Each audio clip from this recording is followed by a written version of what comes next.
first international team to have begun the process of building a rocket for the Launch Canada Challenge. We also have nearly 100 dedicated volunteers who've been working extremely hard all year to bring together all the moving parts of this event. And of course, none of this would be possible without the generous support from all of our sponsors, as well as our community partners from the City of Timmins and the Matagami First Nation. We are so deeply grateful for their support and for giving Launch Canada a home. So let's have a big round of applause to show our appreciation to all of our supporters.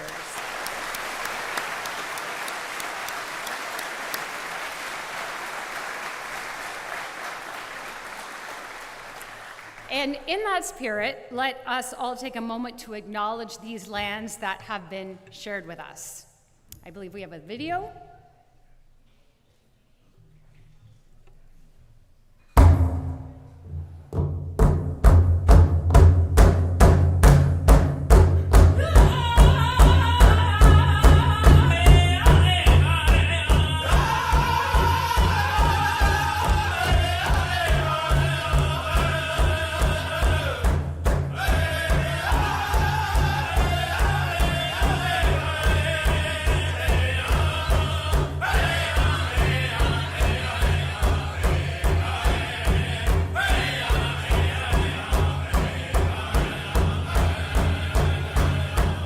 Welcome to Timmins.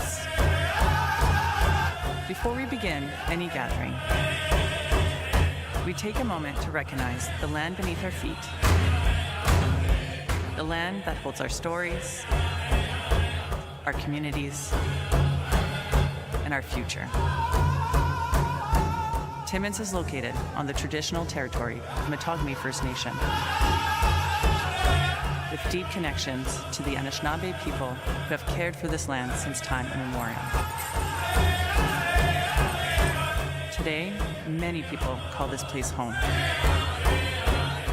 We build our lives here, raise our families here, and enjoy the forests, lakes, and wildlife that surrounds us. But long before our city was here, this land was already home.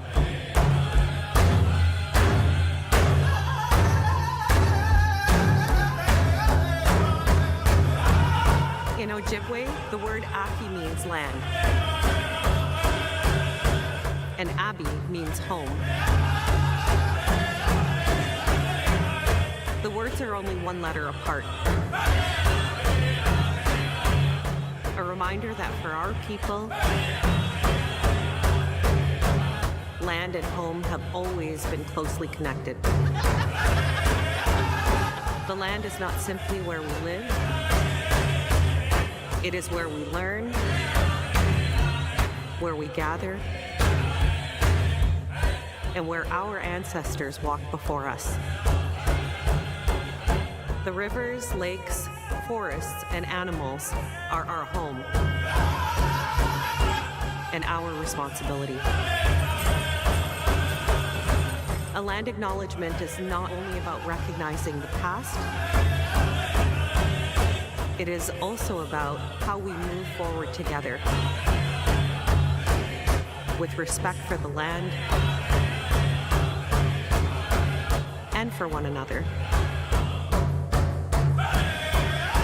Because for all of us who live here today,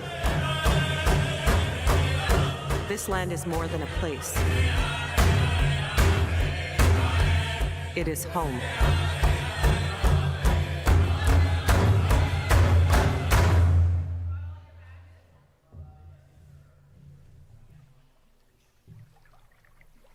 That was so beautiful and perfect. Thank you so much to the City of Timmins and Matagami First Nation for putting that together.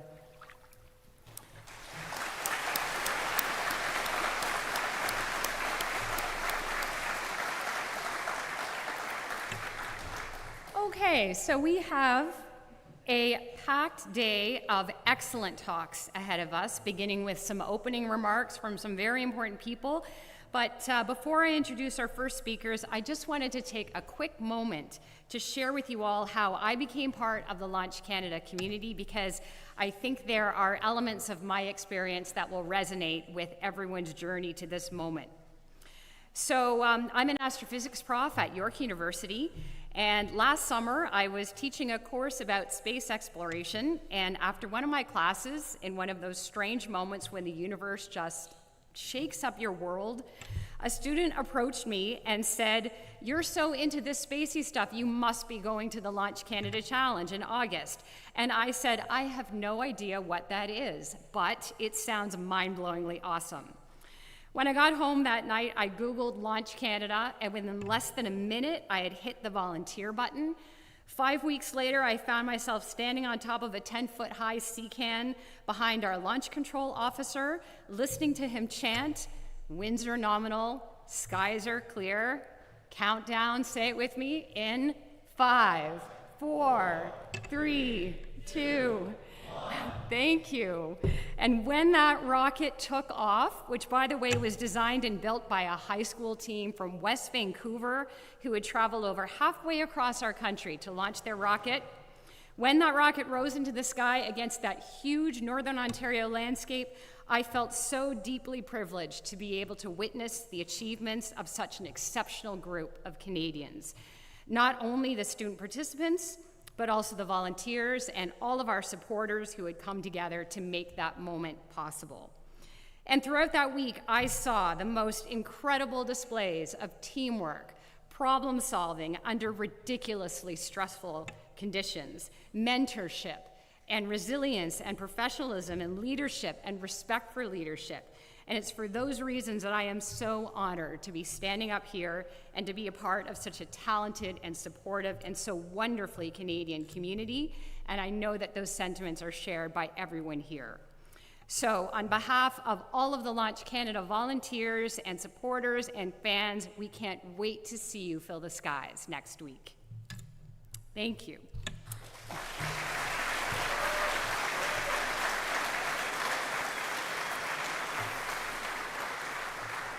Okay, I would now like to invite to the podium the person who saw the need for a place where Canadian students could contribute to the advancement of rocketry and aerospace innovation, and then grow that idea into this massive and rapidly growing community. Let's all give a very warm welcome to the founder and president of Launch Canada, Adam Trumpor.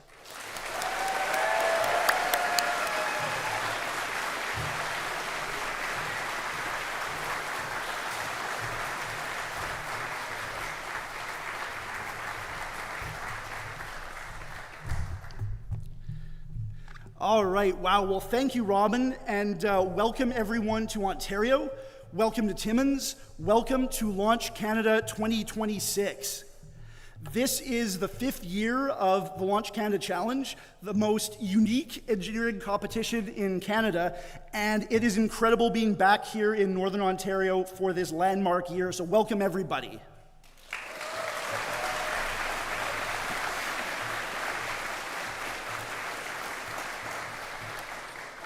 So who here was with us for our first competition back in Cochrane in 2022? Oh, there we go. Good number of hands. I like to see that. That's amazing. And this event really always feels like a bit of a family reunion for us. And for everybody who had their hand up there, you are the first generation of that family. 5 years doesn't actually feel like that long of a time, but you all have seen firsthand just how much this has grown. From 9 teams in 2022 to over 30 this year, and from 9 launches in 2022 to 100 last year, and we're going to see if we can break that record again this year. So we've been in Northern Ontario this whole time, and in the city of Timmins, and on the territory of the Matagami First Nation for the last 4 years. And I have to say once again how endlessly grateful we are for your support as our hosts. Your embrace of this event makes it possible and literally gives us our launch pad. And the warm welcome from your communities makes it feel like home and keeps us coming back. So from our community to yours, thank you, miigwech.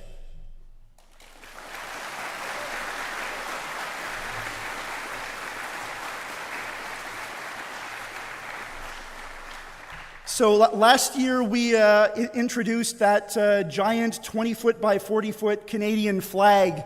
And this year we really wanted to make sure that our hosts at Metagamy got equal representation alongside it.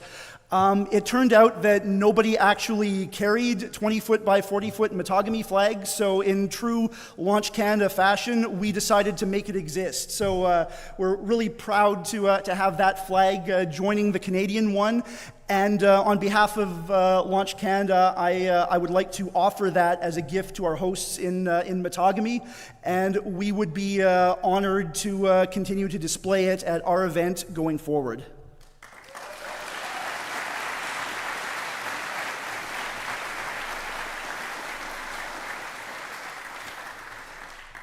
Now, while this is the 5th year of the Launch Canada Challenge, our origin story actually goes back farther than that, to the Canadian SmallSat Symposium back in 2018. So who here was around for that? There we go, we got a couple. So for that conference, just a little context for everybody, the organizers invited me to put together 2 separate panels on student rocketry. They turned out to be standing room only, and I gave a talk about the power of this grassroots rocketry movement to give highly motivated Canadians pathways to build new skills, new technologies, and lay the foundation for a new industry. This was a big deal because in Canada, up until that point, launch really was not a part of our space ecosystem. That was one of those areas of technology that we almost explicitly did not do here. But following that talk, 3 individuals in the audience stepped up and offered money to help start what became Launch Canada, with a vision to support and create the learning opportunities necessary for all of that to happen. That was truly where Launch Canada began.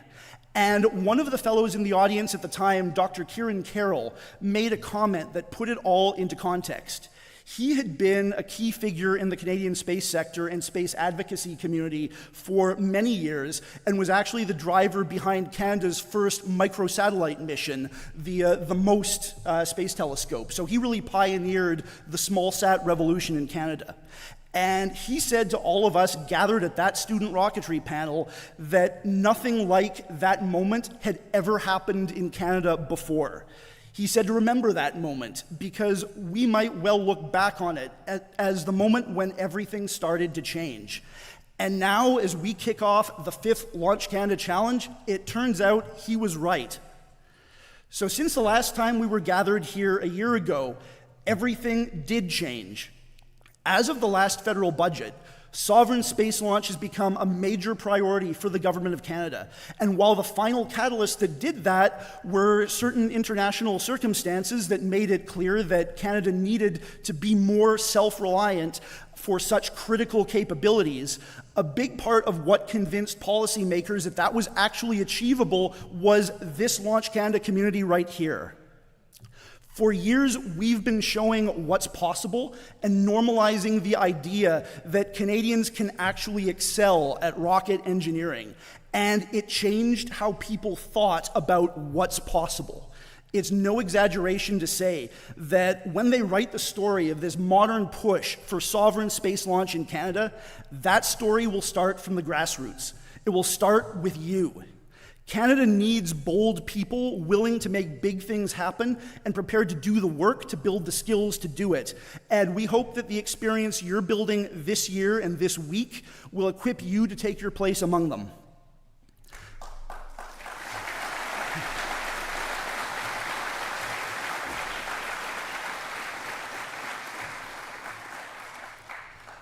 And as you do, Launch Canada is here to support you.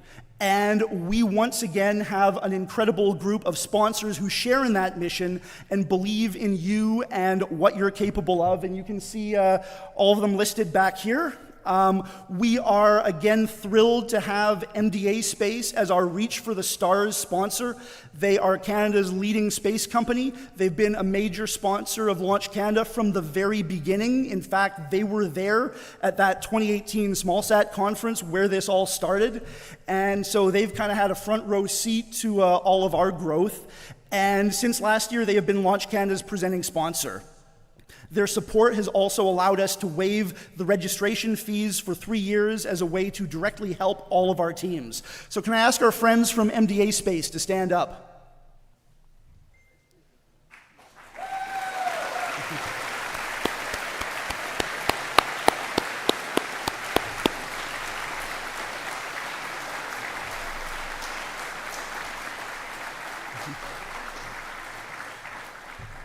So next we have our Escape Velocity sponsors, starting with Pratt & Whitney Canada, my own employer, who have been incredibly supportive of Launch Canada for years and have also been a major destination for Launch Canada alumni.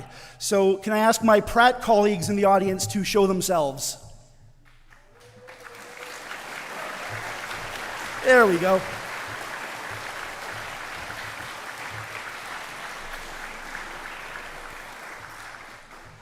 Our other Escape Velocity sponsors include the Mark Pathy Foundation, Soft and Way. We have MacFab, an amazing advanced machining facility in the Toronto area, who were actually our very first cash sponsor all the way back where this began. We've got Milterra and the Canada Rocket Company are joining us for the first time this year.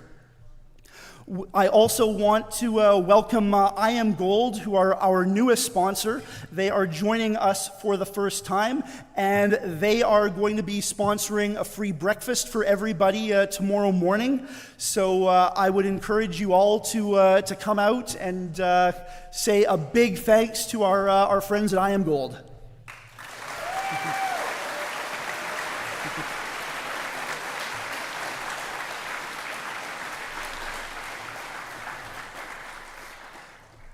Our second stage sponsors include Daishan, EOS, and one of our founding sponsors, Telegistics.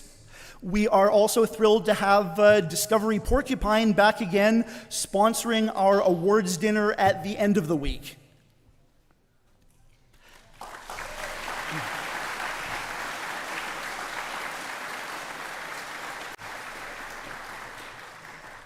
At the first stage level, we are excited to welcome back Nordspace, another founding sponsor, Randing Research, National Instruments, JKI, Synapse Labs, and we're also very grateful for the support of Canon Canada, who have loaned us some really nice camera gear, which is going to help to take our live stream to the next level this year.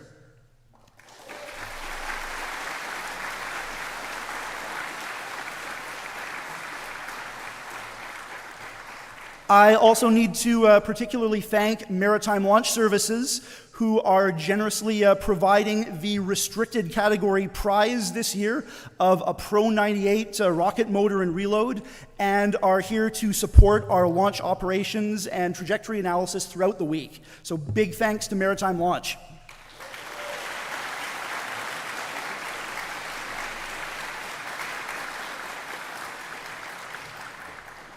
Finally, we've got our ground control sponsors, Protospace, Reflect Orbital, Reaction Dynamics, the City of Brampton, Navro Canada, SimScale, OnShape, and Space Structures GmbH, as well as Xterra and TestForce. TestForce are here and they've got a booth set up, so go check out the really awesome test equipment that they provide.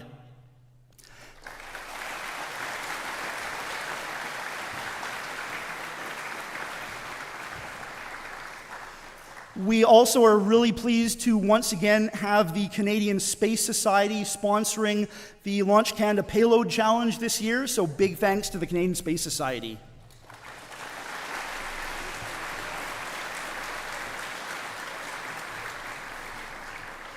I also need to acknowledge 4 very special in-kind sponsors who are going above and beyond to make our launch operations happen. This includes Northern College, who are going to be hosting us for our motor builds this year. ICOM Canada, who have provided the radio gear that's going to allow us to stay in communications on site. Jocans, who provided us with our shipping container launch control platform, and Astos Solutions for their high-end trajectory analysis software.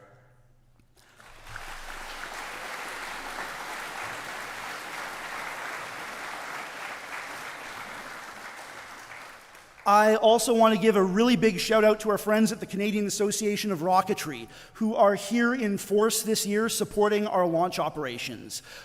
We have a shared goal of advancing rocketry in Canada. Many of you all will be attempting certification launches this week, and we are so grateful to have their support. So make sure to stop by their booth and say hi to them. I see the BP over in the corner waving his hat. Thanks again, CAR.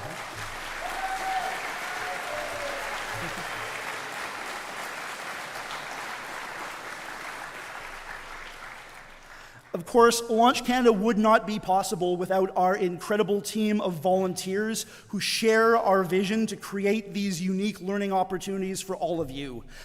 Just like developing a launch vehicle, putting on an event of this scale and complexity is really hard. And it takes an outstanding team and a whole lot of hard work, not just this week, but throughout the entire year. Our volunteers consistently go above and beyond to make this all happen, and we once again have our biggest ever team of volunteers this year, who you can recognize by their orange shirts and our staff members with their dark blue shirts. Absolutely, round of applause for the volunteers.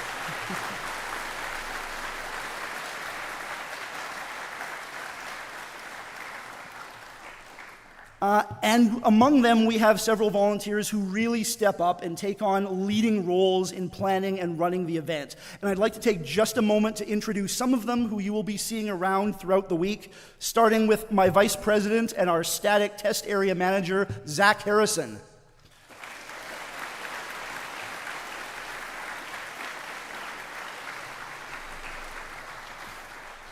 Of course, we have our Master of Ceremonies, who you already met, the incomparable Robin Metcalf.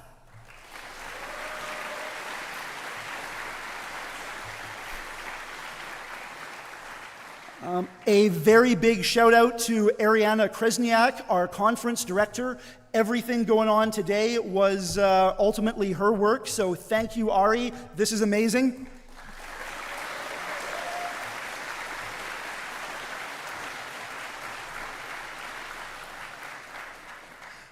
One of the things that Launch Canada really emphasizes is public outreach. We want to make sure that the communities who support us and communities across the country understand that rocket science might be difficult, but it's not magic. And for anybody who is interested in it, excited by it, they too can learn how to take part in it. So our outreach activities are coordinated by Cyril Manny, who unfortunately wasn't able to join us this week. But Cyril, you are awesome. Thanks for everything you do.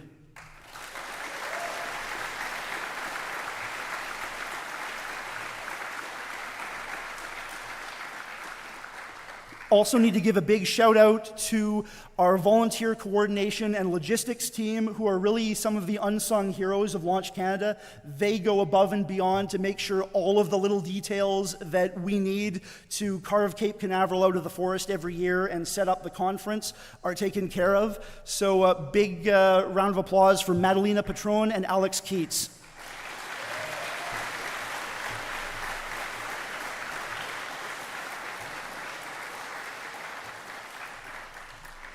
Of course, the heart of this week is our rocket launch competition, and that would not be possible without our outstanding launch operations and range safety team, including our head RSO, Shane Wetherill, and our advanced RSO, Peter Tarley, as well as Peter is also serving as our advanced pad manager. Thank you, Launch Ops team.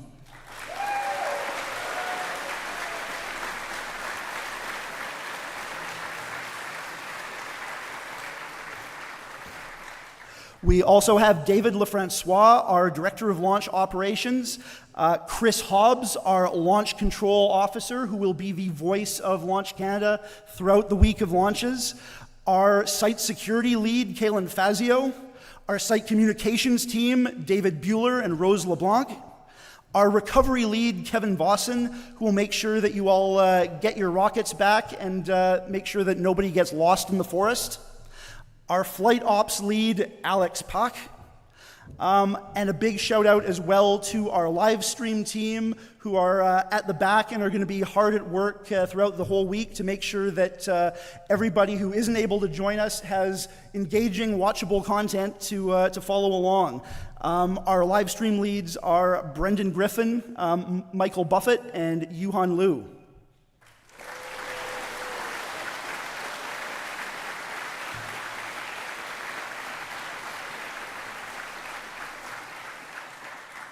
And leading up all of Launch Canada's communications activities is our communication director, Simon Gala, who has been doing an absolutely outstanding job this year. Simon, thank you for everything that you do.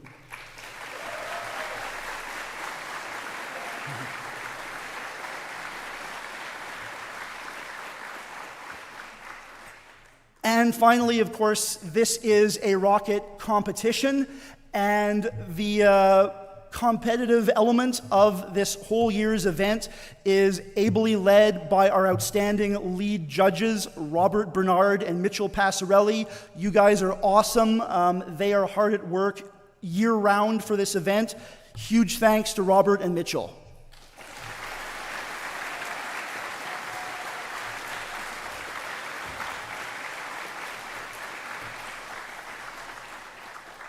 Now, there is someone else who has been a supporter of Launch Canada from the very beginning, who knows firsthand that there is nothing that Canadians can't accomplish.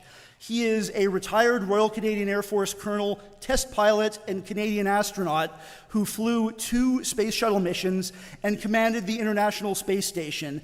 And he sent along a special message for you all. Can we play the video?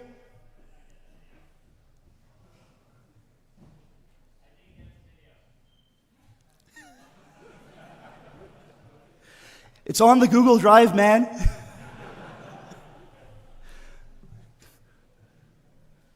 All right, we'll come back to that.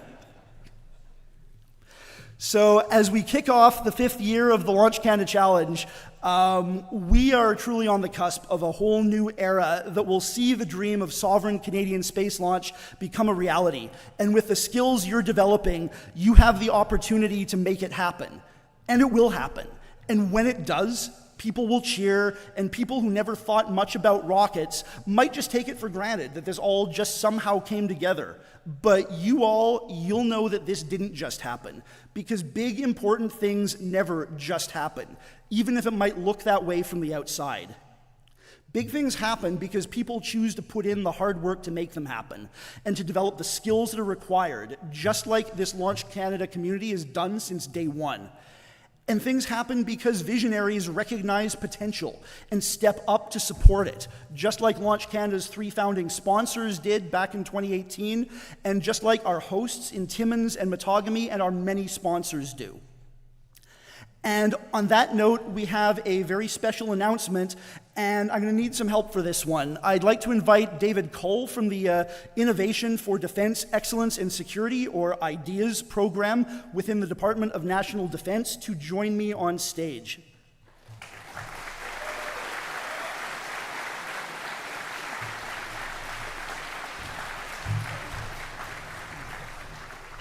Thanks, David. So, like I said, space launch has become a major priority for Canada. And as you might have heard, the IDEAS program has spearheaded a challenge called Launch the North, which is supporting Canadian companies working towards sovereign space launch capability. Of course, it's a pretty fitting name, as Launch the North has been Launch Canada's motto from the beginning. And as we know, building launch technology needs people with the right skills and experience to do it, and the opportunities to build those skills, try new things, and learn from the experience. So I'm excited to announce that Launch Canada is going to be receiving $1.2 million in funding through the IDEAS Launch the North program.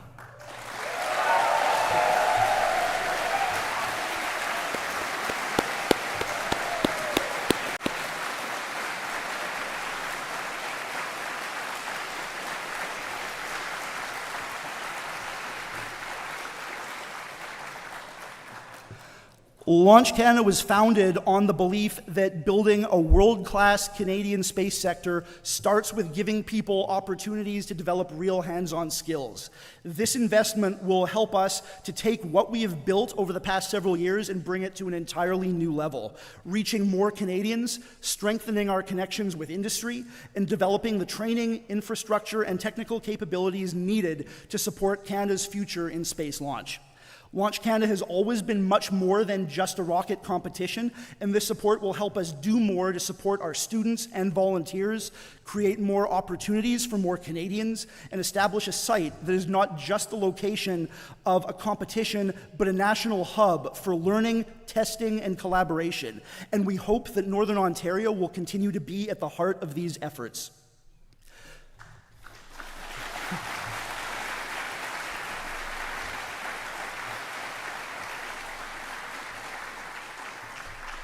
So now I will turn it over to David from DRDC.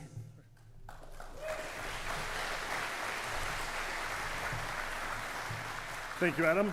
Good morning, everyone. My name is David Cull, and I'm very pleased to be here on behalf of IDEAS, the Innovation for Defense Excellence and Security program within National Defense. It is exciting to be here with the Launch Canada team, industry partners, volunteers, and the students who come from across the country for this week's competition.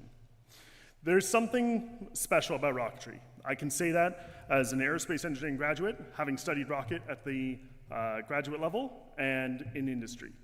It brings together big ideas, practical engineering, teamwork, and a lot of courage. It takes people who are willing to test, learn, improve, and try again. That is why IDEAS is proud to support this work. Today's funding for Launch Canada is part of the Launch the North, Accelerating Canada's Sovereign Access to Space. An IDEAS challenge focused on helping Canada build more of its own space launch knowledge, capability, and talent. This support is focused on growing highly qualified people in rocketry and space launch.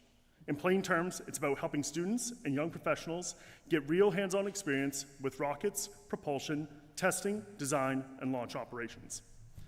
Space launch is not just about rockets. It's about people. Canada's future in space will depend on engineers, technicians, scientists, entrepreneurs, and operators who know how to solve hard problems and work together under pressure. Launch Canada gives students that kind of experience. You're not only learning theory, you're designing, building, testing, troubleshooting, and making decisions as a team. Those are the skills that help turn interest in space into real capability. For IDEAS, that matters. Our program exists to help Canadian innovators move bold ideas forward in areas that are important to defense and security.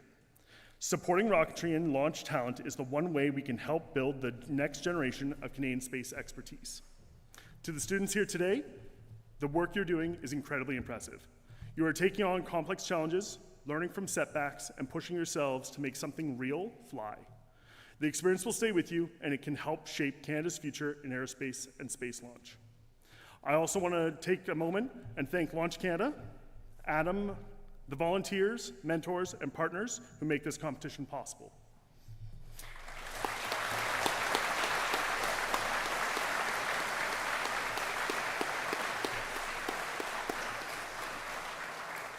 We're all building a community around Canadian rocketry, and that community is helping inspire the next wave of space innovators. On behalf of IDEAS, congratulations on this important milestone. We're excited to support this work, and we look forward to seeing where IDEAS, your rockets, and your ambition take you next. Thank you, and I wish everyone a safe, successful, and inspiring competition week. Thank you.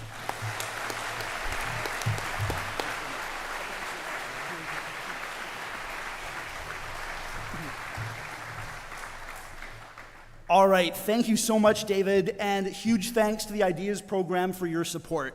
After all, we aren't just a competition, we're a community. Our volunteers, our supporters, and you, our students.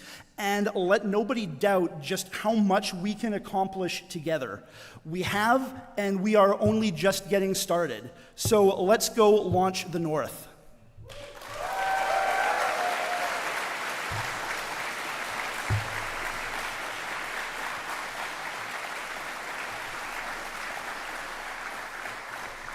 Live stream, have we got that video clip ready? All right. Back to you, Robin.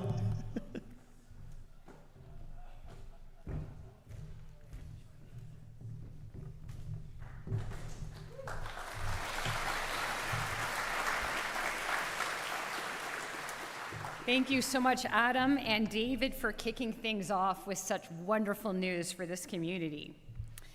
Next, we have another very important partner who has been working closely with us all year. She has been serving the City of Timmins in various roles for nearly a decade, promoting economic growth, inclusion, and cultural diversity. It is my pleasure to welcome the Mayor of Timmins, Mayor Boileau, to the Launch Canada stage.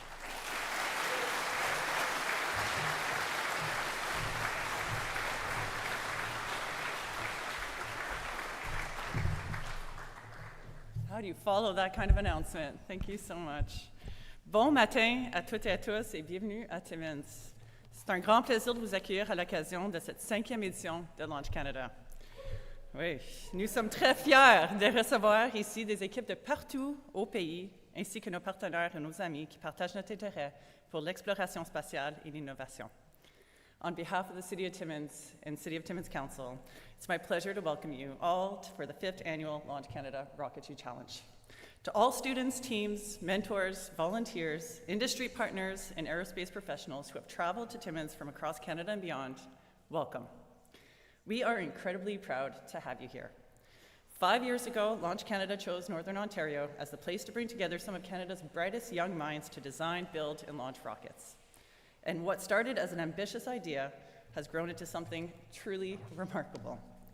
Launch Canada is giving students the opportunity to do something that's difficult to replicate in a classroom, and I know I've taught at the college level. You can't do this in a classroom or a lab anywhere. To take an idea, turn it into a real system, learn from what doesn't work, solve problems, and ultimately see that system leave the ground. That experience is about much more than rocketry. It's about engineering, it's about technology, teamwork, problem solving, and innovation. It's about passion. And that is one of the reasons I believe Launch Canada feels so at home here in Timmins. Our community has been solving tough problems for generations. Mining helped build our economy, but it's also helped build something else, a deep culture of engineering, innovation, skilled trades, and problem solving. We've been doing it here all along. Today, those strengths are evolving. We see them in automation, in remote technologies. If you get the chance, go speak with Monsieur Renaud Adams from I Am Gold. They are doing just that at their Côté Gold operation near here. We see them in advanced communications and in manufacturing. We see them in the people and businesses that are finding new ways to apply what they know. And increasingly, we are seeing those same strengths connecting Timmins to Canada's growing space economy. We have Launch Canada here, a growing ecosystem of organizations and initiatives exposing young people to aerospace and space-related opportunities. You're all very much aware. And we're also seeing significant investments in communications infrastructures, including Telesat's Lightspeed landing station here in Timmins. If you haven't had a chance, you could go drive by the construction site. One day we'll have the antenna there. We're also proud of our relationship with France's Centre National d'Études Spatiales, or CNES, which has created another important connection between Timmins and the global space community. These are not isolated developments. They are pieces of a much larger picture. And I believe that picture is one of opportunity. I recently wrote an opinion piece about why I believe Timmins is uniquely positioned to participate in Canada's space economy. Thank you to those who read it. I know some of you have because you've told me already this morning. The central idea was simple. The strengths that built Timmins can help build Canada's future in space. We don't need to become something we're not. We need to recognize what we already do well and think about where those capabilities can take us next. And Launch Canada is a perfect example of that. Because when we support opportunities like this, we're not simply watching rockets launch, though that's a lot of fun too. We're helping prepare the next generation of engineers, scientists, technicians, entrepreneurs, and aerospace professionals, all of you who will design the technologies that take Canada further. Some of you competing here today may go on to work in the aerospace industry. Some may become engineers or researchers. Some might choose to go into the mining sector. You're welcome as well. Some may build companies of your own. And some of you may ultimately look back on this experience in Timmins as one of the moments when you first realized that a career in space was possible. That is something we should all be proud of. I know I am. For the City of Timmins, being a part of Launch Canada is about being a part of that future. It's about creating opportunities for young people, supporting innovation, and demonstrating that northern communities, just like Timmins, can play a meaningful role in some of the most exciting industries of tomorrow. So to everyone who has worked to make this 5th anniversary possible, thank you. And to all the teams competing this year, good luck. Challenge yourselves, learn from one another, and take some risks, solve some tough problems, and of course, enjoy the experience. The bugs haven't been too bad this year. We're very proud to host you in Timmins. Bienvenue à Timmins et bonne chance à toutes les équipes, que vos idées prennent leur envol et peut-être un jour vous aussi. Merci. Thank you.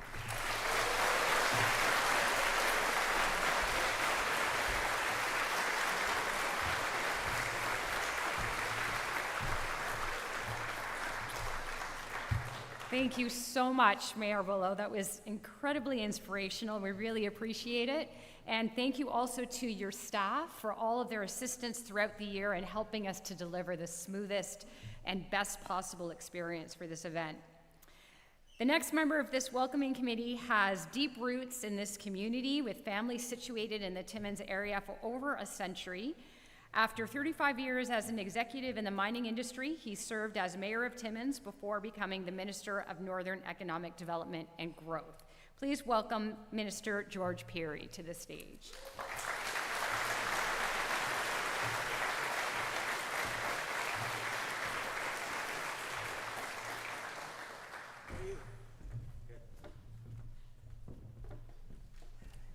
Good morning, everybody. It's a real pleasure for me to be here today. This is my 5th year. I was the mayor of Timmins when we brought this event over from Cochrane into Timmins. I want to talk about a couple things. Number one is the pace of change, your role in it, and today's world. When I grew up, there was no TV. I woke up in the morning, one magical morning. There was a box in the living room, and we're watching a picture of a test pattern of Pontiac. He was the chief of the Black Hawk Nation. We sat there and watched this in black and white and wondered what we were doing. So that's how that was my first real transformation with technology, watching a TV. It might seem like a long time to you, but doesn't seem like a long time away from me. So we've watched the world change in front of us. And the pace of change is accelerating. Just this week, we hosted, Gaëtan Millette was there as well, a group of engineers from Vancouver and Calgary. And we brought them into the Kidd Creek mine. Kidd Creek mine, as you know, is the deepest mine it's actually it's not the deepest mine, but it's the closest you can get to the center of Earth, right here in Timmins. But we weren't there to talk about how deep the mine is. We're talking about the advantage that Timmins has in that environment. Because that group of engineers is a group of engineers that are part of a $30 billion project in Texas, building data centers because of AI. This is a $30 billion project in Texas. And it's not near Houston or Dallas, it's in northwestern Texas, and really in the middle of nowhere, where the temperatures go to 40 degrees Celsius. The last week, that was the average temperature in West Texas. We were there because those data centers depend on two things: a massive amount of energy and cooling water. We can reduce the energy by a half if we locate those data centers in the upper levels of our mines, which are really freezers. They have ice stopes. So we can cool those computers naturally with the cold air that we have in our upper level mines. That particular data center that they're building will consume about 400 megs of energy, which is the equivalent of the Abitibi Canyon, right here in Northern Ontario. The pace of change will be dictated by how quickly we build those centers. The States is building them at a remarkable pace. The pace of which they will be built is largely dependent on the pace of permitting. In Texas, they permit those data centers within 24 hours. So that's the challenge. As we develop our aerospace industry here in Timmins and in Canada, we will need those data centers. You are at the forefront of that change. You're participating in a world of change. You need energy, you need technology, you need knowledge. You need to get the answer quicker. And that's why we need those data centers here. And we must participate in AI, and we've got the opportunity to do it right here in Timmins. Because it's all going to boil down to one thing: unit cost, the cost of energy. And we have what the world wants right here, right now, in Northern Ontario. We're in the center of it. So it's very appropriate that we have the best and brightest of the kids right here in Timmins to develop that technology. It's going to be driven by the pace of change. The pace of change. And that depends on how quickly we can accept the world around us. The world is changing rapidly. The Chinese have the biggest navy in the world. The U.S. has 11 aircraft carriers, and China has 4. But like every other war, the next war is going to be based on the last technology. The most powerful nation in the world doesn't need aircraft. They need data. You don't need to destroy aircraft. You need, as you can see happening right now, to destroy nations. You have to destroy knowledge, data centers. And we can protect that by installing them right here in Northern Ontario in our upper levels, in our mines. And you kids understand that before you can build a rocket, it has to come out of the earth. The metals have to come out of the earth. And we have them here, right here in Northern Ontario. So whether you know it or recognize it, what you're doing is participating here in Timmins at where everything comes together.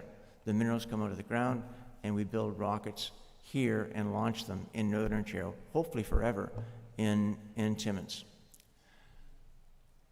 The real other thing that I want to talk about, is the youth in this room.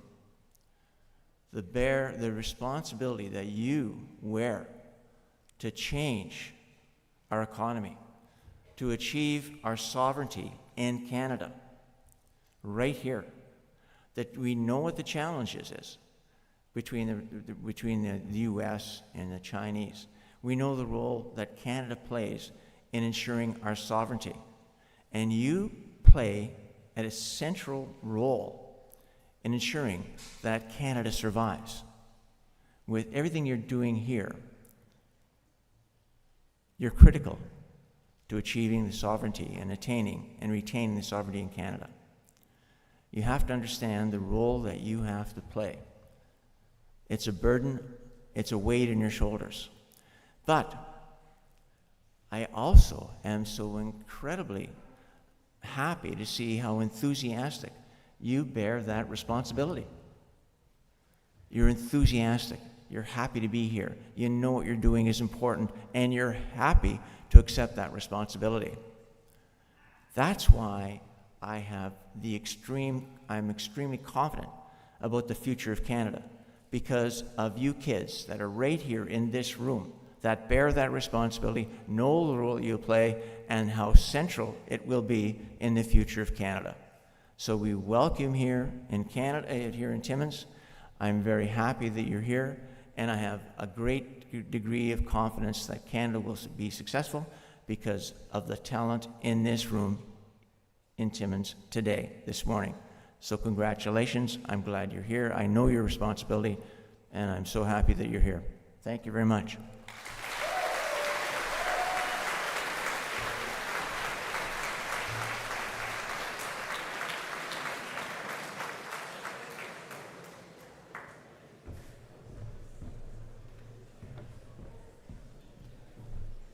Thank you, Minister Peary, for those very powerful words and for always making us feel so welcome here. Next to the podium, we have the Federal Member of Parliament for the constituency of Kapuskasing, Timmins, and Mushkegowuk. He is a longtime community leader in Timmins, leading initiatives which promote economic development in partnership with First Nations communities. Please welcome the Honorable Gaetan Millette to the podium.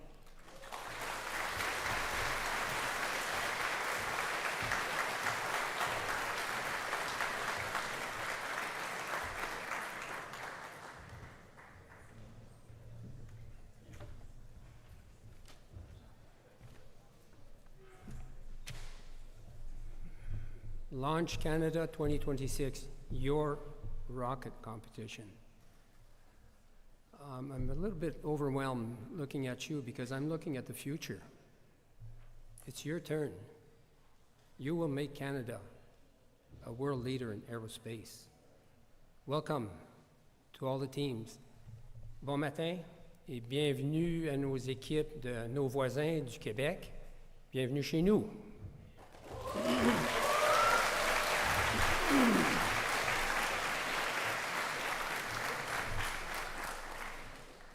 This event is personal to me. About 4 years ago, Minister Peary came to me and said, Gaetan, Launch Canada, explained to me what it was and said, they're looking for a new place to launch. And George said, we have to help them find a place. We have to keep them here in Northern Ontario. I was on the board of Matagami-Aki, which is the economic arm of Matagami First Nation. So George and I discussed, and I knew the area very well, coming from forestry, logging roads, and so we approached Matagami First Nation and asked if they could help. And of course, Matagami First Nation stepped up and offered land for the launches, and look at the conversation this has become. So I'd like all of us to thank and applaud Matagami First Nation.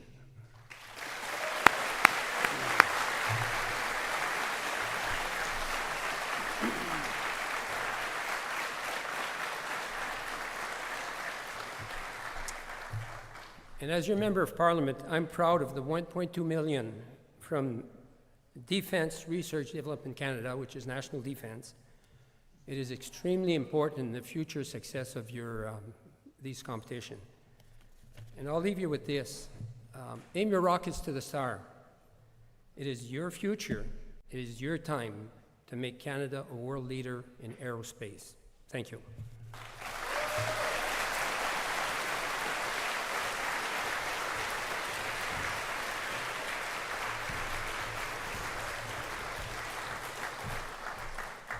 Thank you, Mr. Millette, for taking the time to join us today and for your recognition of the importance of this event for Canada.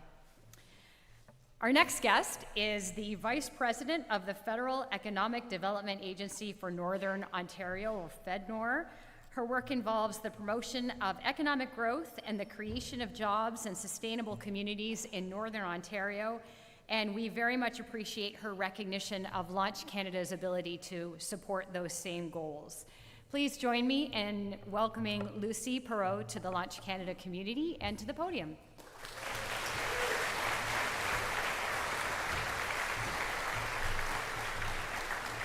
Merci. Bon matin. You know, I think you guys probably feel really lucky. I think if I had that opportunity as my career started, I think I'd be sitting over there instead of up here.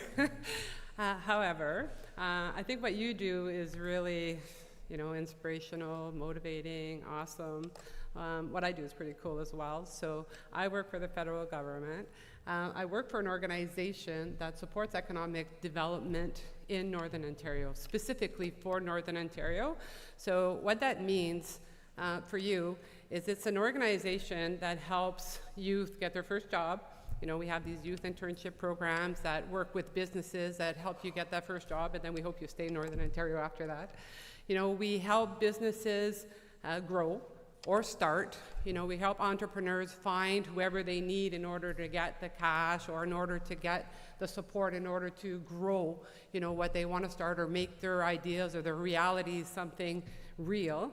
And then we help also, not just with money, but with like B2B. Like if you have one business and you're like, okay, I want to do something, and then we know of another business that can help you, like we make those connections and put them together. So we're really about every aspect of that ecosystem or that continuum to be able to, support wherever that support is needed, wherever that gap is found, in order to be able to make it so that you're successful, and if you're successful, we're successful, right, in that space.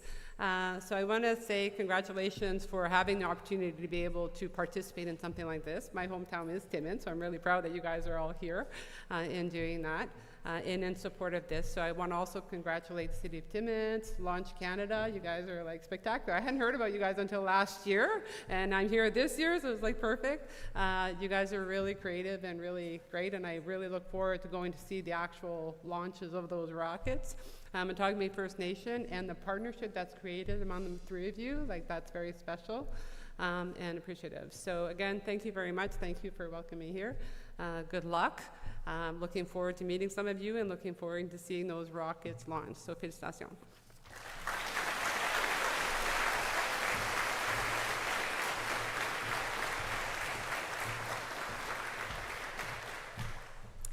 Okay. Next to the podium comes to us from the Canadian Space Agency.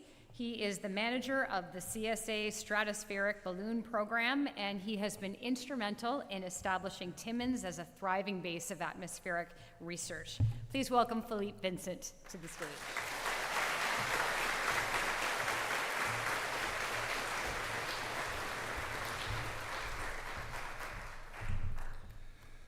Well, look at you guys. I'm seeing myself at the same place a few years ago. So I have a small problem here. So it's a pleasure to represent the CSA, and thanks to Launch Canada for inviting us. First, I would like to congratulate the organizer, the volunteers that make this happen. The Canada space industry really needs people like you. As the Stratos mission manager, I must say that you guys are starting to give us headaches.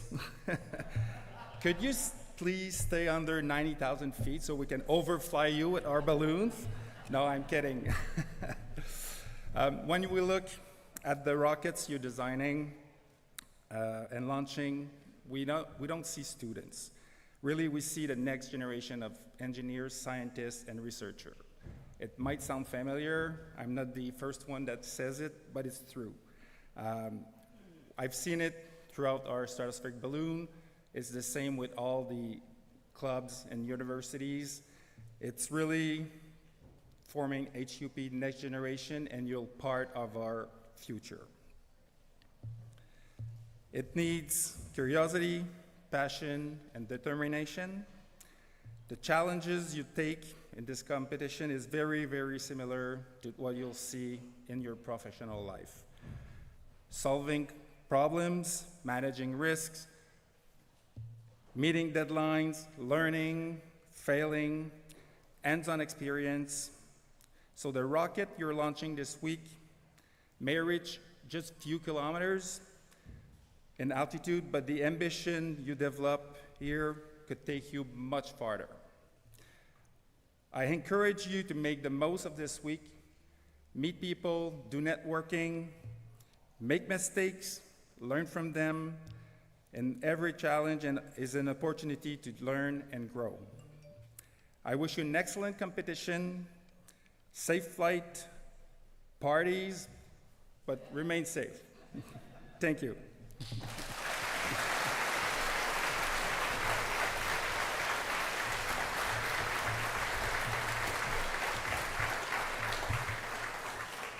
Okay, next to the stage, we have Noella Ronaldo. Noella is the Director of Community Economic Development for the City of Timmins. She has been a very active member of this community, serving in a number of leadership roles for which she has been recognized with multiple awards for her leadership. Please join me in welcoming Ms. Ronaldo to the podium.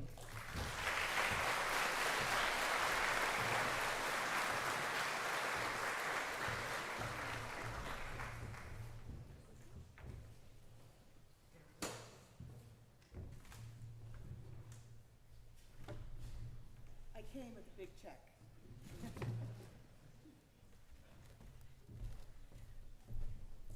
Welcome everyone to Timmins. We are thrilled to have you here, and we appreciate the fact that Space Canada Launch Canada is here.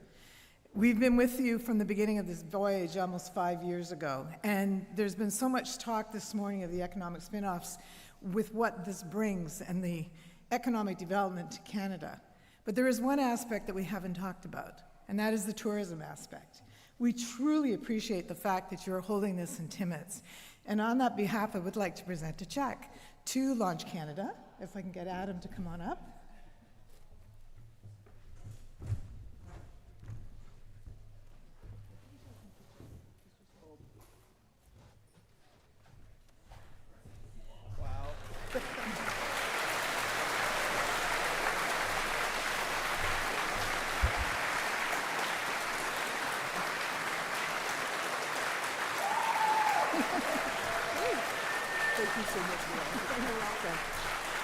It has been a joy to work with this organization from the beginning, the passion, the excitement of coming here, of holding this event. We recognize the fact that they are coming to Timmins and the distance you have all came here. And on behalf of the Tourist Development Fund, we are pleased to give you $100,000 for this year's event.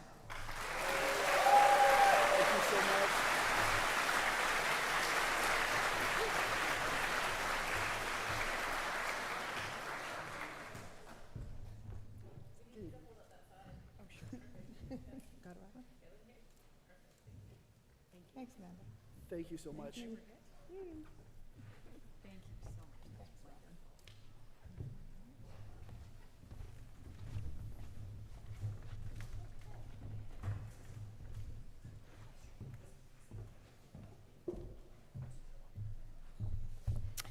Okay, the last speakers in our opening ceremonies lineup are two individuals who work extremely hard all year round to manage the Launch Canada competition. Mitchell Passarelli and Robert Bernard have been serving as the co-directors of competition rules since the inception of Launch Canada. Together, they have developed the rule book by which teams are judged, not only to rank the performance of each team, but more importantly, to do so in a very thoughtful way that provides opportunities for all teams to learn and grow from year to year, and also to encourage you all to be ambassadors for Launch Canada and role models for the next generation of students in STEM fields. So Mitchell and Robert are now going to take us through the competition aspect of this event, and they are going to introduce the 2026 judging team. Mitchell and Robert, the podium is all yours.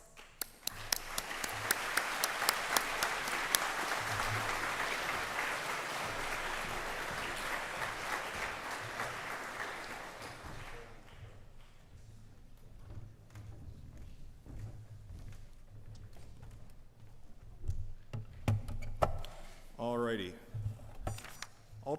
Welcome back everybody, for those of you that recognize me, for those of you that don't. My name is Mitchell Passarelli, and as to Robin's gracious introduction, I'm one of the co-directors of Competition Rules, serving alongside my partner Robert Bernard. Hi everyone.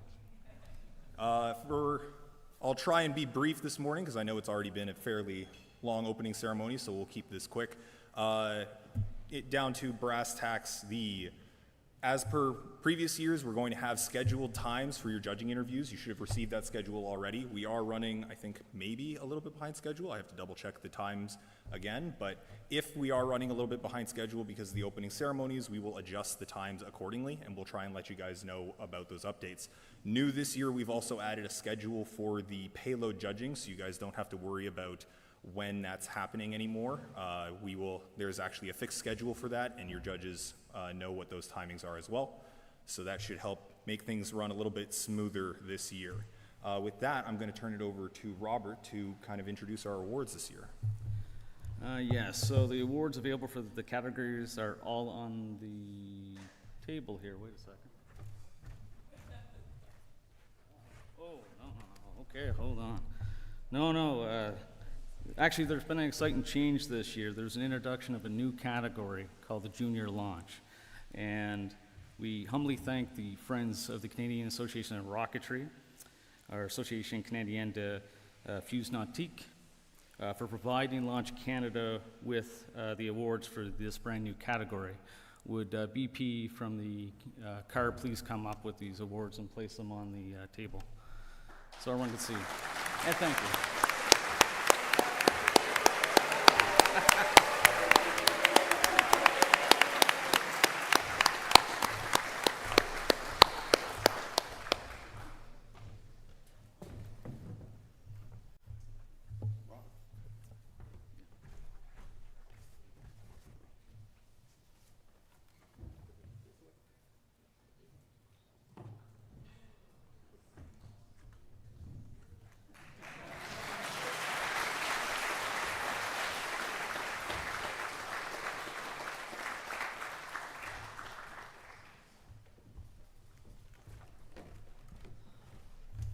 Okay, now the awards are there.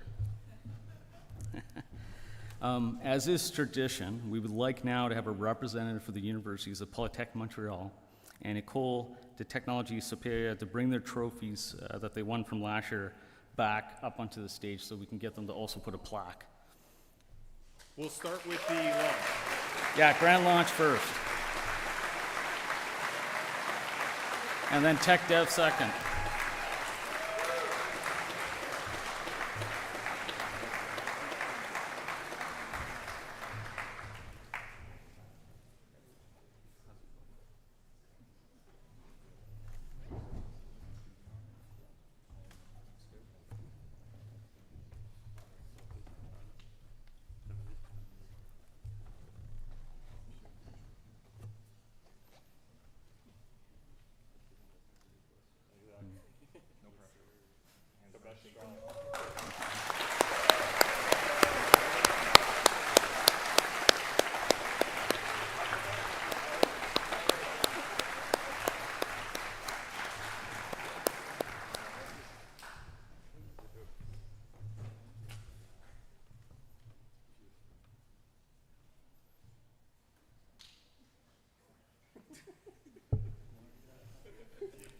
Just like in rocketry, this requires exact precision.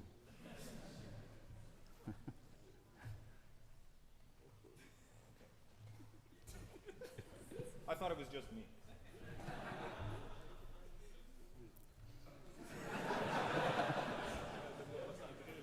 How many engineers can it take to put a... This is good glue. That's not going anywhere.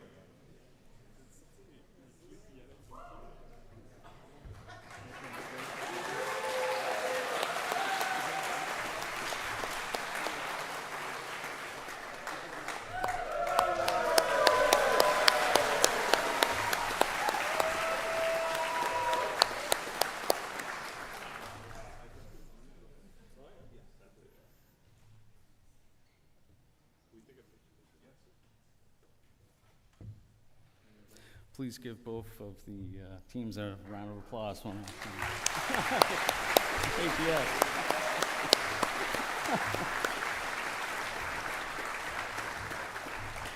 Perfect, okay. We now ask all judges that are part of our judging team to line up in front of the stage here, right here, please. So all the judges, please come up, that's on our team. Please and thank you.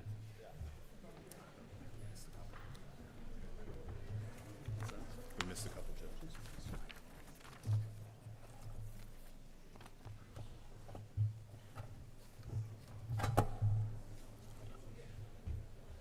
Shuffle down, we got quite a few this year. Don't be afraid to block the TV. Don't be shy, don't be shy. Alrighty. In past years, I've gone through and tried to introduce and give the credentials of all the different judges. As you can see, I don't want to keep you guys sitting any longer than you already have. You've been very patient. So I'm not going to do that this year, unfortunately, but I would like to say this is our judging staff for this year. You can recognize us by our nice little judge hats. It says judge on the front, red bill. If you see us wearing this, typically with the orange shirt, but if you don't see the orange shirt, the hats are a dead giveaway. So make sure that you recognize us with that. That said, I'd like for all of our payload judges to step forward, please. All right, these are your payload judges this year.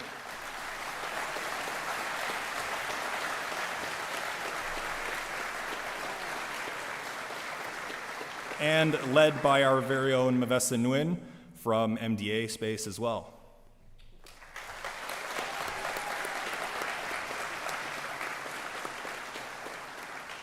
Next up, I would like for our tech dev judges, which includes part of those MDA staff as well. So I don't think we've designated you guys yet.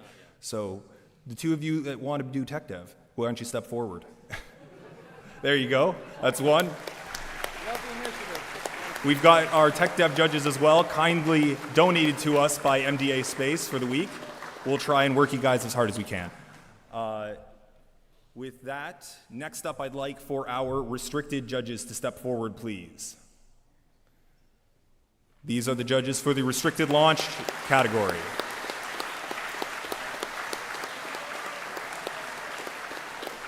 Next up, we'd like to have our advanced launch judges, please.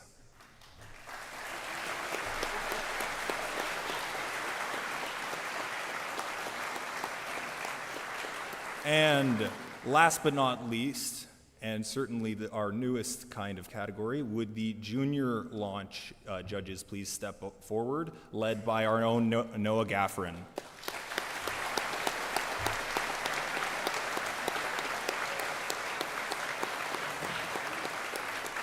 Alrighty, that's enough stage fright for everyone, so why don't we get this show on the road? I guess I'm handing it back off to Robin then.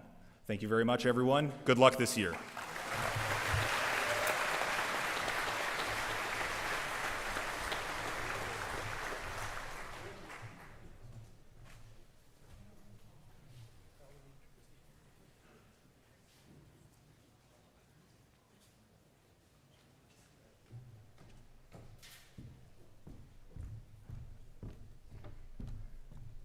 Okay, thank you, Mitchell and Robert, for the very long hours you put into managing this competition so expertly. How about we conclude the opening ceremonies with a message from Chris Hadfield? Is that possible? Yes, I got the thumbs up.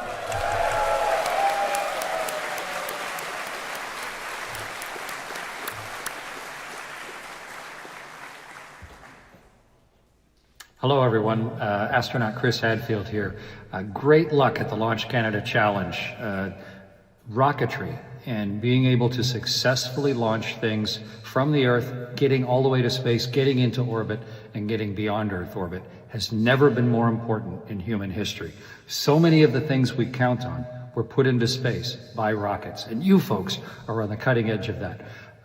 Just a little note, I'm hoping to get up to Timmins while the competition's going on this year.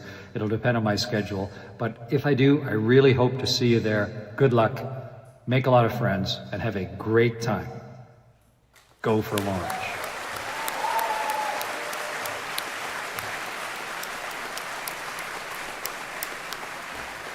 Oh my goodness, he is so awesome. So look out for Chris Hadfield next week. That concludes our opening ceremonies. Before we move on to the next portion of the day, we just need to go through a few important housekeeping items. So first of all, to our teams, please ensure you have at least one member of your team at your table at all times. If you need any additional tables or other resources, just talk to a volunteer at the registration desk. From 4:30 to 5:15, we're a bit behind schedule, but around that time, there will be a mandatory safety information session for everyone held here. After that, at 5:15, we will all gather for our annual group photo. And for our visitors that are here, we have some special activities planned for you. You can pick up a rocket passport at the entrance, and as you visit the exhibits of our student teams, you'll find that the teams have prepared a little mission for you, and once you've completed that activity, you'll get a stamp in your passport. Also, at our outreach table, you will be able to paint your own rocket, and at 5:30 p.m., both today and tomorrow, you can launch your rocket on the baseball field next to the arena. Lastly, I know Adam already did this, but I just want to acknowledge again a very important and very talented group of Launch Canada volunteers who many of you won't get a chance to meet personally, and that's because they are extremely busy behind the scenes making this event available to the world via live stream.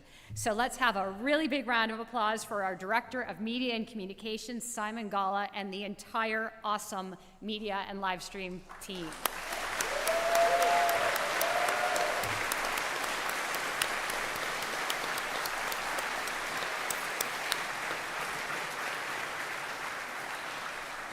Okay, so we're going to go right into our first conference presentation, which is by Tristan Jan Klassen from Waterloo Rocketry.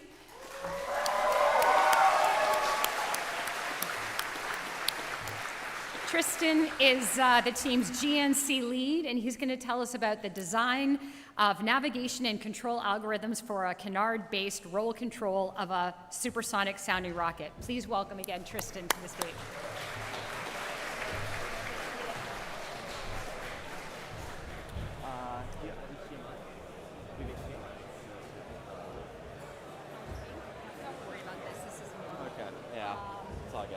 I might pop to the washroom really quick, yeah. Okay.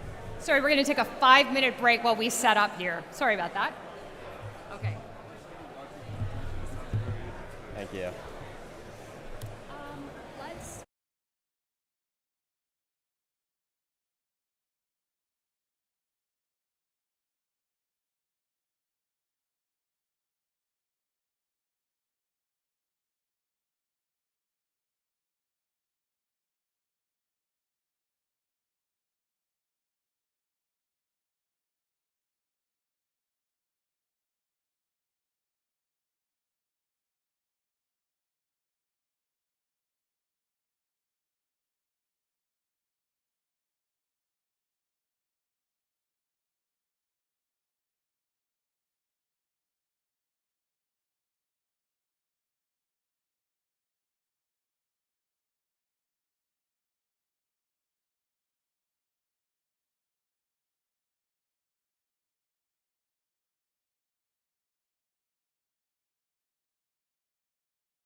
Hello.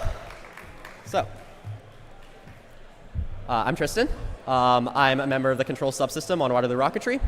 I am responsible for the development of our guidance, navigation, and control algorithms, and today I'm going to talk about that with respect to our Canard roll control system.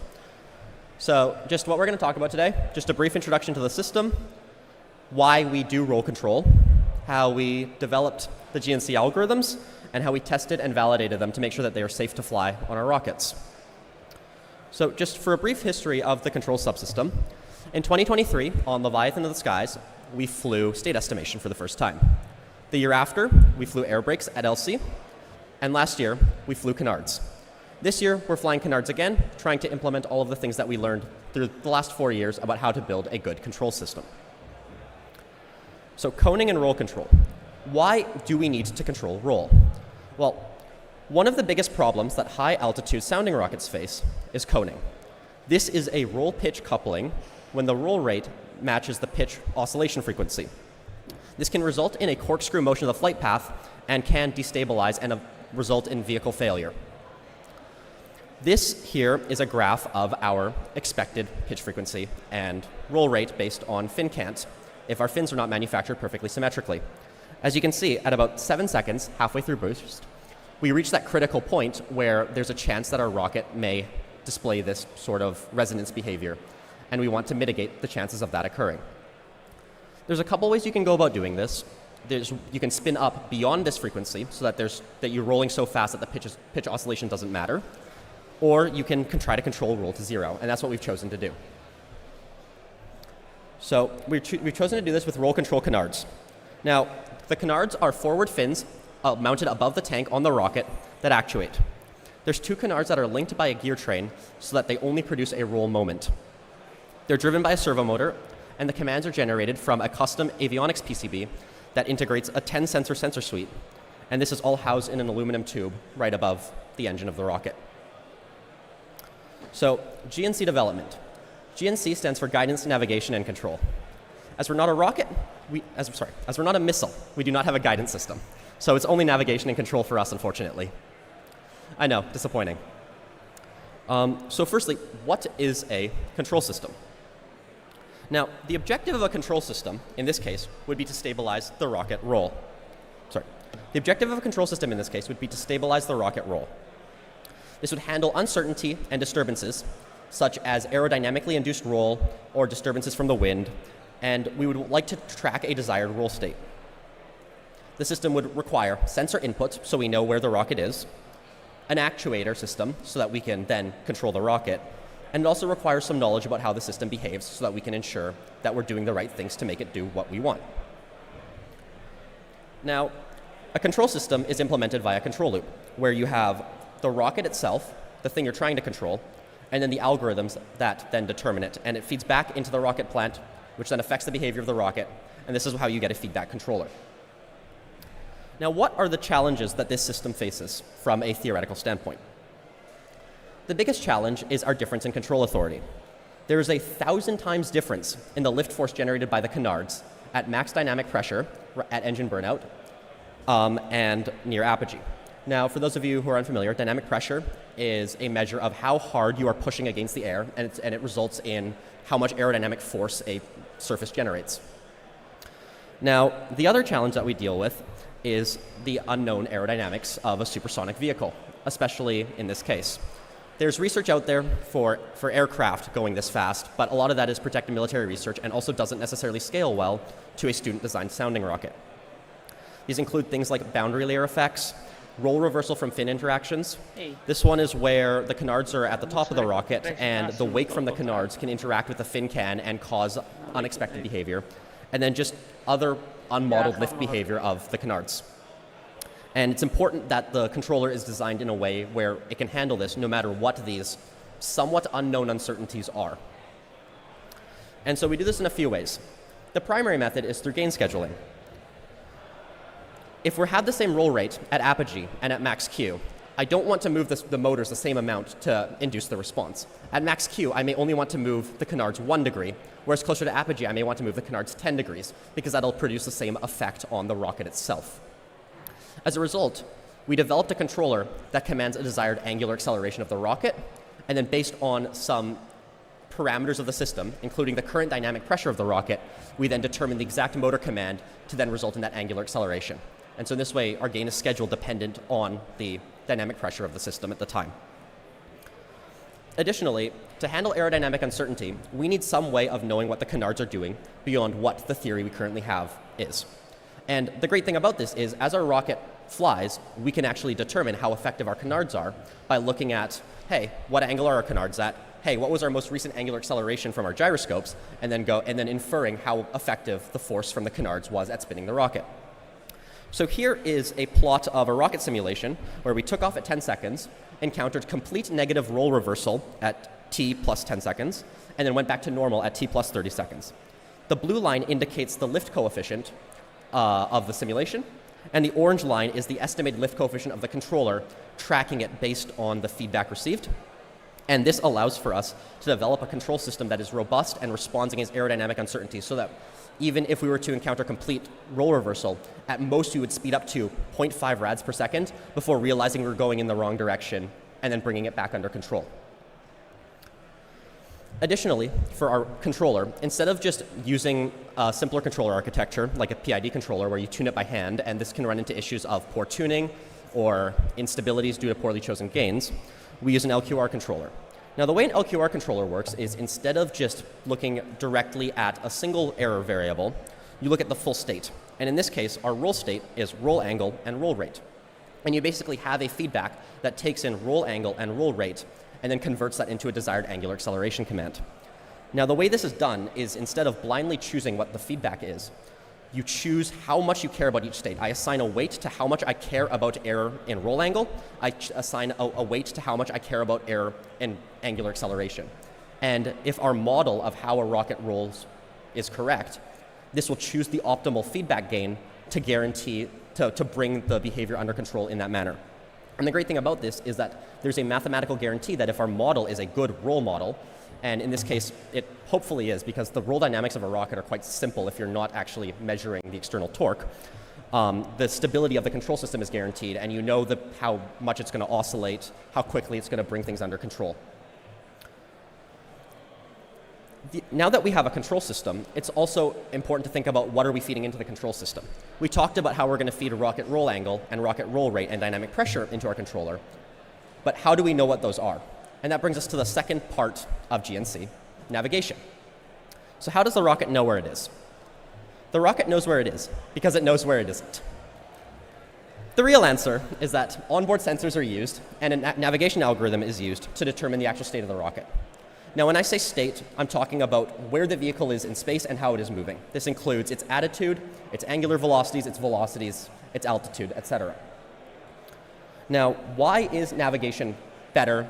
Or why is navigation good, and why should you not just blindly feed sensors into your controller?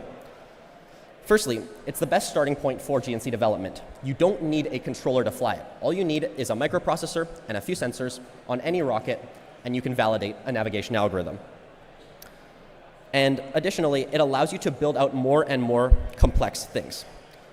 You can start with just orientation and altitude estimates, but you can get further and further on. We estimate angular velocities, we estimate the actual velocities of the rocket, and this allows us to just do so much more with our control because we know so much more about what the rocket is doing. So for our system, we use accelerometers, gyroscopes, magnetometers, barometers, and an actuator encoder on the motor output shaft. We could probably also use a GPS, but we don't currently have an unlocked one on the rocket, unfortunately, so it's kind of an L for missile dreams.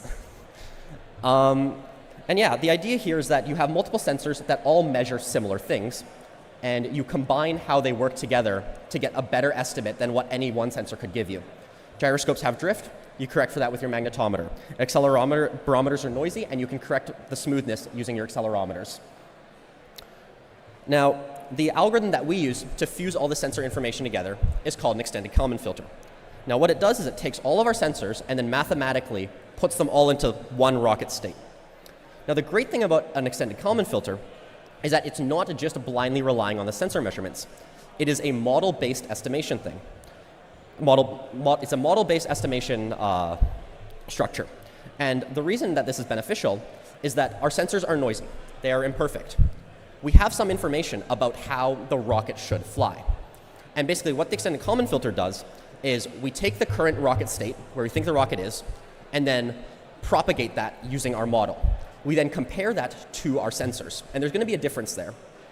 And what you can do is, based on how much you trust your model versus how noisy your sensors are, you sort of do a weighted average between how your model propagates and what the sensors measure, and this allows you to get a more accurate state estimate than if you were to just be blindly integrating your sensors.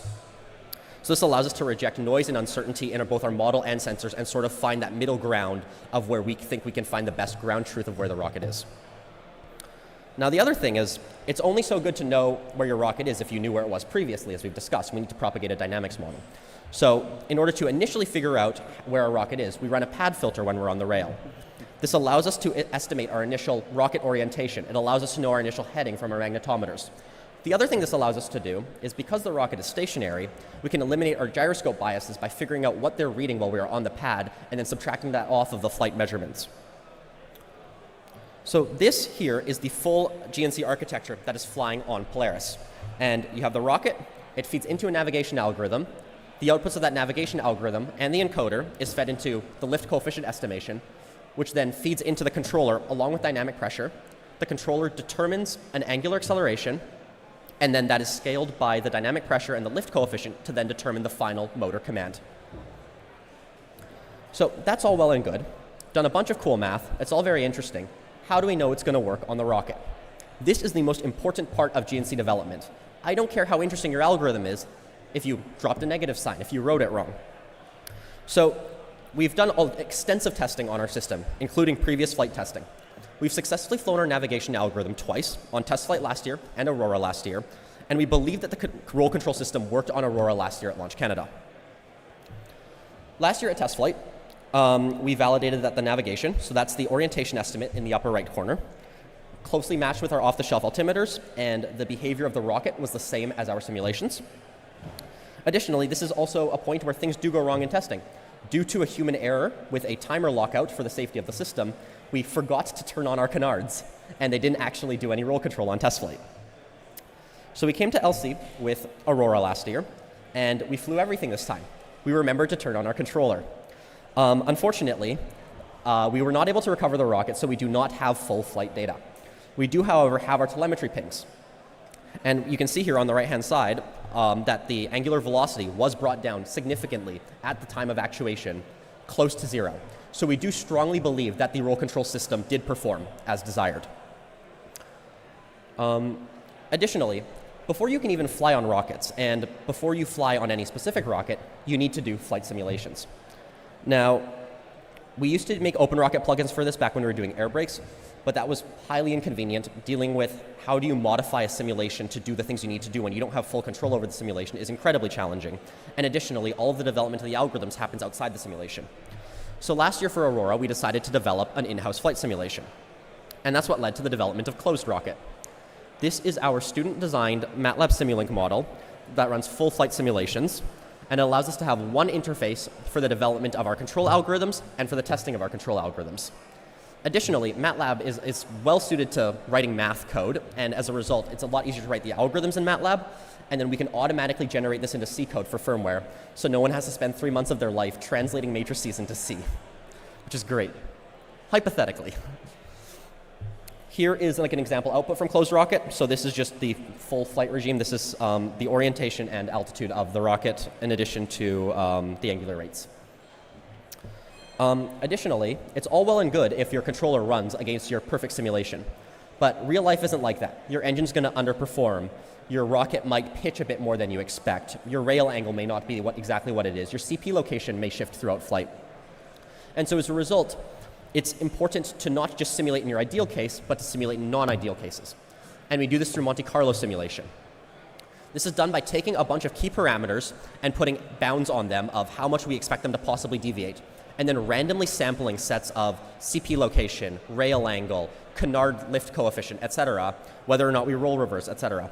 And then basically running thousands of simulations across all of these sets and then looking at how the controller performs. So we did this for Polaris, and these are the results. So this is the graph of roll angle and roll rate of our Monte Carlo simulations. And on the right-hand side, that is the roll angular velocity graph. And as you can see, for the first 7 seconds, due to varying amounts of cant in the system, the error bars get very large. As in the simulations, the angular velocity at time of actuation diverges quite a lot before we turn on our controller. And you can see that moment we turn on our controller and almost instantly bring the rocket under control. And then all of the simulations follow quite closely to the roll program through the rest of coast phase. So this is a way of validating that your algorithms don't just work on your idealized rocket, but also work on what the actual rocket you're flying will look like. Additionally, it's also very important to know how the physical elements of your system behave. This includes your motors, your sensors, etc. So here we were testing motor characterization in order to properly simulate the response behavior of our motor, so that we had made sure that we were not commanding our motor in a way that it could not actually respond to under the expected aerodynamic loads. So here you can see the blue sine wave is the command, and you can see the motor is lagging behind the command with the green sine wave and also struggling to reach the endpoints. By doing this at a bunch of different frequencies, you can generate what the response of your motor is, and then you can simulate against that so you can validate that your controller is not commanding your motor to instantly move between negative 1010, negative 1010, and actually expecting that to have an effect on the rocket itself. Additionally, the way your sensors behave in flight is of critical importance to the accuracy of your navigation system. We're flying to 60,000 feet this year. That drops well below 10% atmospheric pressure, so we've had to validate our barometers in a vacuum chamber to make sure that our pressure measurements are accurate so that we have good dynamic pressure estimates. Additionally, because our system has motors and has high current things near our magnetometers, we've also had to do hard iron calibrations on our magnetometers, and here are some of the graphs from them. And it's important to make sure you look at every single part of your system to make sure that all of the details are in place to support the development of the control system. Additionally, we performed hill testing. Now, hill, or hardware in the loop testing, is one of the most critical parts of developing any control system. You have your simulation, you have your theory. Your theory runs in simulation. But you now need to translate that theory onto your real flight hardware and need to make sure you did it correctly. So what hill testing is on the board that we are going to fly, we put our control code, and instead of giving it real sensor data, we simulate sensor data. The board runs the GNC code, generates a response, and then we simulate what happens to the rocket. And it's a way of validating the implementation on the board. And in this, we detected issues with sensor orientations. We detected issues with how pad filter was initializing, etc. And it's a way of checking on the ground that, hey, in flight, I'm not forgetting a critical logical step in the translation between the theory to the implementation. Lastly, once all of this is done, before we are ever going to fly this on a rocket, we still want to verify our full ops procedures, our full state machine, everything in real life. And the easiest way to do this is with drone testing. So we strapped one of our boards to a drone, ran through all of our ops procedures, and then had the drone take off straight up while spinning, and then validated that, hey, everything looks normal, the estimates converge, the controller outputs are what they should be based on the dynamics of the drone. So that is basically the extent of the testing that we've done throughout this last year. A few big takeaways over the last 4 years for the control subsystem. Keeping it simple. Trying to choose a very complex control algorithm is not the best way to go about solving this problem because there's so many uncertainties that you have to deal with. And that's better to pick something that you know is going to be robust in a lot of situations. Additionally, no matter how good your GNC algorithms are, if your system fails you, if you have lockouts and your canards don't turn on, if you input your sensor orientations backwards, your system is never going to work. And so extensive real-world testing is required to validate that all of these things are done correctly. And lastly, making sure you validate your hardware before you fly it. We did not validate the stuff for test flight enough, and that's a big part of the reason why the canards did not turn on, and that was a very sad moment. So making sure that you do as much testing as you can in real life before you strap it to the rocket for your one shot to get it done. Yeah, that's kind of it. That's basically all we did this year. Yeah, any questions?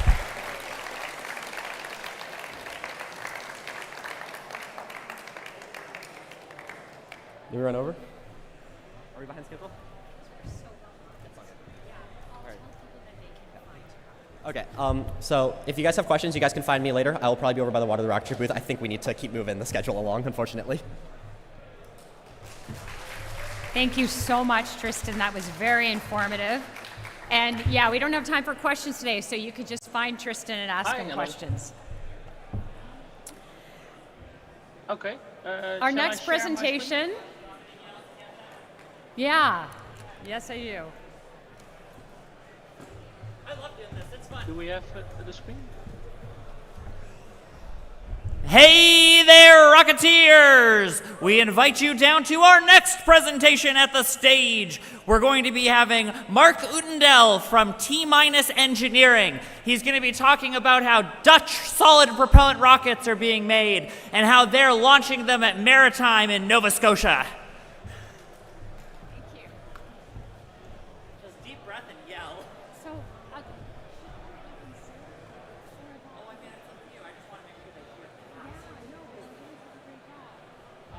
I'm also, at this point, just running on adrenaline and feel like I have to yell. We just need to make sure they hear pass.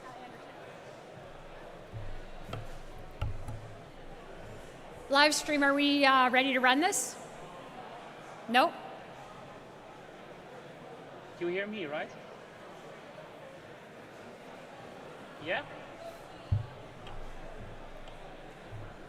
Yeah, I keep talking. Yeah. Yeah, now I'm live. Okay. Well, technical glitches all the way. Yeah, my name is Mark Uitendel. I'm a co-founder and co-owner of T-Minus Engineering. Well, this is me next to an improved Orion rocket. I will, give a small introduction on the presentation itself. I will say a little bit about the company profile, about who is T-Minus Engineering actually, a little bit about our facilities and our products in the civil market in this case. So yeah, we were established in 2011.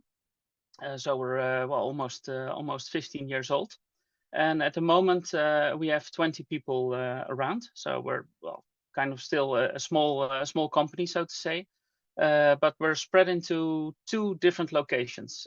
We have a location in Delft, which is famous for the technical university there, and there's the management and the mechanical workshop and all the engineering. And we also have another location at Marknesse, which is also in the Netherlands, but we produce our energetic materials there. So basically, the rocket propellant itself. Well, our capabilities, yeah, as mentioned already, solid rocket propulsion. Yeah, we only do solid rocket propulsion at the moment. We have some projects into thrusters and those kind of things, but the mainstay is in solid rocket motors, and also rockets connected to those solid rocket motors. Yeah, rocket structures, mechanisms like payload ejection, but also parachute systems, those kind of things. Well, we can do aerodynamic and flight simulation. We can produce our own flight electronics. Yeah, as you can imagine, yeah, having a Raspberry Pi or something like that probably won't survive the flight. So we really make something ourselves and also pot it into epoxy so that you can basically do anything with it and it still survives. We do our own flight safety and ground safety assessments and rocket launch operations. Yeah, you can also split it a little bit into, yeah, we have rocket products, and in the civil case, that's high altitude research rockets, but we also have engineering services. And well, actually one of those services is a kind of a nice one, which I wanted to share. We did something for NASA Insight, that was for DLR, the German space agency. And we did a assembly, integration, and testing of prototypes and flight models of the HP cubed payload, which you can see in the middle. And that's a yeah, how to say, Mars mole, as we refer to it. So this is basically dug its way into Mars to do well, all kinds of science there. And we actually assembled this. So actually stuff which I had in my hand is now on Mars, which is, we thought it's kind of cool. It landed already in 2018 there, so it is quite a while ago. It went there with the Phoenix lander. But well, we're still proud of this. And yeah, we bring engineering services to people in Europe. Our facilities, so we go a little bit more towards the facilities. Yeah, as mentioned, research and development of solid rocket motors. Yeah, we can produce one solid rocket motor, which is, well, then it would be R&D basically.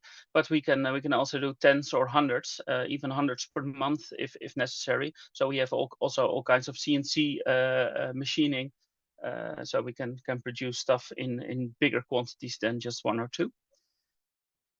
But yeah, it looks a little bit like this then. Well, probably most people have seen already solid rocket propellant. Yeah, it looks a little bit like this.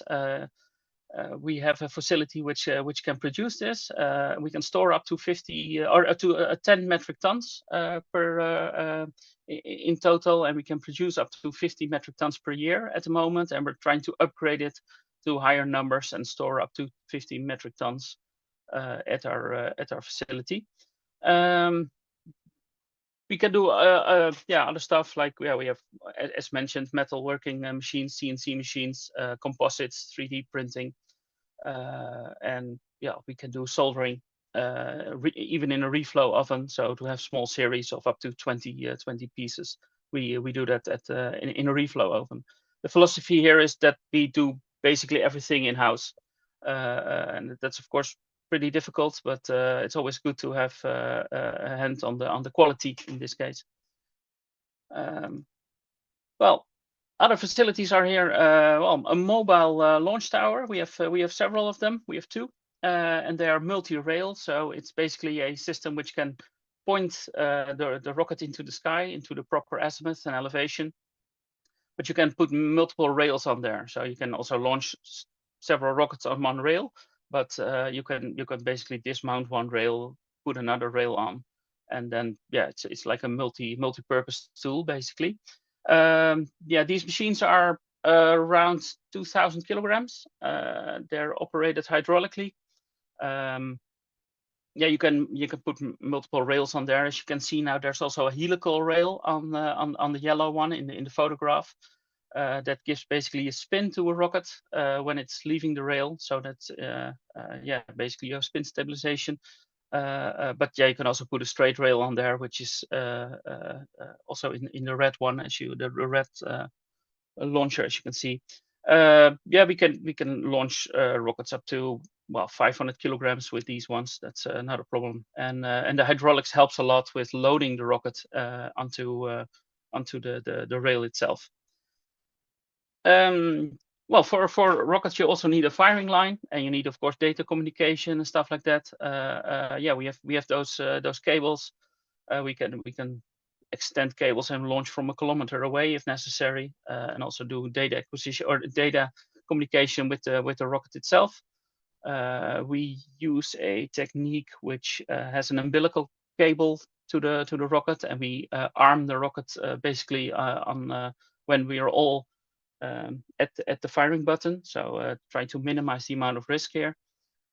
So yeah, we remotely arm the whole vehicle.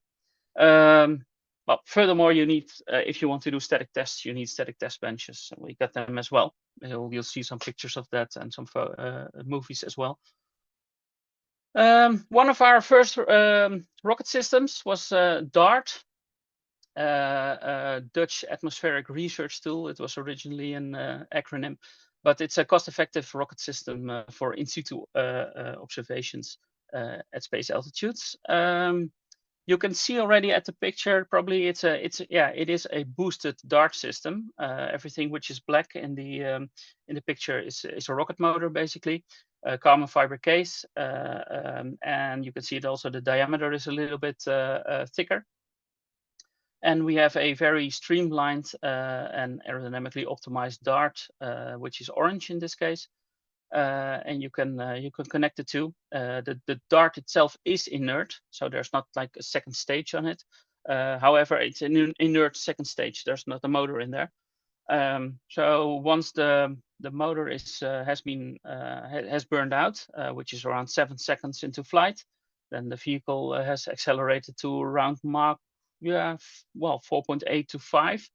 Then it disconnects because there's no thrust anymore, and the DART has minimum energy bleed off and just, well, goes. and it really just coasts to well, space altitudes basically. Very interesting system to do it this way. You need, well, it's a fairly simple and fairly yeah, how to say, very cheap system in that in that respect, very cost effective, so to say. But the downside is that the amount of payload that you can put in such a dart is really small. We're talking about, yeah, normally I would say the diameter of a €2 coin, which is for Canada maybe a little bit difficult to, but yeah, it's like, yeah, coin size basically. So you really need to miniaturize your electronics, and if you want to fly electronics with it. So one of those, we launched a couple of them in Australia at the Kunibit test range, and we aimed at 85 kilometers due to all kinds of regulations. It had a payload of the well, the Royal Australian Air Force, and yeah, this was basically the first mission that we launched with this. Looks a little bit like this. Let me see. This is also without sound, so don't worry.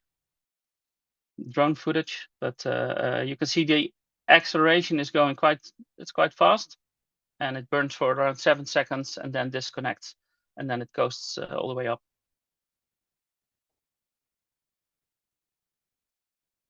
And then you see yourself into the well, the Wikipedia page of what has been launched in 2020. This is also already like 6 years ago. But yeah, then we see also some Dutch flags there, which well, then we are well, with Canadian Black Brand, and also some Minuteman 3 tests and stuff like that. But yeah, we launched as well, and this is for us and for the Netherlands, that was quite a first. We launched it in Norway as well. You can see here Chef payload. Don't know if well, Chef, I'll try to explain it a little bit. It's like radar dust or radar snow. It's originally a military invention. But what you also can do is place that Chef very high up in the atmosphere, like 85 kilometers, and there's still some, well, some gases there, some trace gases, and but some wind, so to say. So yeah, what you can do is you throw the Chef into that jet stream, and you can see how long and in what direction and what speed those winds are. So that's basically the only way how to deploy Chef at those altitudes, because weather balloons go to, well, let's say 40, 45 kilometers. Satellites, of course, are also out of the question at those altitudes. So this is the only way to do that. And there's still some science, some scientific campaigns which do this. And it looks a little bit like this. Don't know if you hear the sound or not. Hopefully, because there will also be some other movies with sound.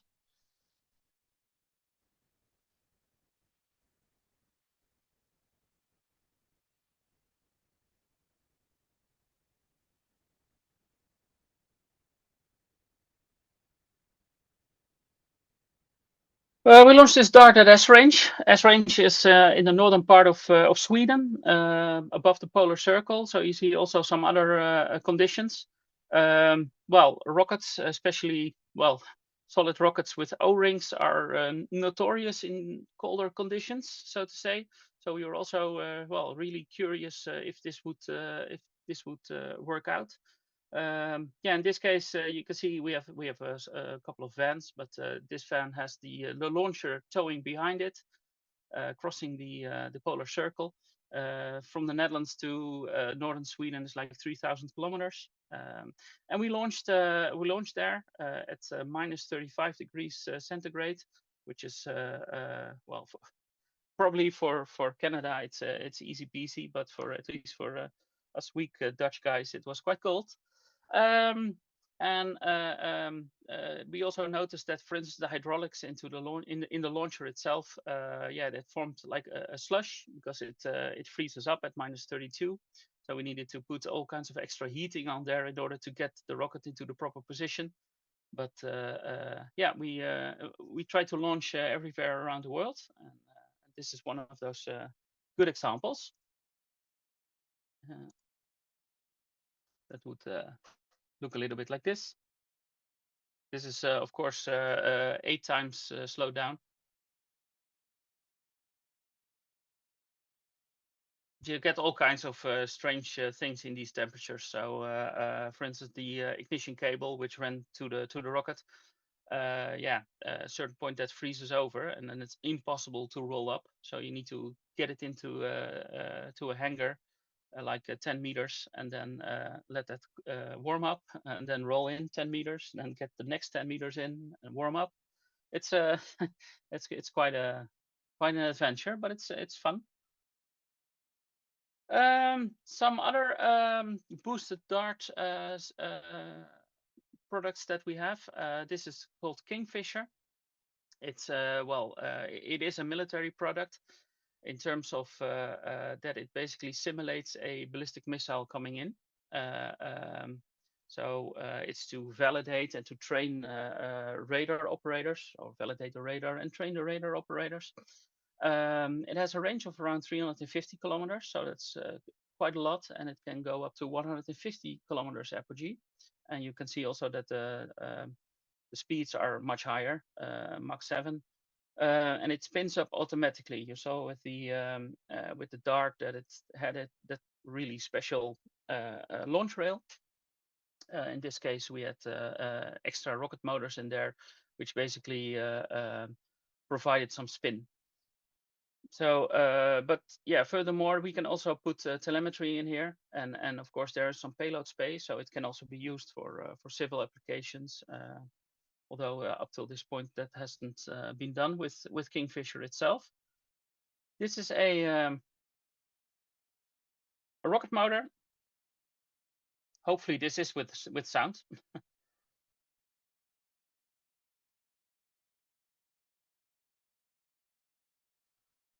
But the rocket motor itself from Kingfisher is around 100 kilograms of propellant, and it burns around 15 seconds, and provides around 2.5 metric tons of thrust in the beginning. So it's quite a big rocket motor already, and you can imagine if you have 2.5 metric tons of thrust, and you have a rocket which is well, only 160 kilograms, that it goes up quite fast. And here you can see it when we put it in the other way around into our launcher. You can see this is just a straight rail, and you know, the characteristic boosted dart configuration in this case. This is a launch in Scotland at the MOD Hebrides.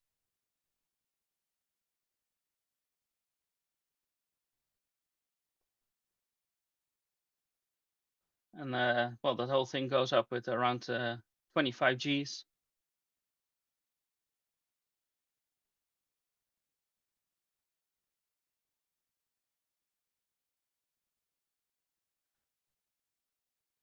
You saw those small bunkers in the beginning of the movie. You can see it here as well. We were in the closest bunker next to the rocket, so it's 25 meters. Of course, you're in a bunker, so you're kind of safe, but at least, well, you need hearing protection, and you feel it in your chest basically if you press the button. It's quite a nice experience. But from Kingfisher, we went to Barracuda, basically the same rocket motor, but well, a much bigger payload section. We can easily put like 40 kilograms in there and still reach space. And well, in case of the military mission, it is a so-called unitary target, so it's much bigger in terms of RCS, radar cross section. And well, we could put several different trajectories we can fly with this. So we were there for the FS Formidable Shield 23 NATO exercise with the Dutch MOD. What we can do is put salvo launches in there as well, so have multiple rockets in the air at the same time to simulate a certain threat scenario. And well, this is basically what we did at FS.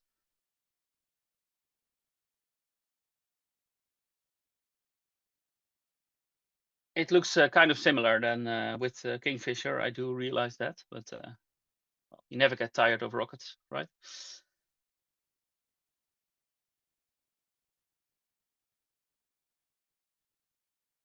Well, then we launched the Barracuda in Canada at Maritime Launch. You see, a Maritime Launch has a very nice concrete pad, which can also work great with our mobile launchers. And so in this case, well, the rocket is was shipped over by an ISO container, so a standard shipping container, and propellant was flown in via cargo plane. And yeah, a couple of days of assembly, and we had a operating system even in Canada. So we had a mobile telemetry station from a rented camper van. So a lot of extra antennas which we placed next to the camper van, and that was around 35 kilometers from the actual launch site, so that we have a very nice several telemetry stations, one mobile and one which is fixed at MLS itself. And yeah, that worked out great. We really planning to launch much more at Canada, aiming for a launch cadence of well, at least one, but probably 2 launches per year. Something we also do, rocket motors. Yeah, you saw already quite some rocket motors, but yeah, we do radial motors as well. Yeah, this is of course not a civil application, so to say, but smaller rocket motors, so up to 50 kilograms. Yeah, we do that. We produce that, and we can produce plenty of them. And those are, well, what we refer to as boosters, so high thrust in a short duration. Short duration in this case could be like 7 seconds, or yeah, 3 seconds is also possible. We have different sizes. Well, you probably see here now the Dart and the Barracuda next to each other in terms of rocket propellant. We always use a carbon fiber wounded case, so that means that your rocket motor itself is well, really small in empty mass, in dry mass. And we can put a integrated fin canister in there if that's desired. But for civil applications, we well, we try to well, we can offer basically 2 different diameters, which is the 117 millimeter outer diameter. We really talk about the rocket motor case in this case, that the outer diameter, and a 215 millimeter outer diameter. And well, you'll see those 2 shapes in the photograph.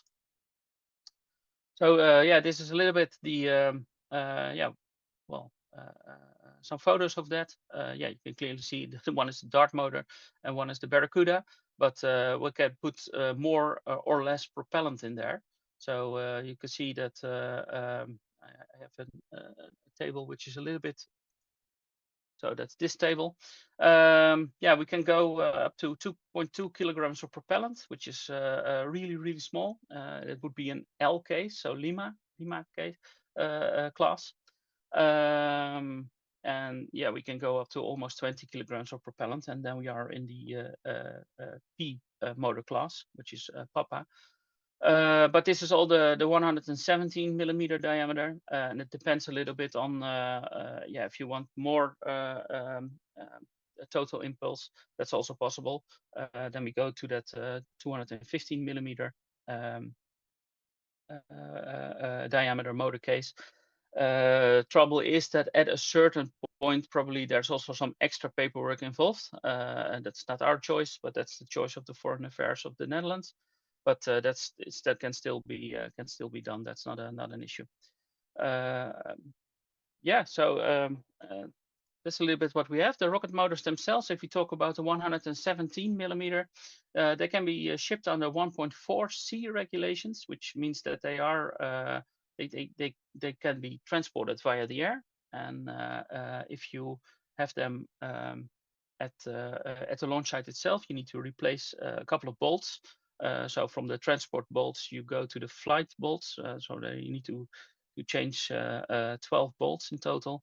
And then you have a rocket motor, which is then a 1.3 C situation. So, and yeah, we can, well, we are trying to get a certain launch cadence with MLS. And so there will be shipments going across the Atlantic. And yeah, if we put more rocket motors in there, and yeah, then we can have those motors in Canada as well, if that's if people have interest in this. That's basically concludes this presentation.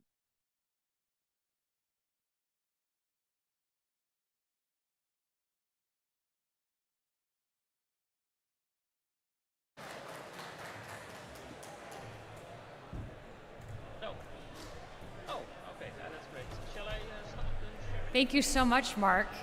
Can you hear me? Not sure. Mark, unfortunately, we are behind schedule, so we don't have time for questions. We're just going to move on with the conference, but thank you so much. And, well, people can watch you on the live stream and get in touch with you if they have questions after. But thank you. That was a really wonderful presentation.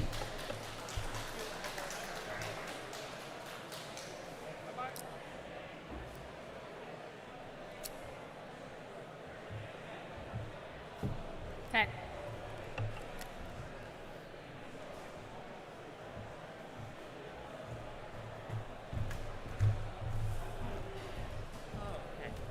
Mel's next and loaded? Perfect. Yeah, Okay. do a big herald, and then Yep. we'll have a minute, and then I'll just for the live stream. Hey there, Rocketeers!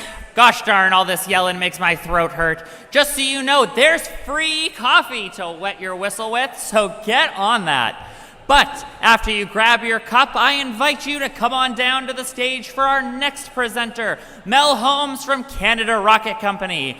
While she's here, make sure you go and talk to her afterwards, because they're looking for new talent. They want to hear from you.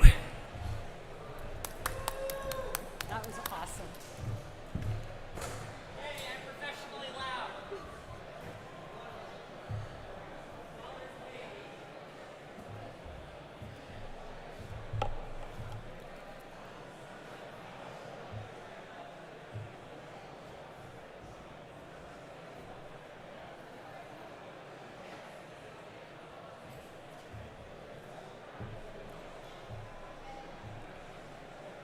You ready, live streamers? Awesome. Yep, okay. You're all set? Do you need, no, you don't. Okay. Our next presenter comes to us via a very circuitous route from oil rigs in northern Alberta and BC to the mining sector in Ottawa and bringing energy solutions to Canada, and then on to a stint at Tesla, and then finally to her latest adventure, which is building rockets in Canada. Please give a very warm welcome to the Launch Canada community, the head of infrastructure for Canada Rocket Company, Mel Holmes.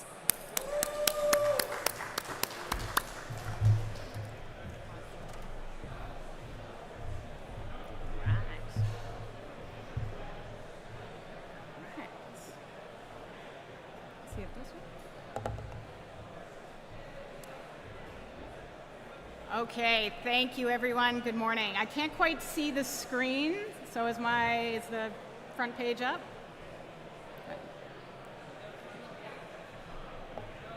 It's not up yet? It's just me? Okay, no worries, I can start without it.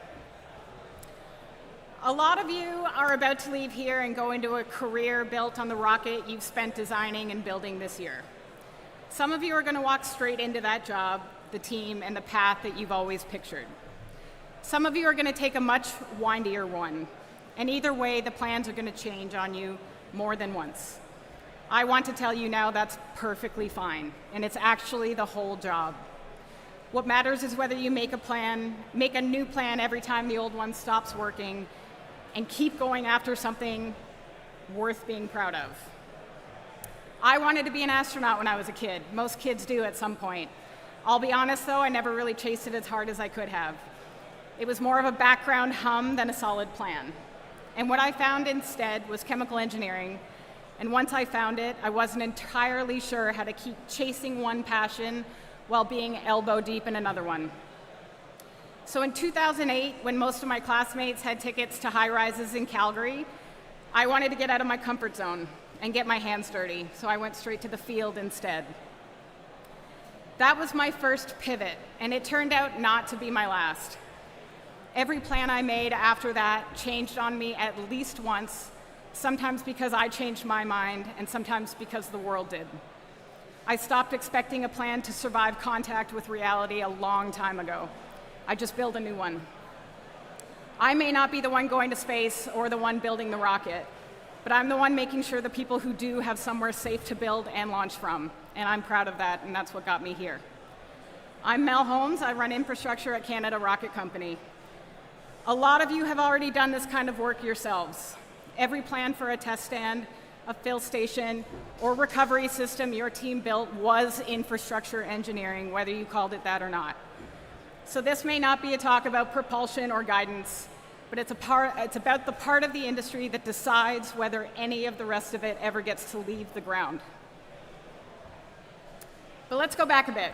So I grew up overseas and lived in Southern Ontario, but moved to Halifax for university, leaving with a degree that put me on the oil rigs in the far reaches of Northern Alberta and BC. It was beautiful up there, don't get me wrong, but it was also brutally and unreasonably cold, and I learned it wasn't the place for me long term. But before I left, the North taught me a few things I've never forgotten. The first being that the first thing to fail is never the thing everyone was worried about. Between the stretches of frozen one-way trucking roads where you had to call in and out over a radio because you couldn't see another car coming the other way and there wasn't room to pass anyone, I learned quickly to adapt to extreme environments and throw the playbook out the window. I learned to also not fully trust the textbook. Gut instinct and experience will go a long way. The cement truck operators up there knew more about running equipment at minus 50 degrees than any cryo expert I've ever worked with since. They had never opened a material science paper in their life, but they knew the truck and they knew the cold. Although I was proud to bring that efficient design and delivery to major Canadian energy programs, and even more so having withstood those harsh conditions, the remoteness and eagerness won me over. I went back to Dalhousie for a master's in materials engineering, which opened the door to the mining sector. And from there, I found my way to Chalk River Nuclear Labs, redeveloping the site from medical isotope production to reactor research. And that's where I really fell in love with my discipline and its overlap with reality. At Chalk River, I got to build a small modular reactor R&D facility, the project that let me marry technical chemical engineering I'd studied with the complexity of the facility work that it took to make that research actually possible. Nuclear procedure culture is strenuous. It is frankly over the top by most engineering normal standards. Every step documented, every margin justified twice. But once you've seen what a nuclear facility actually demands, it stops feeling excessive and starts feeling necessary. When failure isn't an option, you don't bolt safety on at the end. You design it in on day one. But hold on to that, because I quickly found myself in the throes of Tesla's OG Gigafactory, and the culture there was the complete opposite. Scrappier, faster, less patient with paperwork. But even there, in the scrappiest culture I've ever worked in, the good teams never actually threw documentation out. They just made it lighter and they made it tighter. Not nuclear-grade paperwork everywhere, but not nothing either. I had emailed Tesla recruiting more or less on a whim and ended up spending years inside the Gigafactory in Reno, Nevada. I joined in early 2018 when most of the building was already standing, right in the middle of the Model 3 ramp, and the steepest automation learning curve that I and everyone around me had ever been a part of. We pushed hard into robotics on that line and equipped the facility to handle it. And then in more places than you'd expect, and damn near overnight, we ripped the robots back out again because they weren't the right call after all. It was building the car factory, while we were driving the car with a flailing robot behind the wheel. And the plan changed mid-build more than once, and so did we. Around that same time, we were parallel pathing everything else: expansion plans, R&D builds, new factories going up overseas, upkeep on the buildings we already had, and a full retooling of the Fremont production line. All of it running at the same time, all of it with a small in-house procurement and construction team, and all of it done in record time. Whether you're pouring a new foundation from scratch or wrestling a 5-year-old floor plan into a brand new process, the building's constraints show up in every line you try to run and every part you try to make. The factory isn't a container for the real engineering. The factory is its own engineering problem. From there, the scale just kept changing. I was fortunate to broaden my experiences with global capital partnerships in Apple Park, and then to Rivian with churning EV manufacturing lines alongside windmill development. I was left speechless at Apple Park's single-cut granite staircases and marveled at Rivian's mix of architecturally award-winning design with efficient plant layouts. At Rivian, in particular, one retrofit still sticks with me. We had to route bulk nitrogen lines and glass bead media through more than 1 kilometer of piping across the entire building to a single fine point mixing injection head in the middle of the factory floor.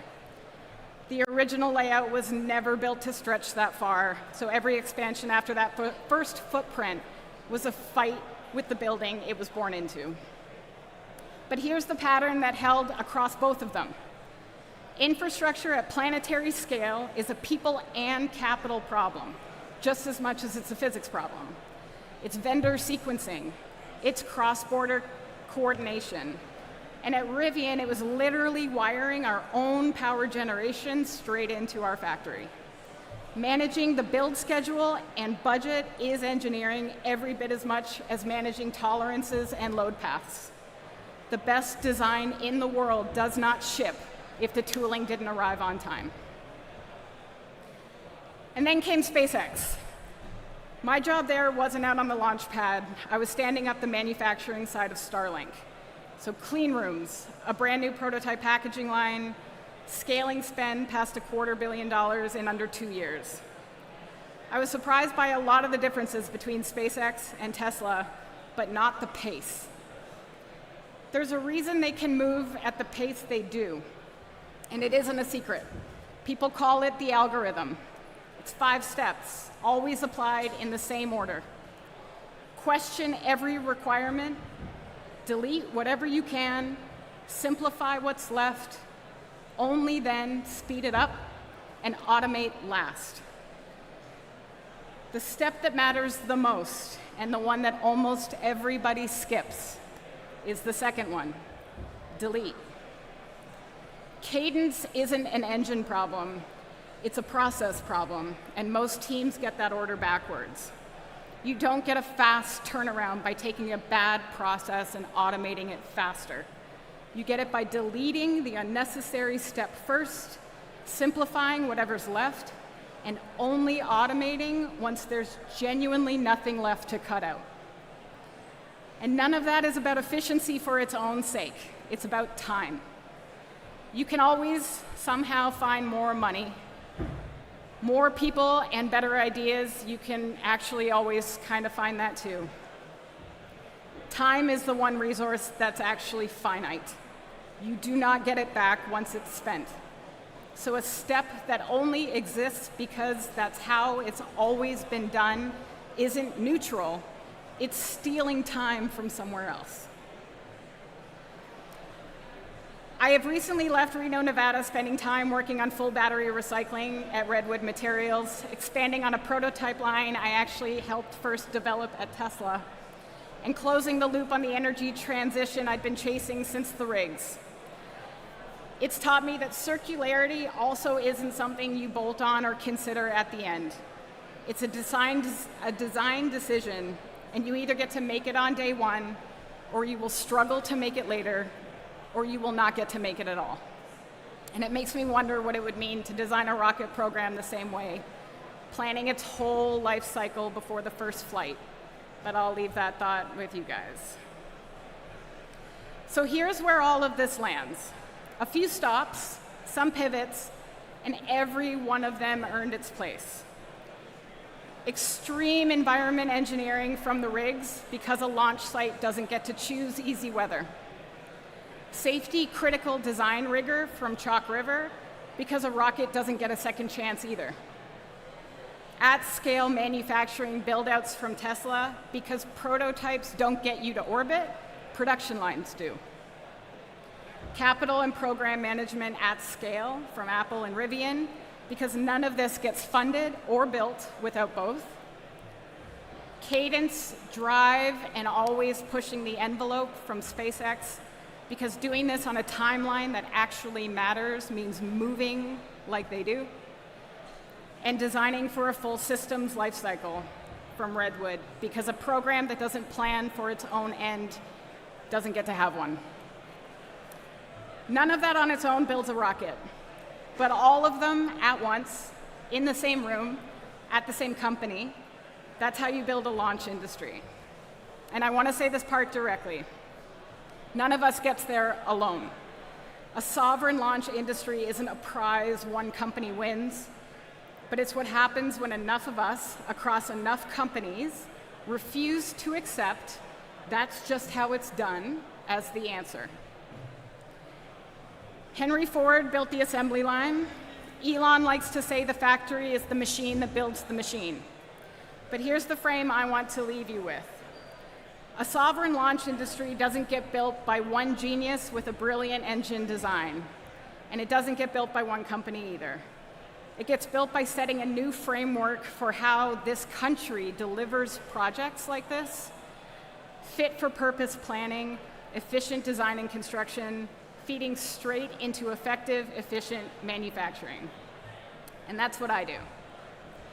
So before I go, if you've ever prepped for launch or built a fill station or a recovery system for your team, you've done infrastructure engineering. You just didn't call it that. And underneath all the technical lessons, plans change. Every single time, in every industry, mine did. And the answer was never to force the old plan to keep working. It was to make a new one and keep going. That's true whether you're retrofitting a gigafactory, recycling a battery, or building the first stage of a career that you can't picture yet. Pivot, embrace the change instead of fighting it, keep driving for something faster, better, and more efficient than how it's been done before, because every industry worth its salt runs on that same instinct. And if you don't end up exactly where you pictured when you walked in here today, and most of you won't, that doesn't mean you got it wrong. It means you're doing the actual job. You will still build something you're proud of. You will still be the one that makes change happen wherever you land. We are all here, every one of us, because we want to do something incredible. The plan for how you get there is going to change. So go build the next one anyway. Thank you.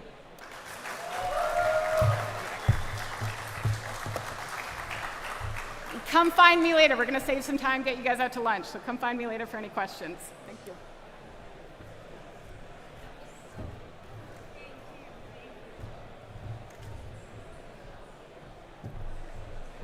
Thank you, Mel, for that wonderful, wonderful talk. We're so glad that you're back in Canada and part of our community.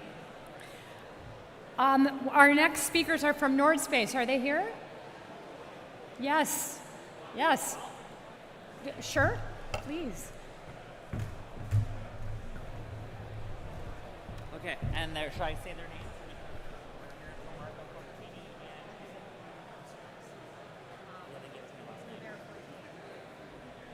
Hubert, 14. You got something that you want me to say? No, because I didn't know anything. Okay, so I just need their names. Hey there, Rocketeers! Once again, we're inviting you on down to the stage, this time to hear from NordSpace. We've got Hubert Fortier and Mike Martin here to regale you with NordSpace's experiences. Please come on down. I need to start finding weird accents. Oh yeah, bud, come on down to the stage.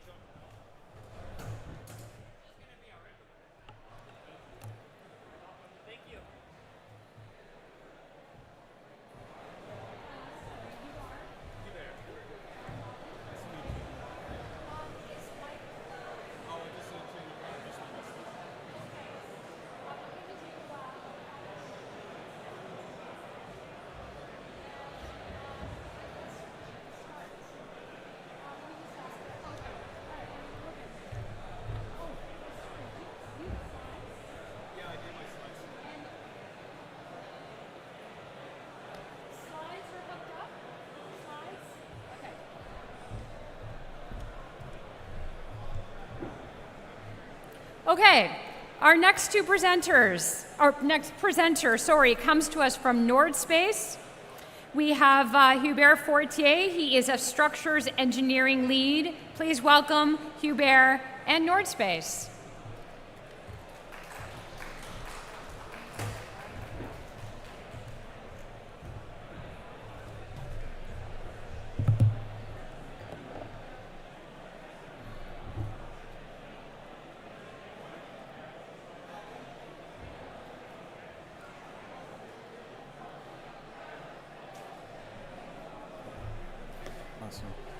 Hello. Hi. So I'm here representing Nordspace, and I'm here to just talk to you about how we're going to be working towards helping Canada become a spacefaring nation. So, yeah.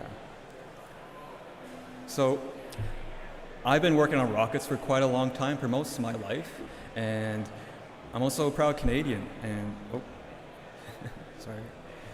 And I've been working from model rockets all the way to suborbitals, and working on some orbital applications, and it's brought me to the point where I figured out that I just like working on very challenging things. So everything from working on rocket engines to climbing mountains, because I believe in the fact that working on really hard things is really important for us, that it helps build character, helps build the people around us, helps build the communities.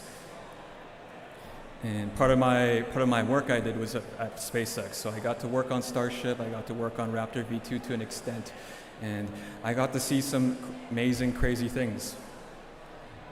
But now I'm back home because I want to work on Canadian rockets. I want to help build the kind of industry I wish Canada will have years down the road. And I hope Canada it'll happen in our lifetime, that we'll have a first orbital launch.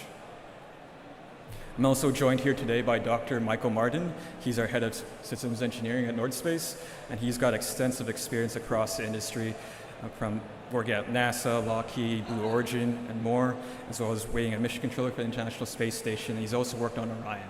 So all of us at Nordspace, we're very glad to have you on board with us. Yeah, so just to show some pictures that these two rockets see on the screens, they're very familiar. I think everyone's seen them and heard of them.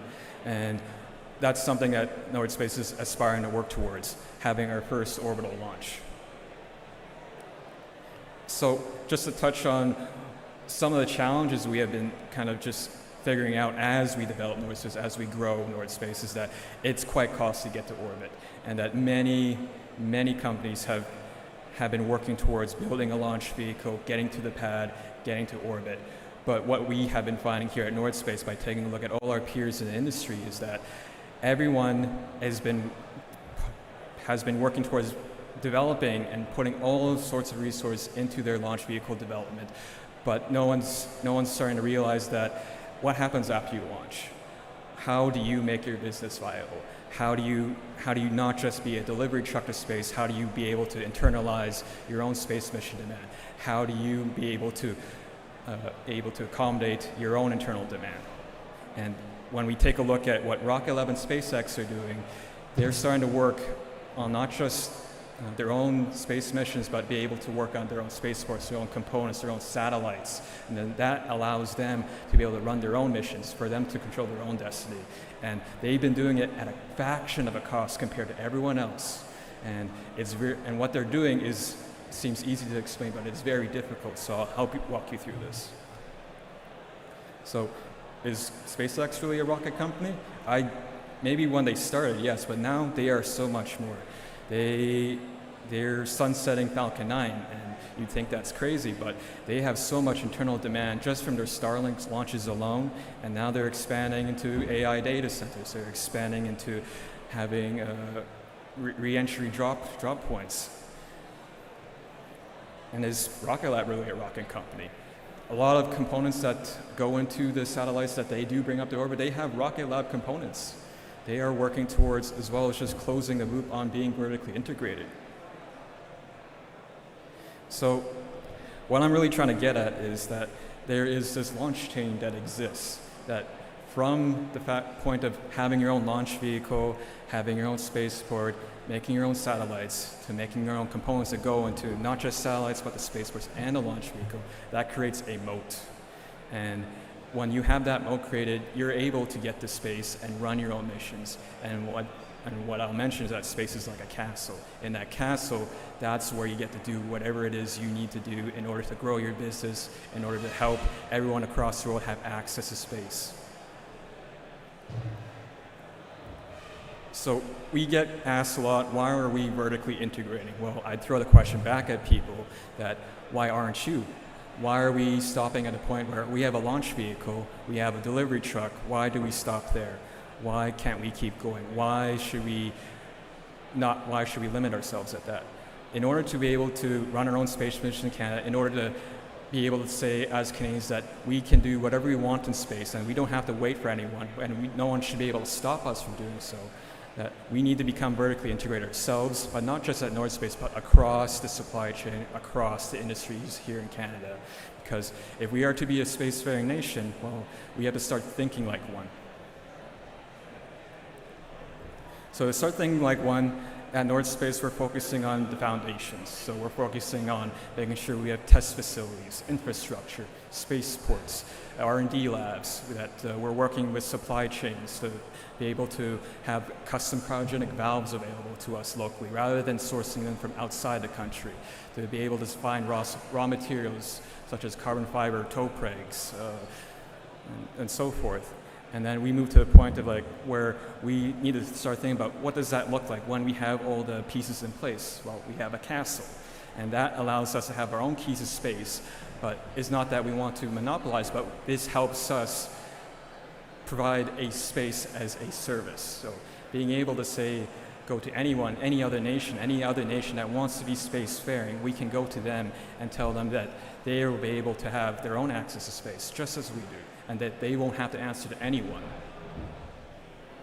And then once we are able to establish these castles, this whole launch chain, from being able to have our own launch vehicle, launch from our own spaceport with our own size, with our own payloads for our own mission, then we can start taking advantage of what we can do in space, from constellations, in-space propulsion, in-space manufacturing, and so forth.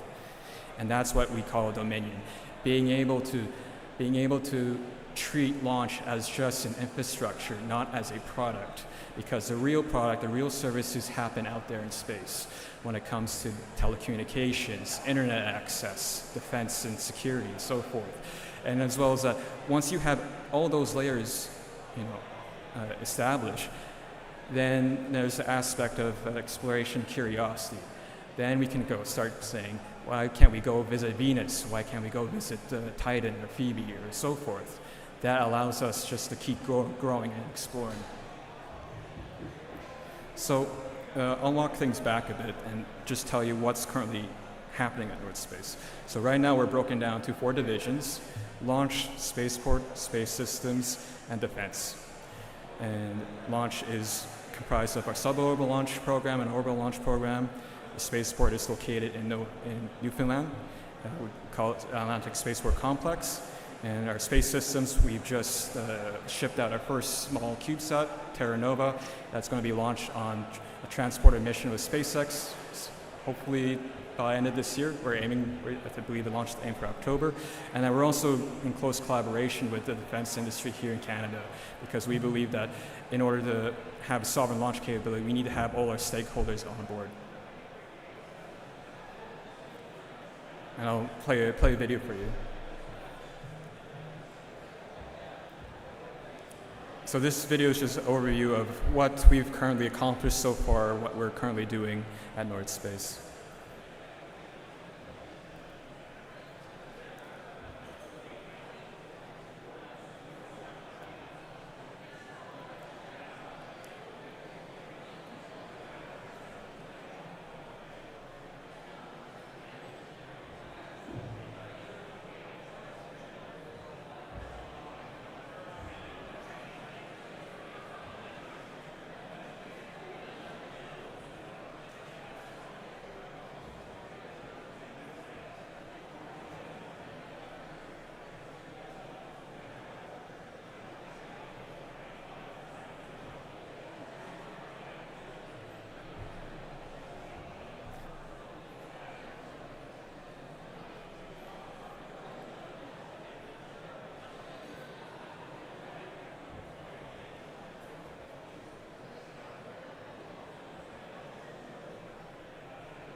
Yeah, so I hope that tells you a little bit about us.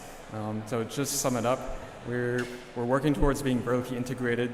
We're continuously investing in ourselves, and we're currently trying to work across multiple platforms, making sure that everything we do is cost effective and makes sense, and as well as that we're proudly Canadian, that everything that we do is for all Canadians. That we're at 50 employees now, we're hoping to be about 70 by end of the year, we're raising funding, and that we're trying to make sure that we also invest in other Canadians through North Space Ventures, because we believe that we can't just focus on investing in ourselves, but we also make sure to invest in Canadians across the country. Because in order to be a spacefaring nation, everyone should be able to say that they have the capability of doing so or contributing so. And just to sum up our current launch vehicle development, we're aiming to launch Taiga, our suborbital launch vehicle. We're awaiting regulatory approval for this year. And then for Tundra, for our light to medium lift phase, that we're working towards a launch by 2028. So that's to LEO and SSO. And for Tempest, it's way down the road for us, but we have to plan in advance. So we're hoping for this to be our reusable medium lift platform. And a facility that we've recently spun up is Rocket Factory 1. And Rocket Factory 1 is our first rocket factory of many. Our second one's already been sited, and we're hoping to break ground sometime next year. But right now we're currently working out of Rocket Factory 1. And this facility is meant for helping us develop our first orbital launch vehicle, Tundra. And in this facility, we'll be able to do all our tank manufacturing, R&D, doing our propulsion work, hosting our space systems lab, and so forth. So we're hoping to treat this first facility as one of many, but to help us flesh out the rest of our programs. And to give you a sense of what's in it, we hope to have a lot of automated equipment, such as metal 3D printing, automated fiber placement technology for our composite structures. We hope to have extensive testing equipment for our space environments, as well as we're working with many, many industrial partners in the Southern Ontario region to make sure that we capitalize on the fact that there are many industries around us and that they may not have aerospace or space-related solutions, but together working with them, we are able to create a supply chain network that will help us support our programs into the future and many other missions. And we also have our test range. So our test range is currently being expanded and improved, and we're hoping to be able to host numerous orbital rocket engine tests. It's a 50-acre facility in northeastern Ontario, and we're hoping to have probably the biggest rocket engine, liquid bipropellant rocket engine hot fire in Canada's history by the end of this year. That's our target, and we have our own propellant farms, and we're hoping to be able to make this site in a sense, very accessible for our programs and be able to continue our orbital engine development.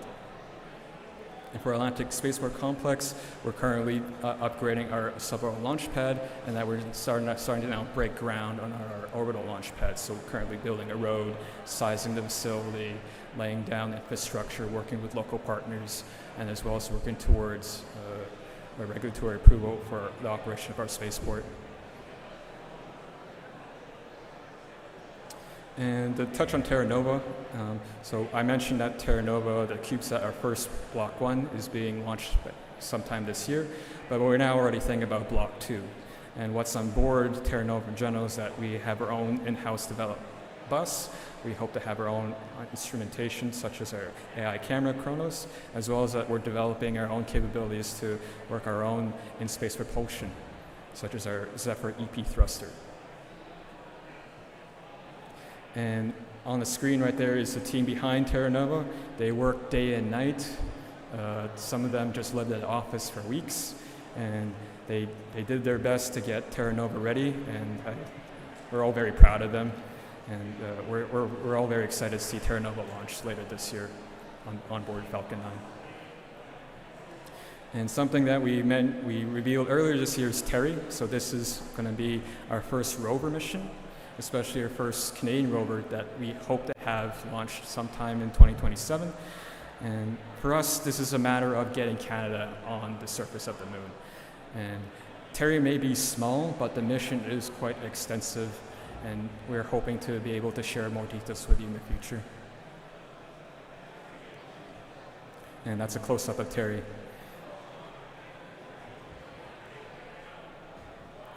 This is just a summary of like where we're at across various products. So Taiga, we're hoping to launch is the first launch this year. Then later on, we plan to have subsequent launches over and over again as we continue to develop that platform. Tundra, we're hoping to bring that online sometime in 2028. And then for our satellite buses, where Athena's in continuous development, Aquila will happen sometime in the future. And that we plan to get started with our in-space propulsion programs, and also get Terry to full swing in 2027. And just a quick overview of like what does our roadmap look like, because everything I've been talking about is very busy. There's a lot of fires in the iron. Yeah, so we're hoping our current focus on the launch side is light lift, and then over time we'll be able to start developing what the medium lift solution will look like.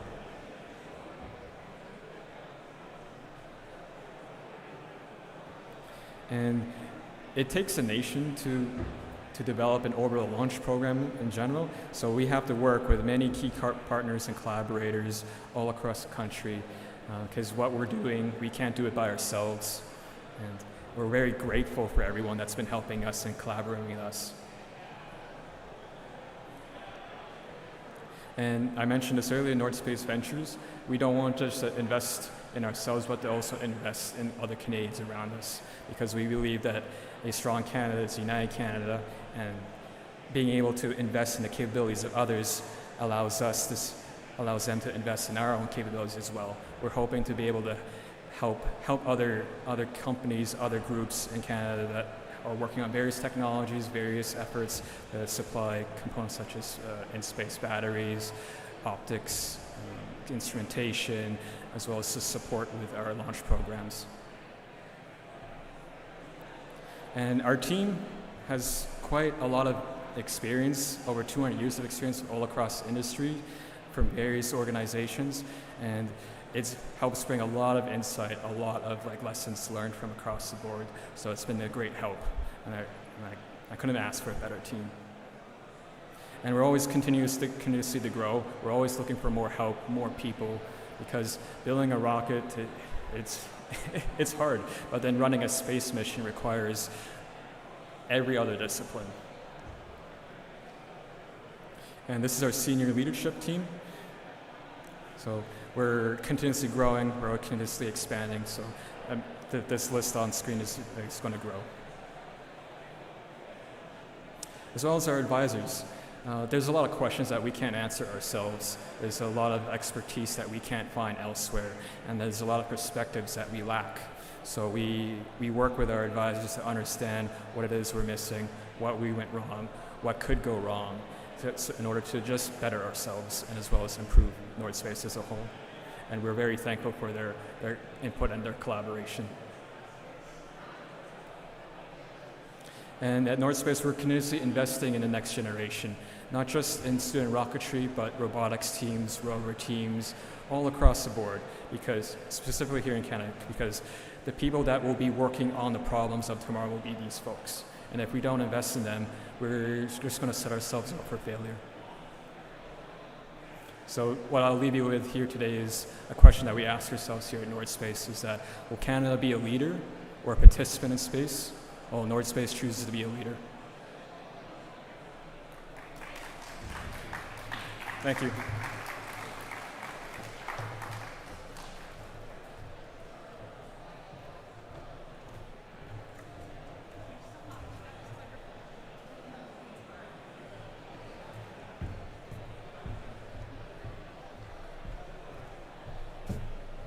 Thank you so much, everybody. If you have questions for Hubert, you can find him around at the conference.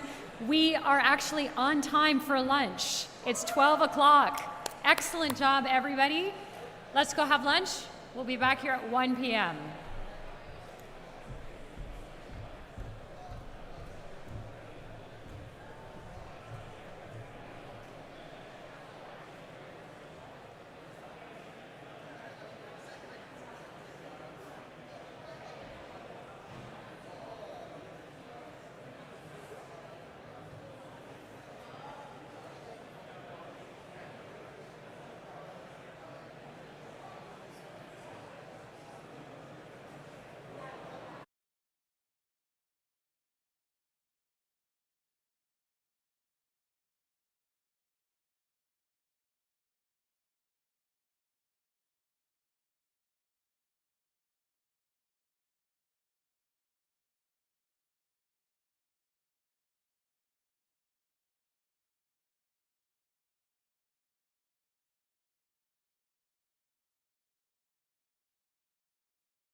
of Maritime Launch Services. So please, come talk to a real live astronaut.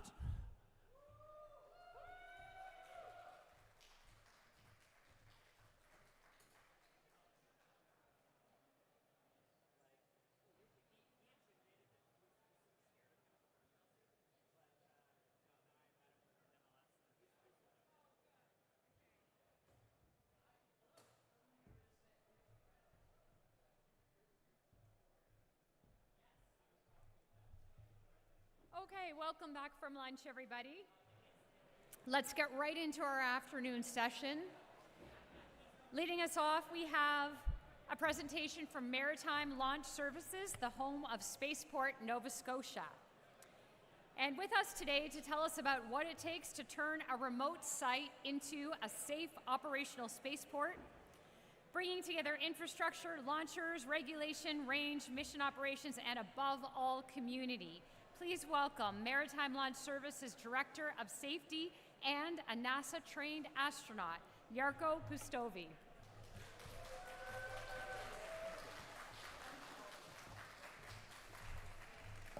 Hello, everyone. It's great to be back to Launch Canada, and I actually remember my first conference appearance in 2022 in the arena in Timmins, where I thought I said something that became true today. When I was looking at the audience back in 22 with just several teams and several launches, I thought giving a little encouragement to the team members of all the teams and say that Canada is going to develop space industry.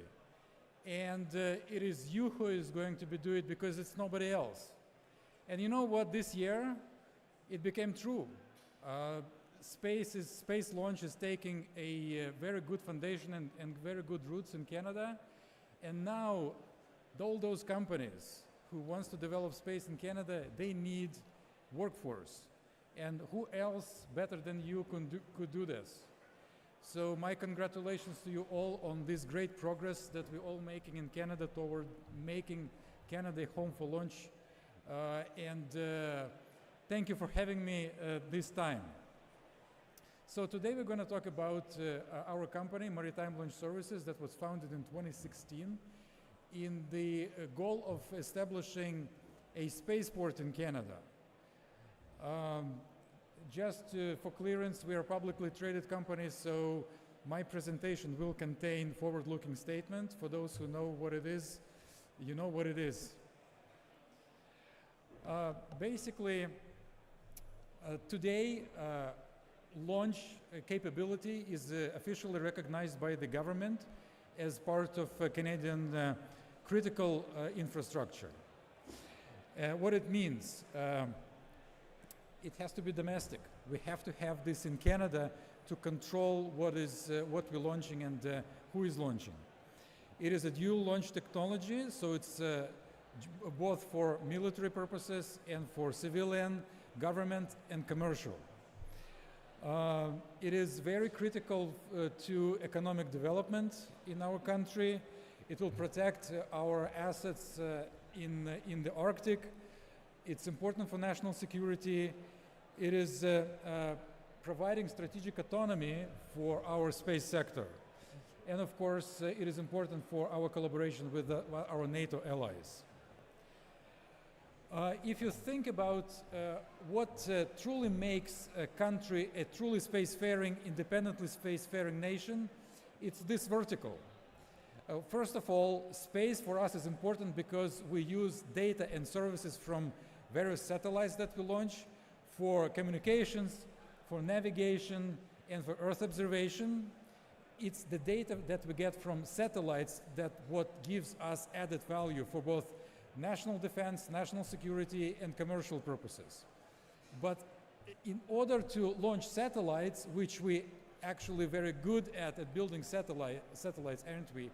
Canada was the third country to build its own satellite back in the 60s, the Alouette-1 satellite.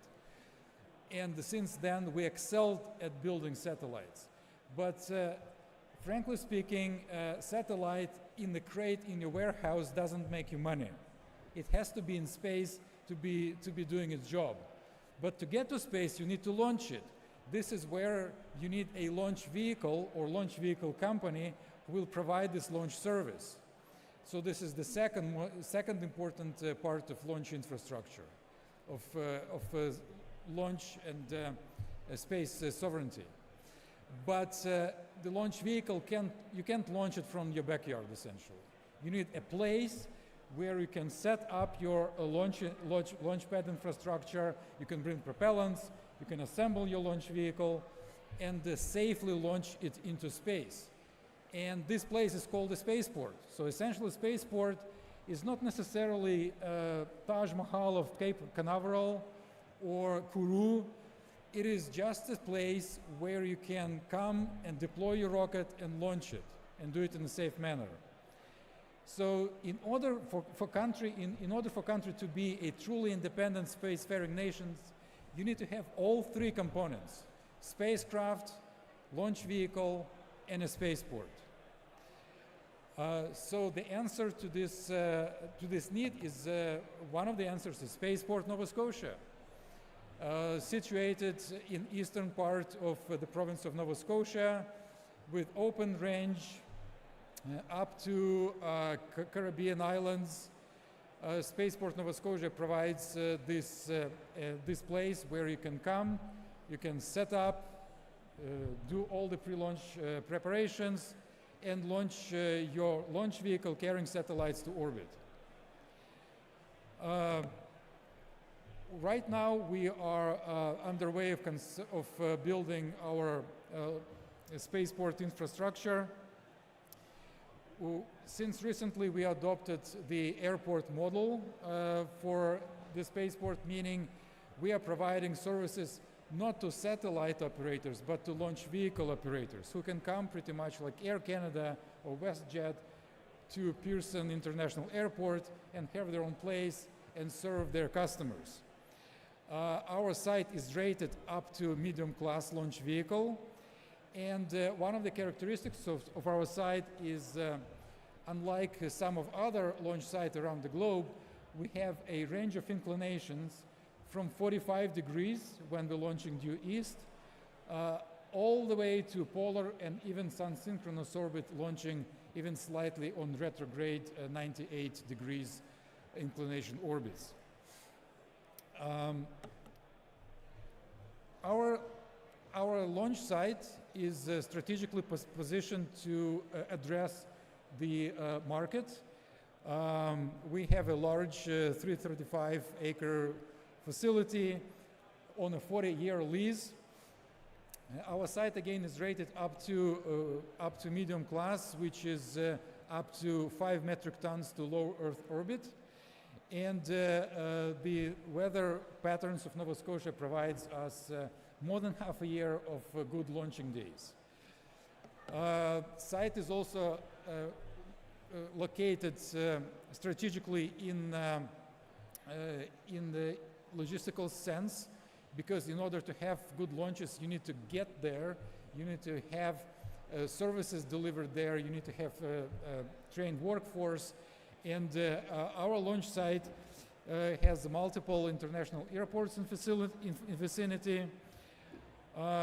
It's basically next to Trans-Canada Highway. Railroad is also available. Several deep sea ports in Canso and Mulgrave. And also, if you need to deliver something by sea directly, Canso Spaceport is also rated for such operations.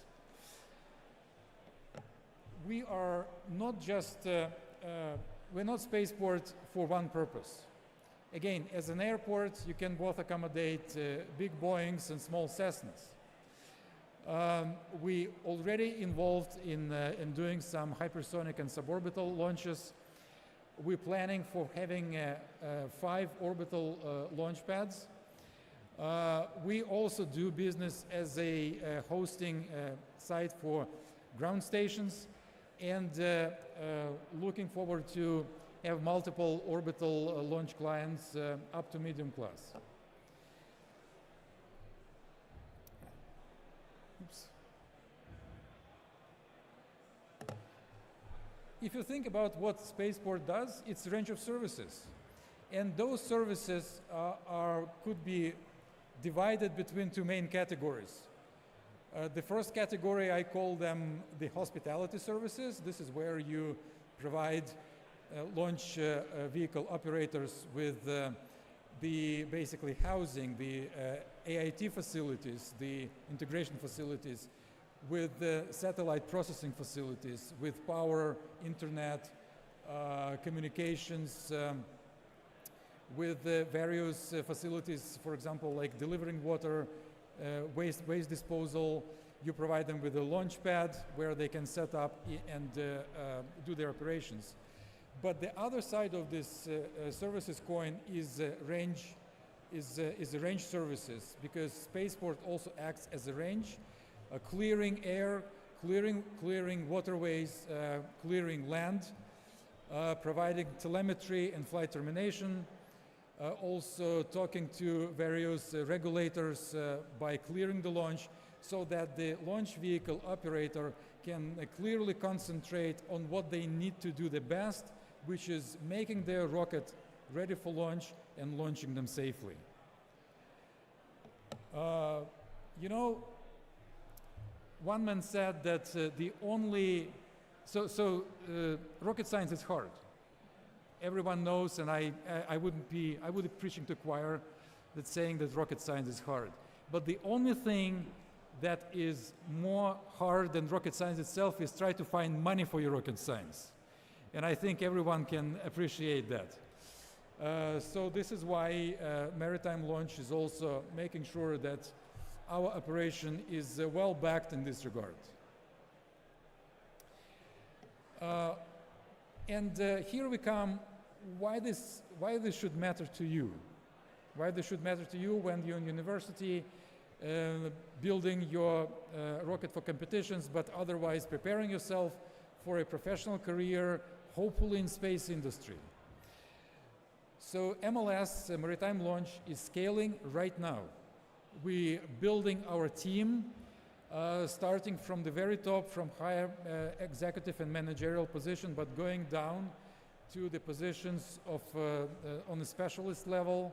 And we will be looking for a lot of you down the road. These are both jobs in corporate, but also jobs on site, both for spaceport itself, manning those capabilities that I was describing when I was talking about services, but also helping our launch clients who will be establishing their presence once they are on a contract with us and getting the services that we need. They will need people to execute the services. I can give you an example. Our recent contract with ESAR Aerospace, who are going to bring their Spectrum launch vehicle to launch from Spaceport Nova Scotia, they actively looking right now for people in Canada to man their Canadian presence. So please be aware of those opportunities, make yourself available for those opportunities, and good luck to you with your job interviews. Department of National Defense recognized that launch is important to Canadian sovereignty and defense, and we have DND Launch the North opportunity going on right now, and also this is opportunity for you as well. Maritime Launch will be having and establishing training programs for professionals in space, so please pay attention to those opportunities and respond to them as well. And of course, all the international partnerships that we have will probably result in getting lots of you involved in those and potentially get hired.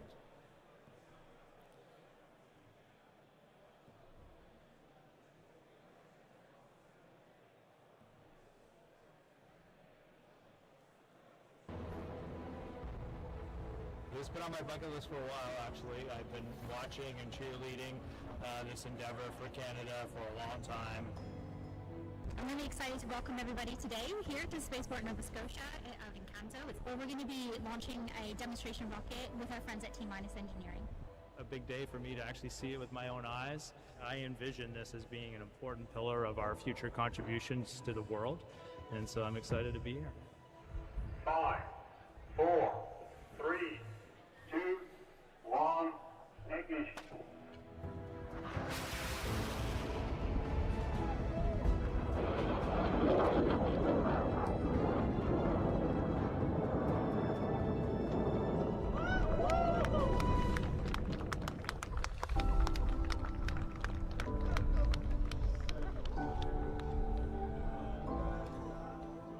I immediately thought it was amazing. Oh my god, my face, like if you saw, I was like, oh my god. It was one of the coolest things like I've ever seen in my life. It was very exciting. For an opportunity for Nova Scotia, I really see this as a partnership between counties and the province and national to work together and build new industry here, which is much needed. But it's exciting to kind of bring us, elevate us in the country in technology and partnering with other countries. I think it's really exciting. Here in Canada, here in Nova Scotia, just gives us the independence as a nation to set forward and be who we are without relying on anyone else in the world. It's a wonderful opportunity, both for T- as they build their rocket and test their systems. We get to do the same with the spaceport. I'm so proud of the team today. I'm so proud of everybody that came to experience the launch. I love seeing the excitement on people's faces when they see a rocket go into the air. There's nothing like it. And to know that we did that with the community here, with our stakeholders, with all our operations team working all together, it's the humans that make these things happen. So I love celebrating that.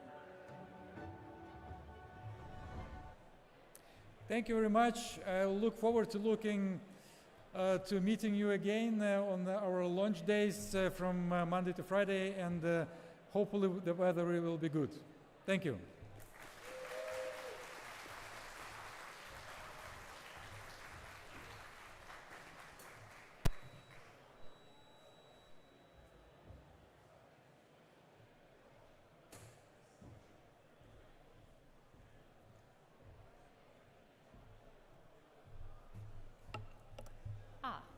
Just looking for the red pants.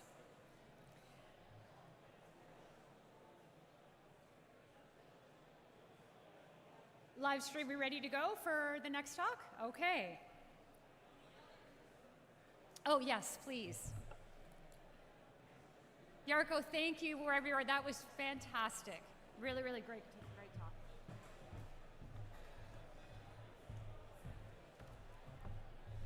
Hey there, Rocketeers in the arena. We're going to announce our next talk for you. But first, I think it's time we talk a little bit about the elephant in the room. We're all launching bigger and faster rockets here at Launch Canada. We want to fly higher than we've ever gone before. But you, as the individual outside the competition, you need to get licenses. And in Canada, you can't do that without the Canadian Association of Rocketry. And that's why our next talk is to teach you about it. So please welcome Bruno Pierre Levesque.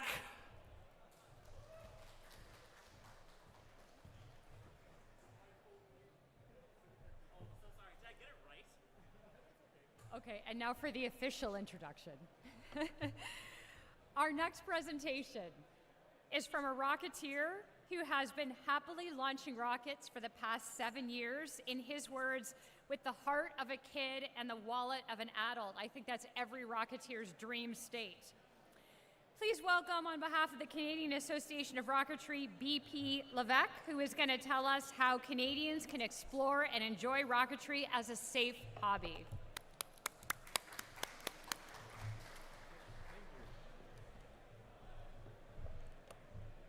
Hello there. Everybody's feeling good? Yay! Yeah. I'm sorry, I'm not an introvert, so I spill energy everywhere. So my name is BP Levesque. BP is just an abbreviation of my real name. It has nothing to do with what you put in your rockets. So no big stories or stuff like that. We just say BP Levesque, all right? Good. Thank you, Launch Canada, for receiving us here.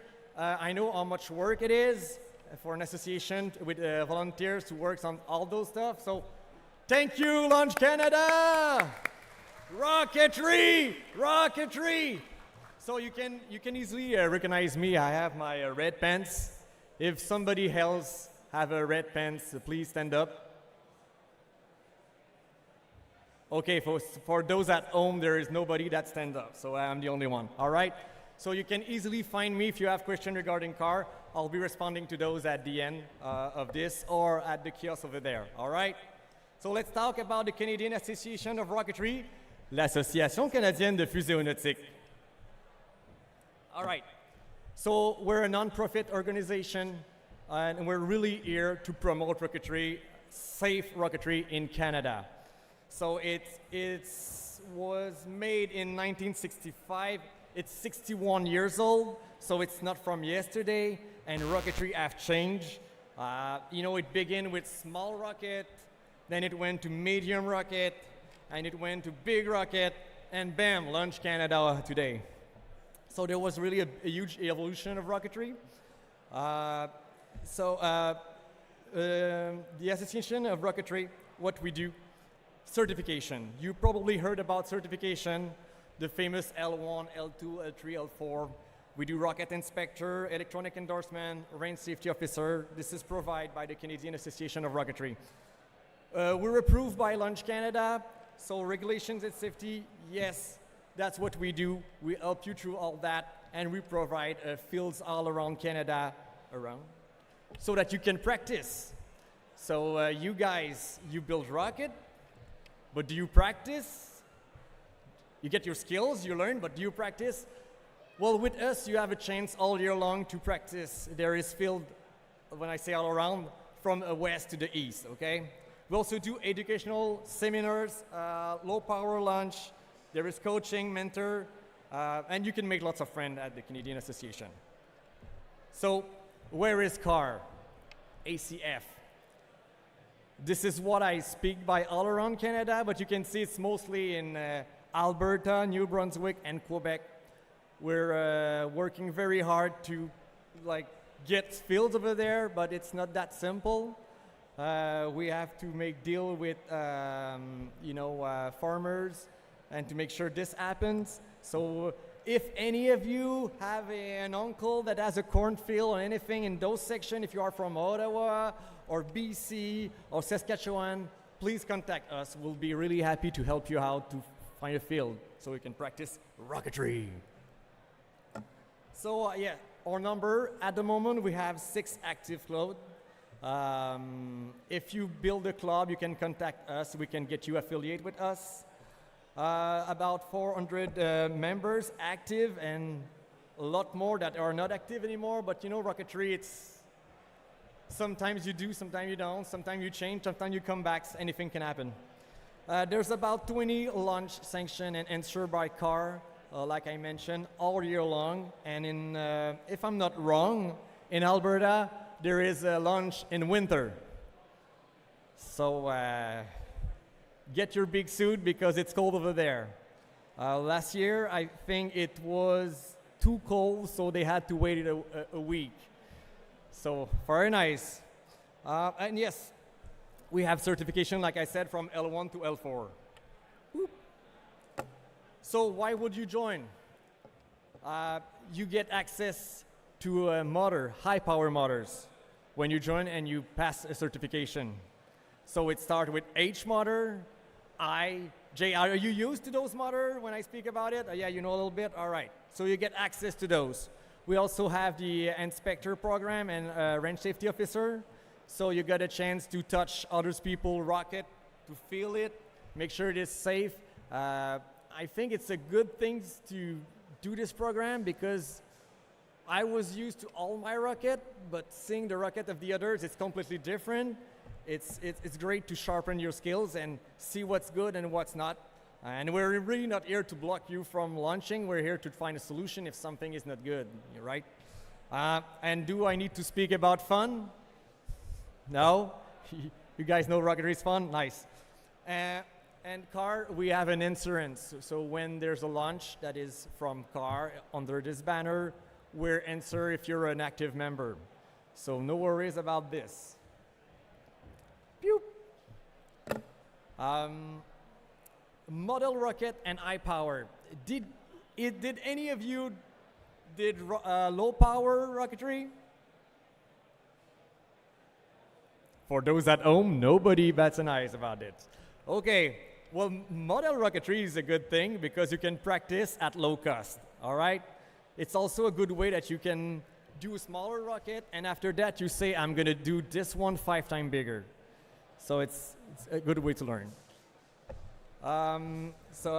Entry level, low power, mid power from A to G. G are great motors, and you don't need permit or certification from Transport Canada. So you can actually do it at your cottage if the field is big enough and you got permission from the owner. It's really easy to go into low power. And on the other side, high power, like over here, it's high power, advanced, and all that stuff. Well, there's more stuff to complete. So for car, there's an exam for the M3. The motor, you have to do a perfect flight. Transport Canada needs to give us a permission so that the flights happen. You need to be supervised. It needs to be supervised by a range safety officer, which you don't need with low power. And the field has to be approved with, a council is going to verify that everything can happen. It's big enough, safety, power lines, all is good. So that's the big difference. If you didn't know, sure you did. So let's define what is a high power rocket, because I've got this thing that not everybody kind of catch, so I wanted to talk a little bit about it. The first thing we say is a rocket who weighs more than 1.5 kilogram. What does this mean? It means if you do a low power rocket and it's 1.5 kilogram, it's fall under the high power rocket, even though the motor is low power, all right? It works with size and weight, okay? Second, motor have total equal or more than 160 Newton seconds. When I say total equal, I mean you can put 2 motors in a low power. But if you put 2 G80, you get the 160 and you're now high power, even though those are low power motors. So have your fun, try stuff out, but know the limits when you need to be high power and go on a sanctioned field, right? And all the time, equipped with a parachute. So if there's no parachute, it's a missile, right? So you understand what I mean? So always parachute is something that slows it down. Okay, how do you get a certification? Any of you got their car certification over here? Oh, we got 1, 2. Kif, I know you. Yo, so nice, great. So don't listen, you guys, you already know it, but let's talk about the process of certification. First, you get membership. By getting membership, you get answer at the car lunch. Second, you have to pass an exam. It's simple, it's to prove that you have basic skills. We have to prove the insurance that the people that launch have at least some knowledge. Then you perform a perfect flight with your rocket. I'm sure you guys can all do that. You guys, you fly big rockets, so small rocket will be easy for you, right? Yeah, it will be easy. Okay? And you need 2 car witnesses to sign your paperwork. Just 2 person that saw you fly your rocket and you're good. They just sign. And then you celebrate your L4. I'm L4. Take a selfie, something like this. It's pretty nice. I say this because sometimes the rocket didn't come back and I was sad, so. Are there people that are TRA or NAR in the room? Because there is, okay. So there is more than one association. So if you want to switch to car, ACF, well, you can transition, or as you say in English, to grandfather. I'm sorry, I'm French. I didn't know that grandfather was a verb. Like, you grandfather somebody? Yeah, it's really something you say? It sounds weird, though. Okay, so you can grandfather. Okay, I'll just say transition or switch, something like this, okay? So you just need to be a car member, contact us and give us a proof of your certification that you got with NAR or TRA. And yes, the test. Sadly, I'm sorry. Yeah. I know, Mark, you did your test last year. I know, I remember you. Yeah, I'm like Santa, I remember. So just a little more explication about the certification. One last time, I just want to make sure. Some people say I need to buy an L1 motor or an L2 motor. but those are based on letters, okay? So the first I-power motor is the motor H, okay? So you do certification level 1 with H, level 2 with I, then level 3 it's J, K, or L, one of those, okay? But have your fun and fly more than one if you get certified. Hey, it's okay. One of my first love. I think it's my second I-power rocket. The Red Max Classic. You can see this rocket everywhere. Everybody loves it because I think it's made like the Baron Rouge plane, something like this. Great rocket. Yep. Also, one of my first crash. This happened. Yeah, it's part of the deal. But you know what? It was a $100 rocket. So I'm good with it. Did you guys did mistakes? Yeah? No? It will happen. And it's a good thing when it happens with small rockets. It's less expensive and you cry a little bit less. But I still cry with this one. It went ballistic in the ground, and a guy told me, like, get a shovel. And I was like, hey, man, it's like not even 3 foot long. I'm going to get it out. And I was not able to get it out without a shovel. So I will put my words in my mouth and keep it there next time it happens. This is called learning the bad way, but still, I learned. I didn't have a walk of shame. They just gave me a shovel, so it was good. And after that, you fall in the what happened. I discovered that my rocket, the delay happened too late. So it was going too fast, and the nose didn't pop, and it went in the ground and did a small hole and destroy everything, like you can see. So I discovered that my tool was not calibrated. So it's not kind of my fault, though, because it was brand new. But still, it is to me to check that my tools are well calibrated. So blame on me, my fault. I take it, full responsibility. I learned. I check my tools now. Okay? I see that some of you sometimes at lunch, they rent one or borrow some from somebody else. Do you know if it's calibrated? Think about it. Oh, little piece of history. So in Quebec, there is a little grocery.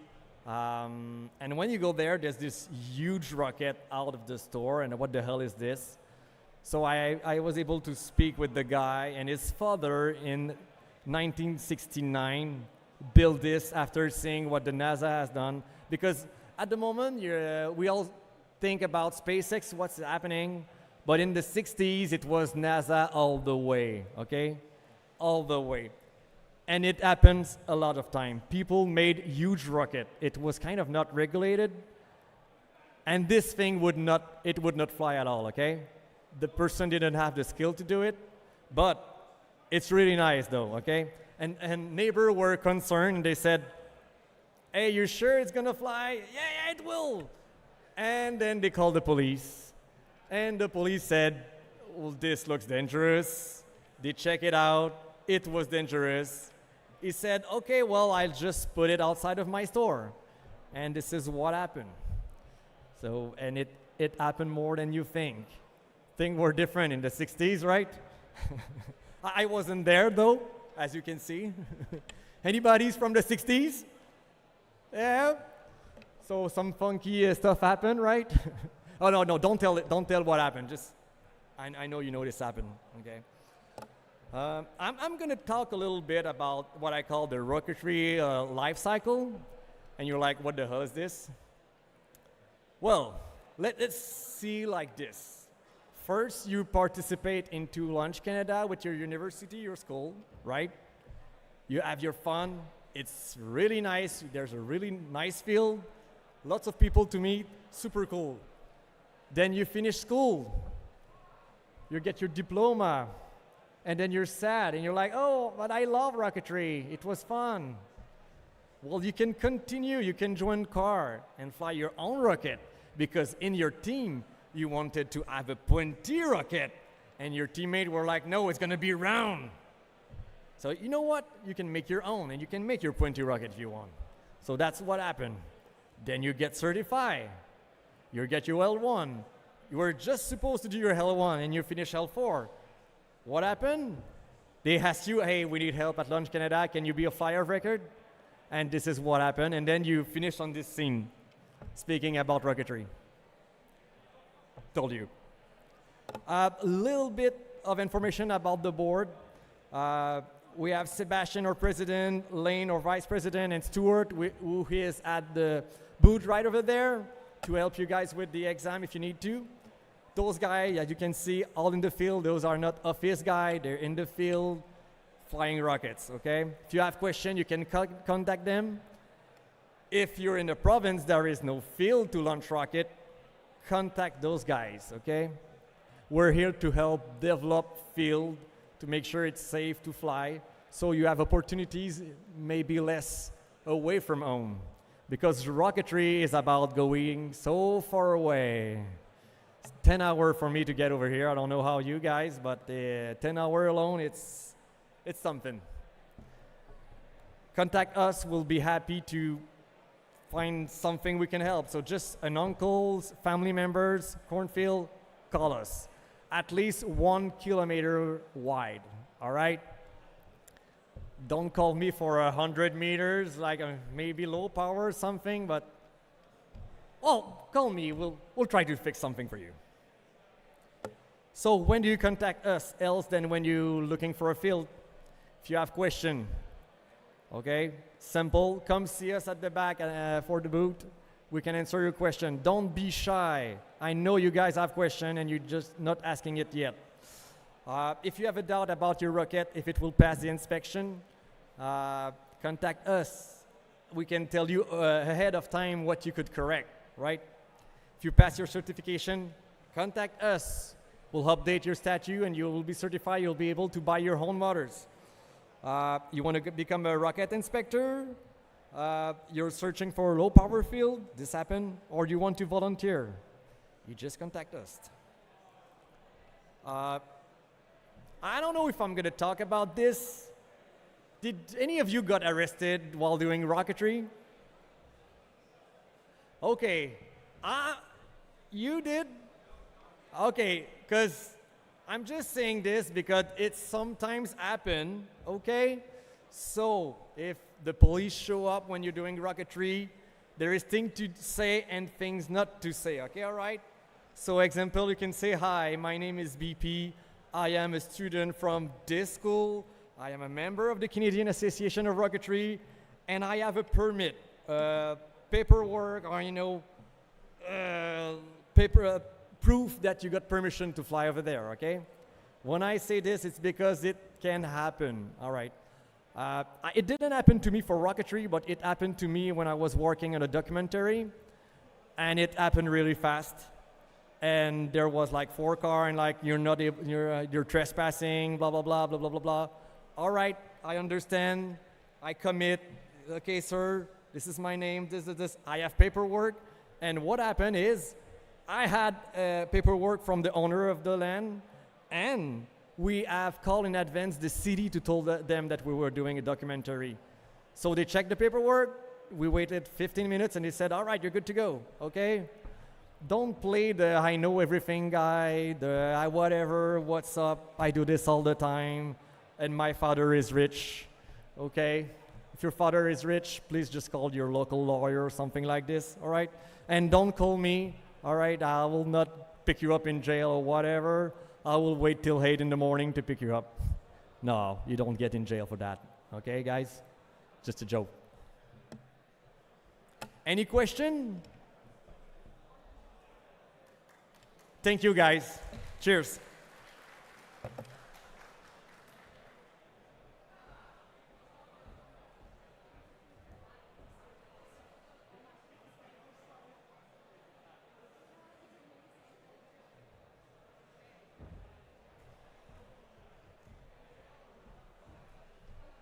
Thank you so much, BP. That was awesome. We are now going to take a break until 2:15, and then we've got a bunch more talks coming up about some very exciting announcements about special projects.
Hey there, Rocketeers out in the arena. We are real committed to helping you get jobs in co-ops. So we're bringing in our next talk, Marco Corvatini, a representative of Pratt & Whitney, to talk about how you can get your career started with PwC.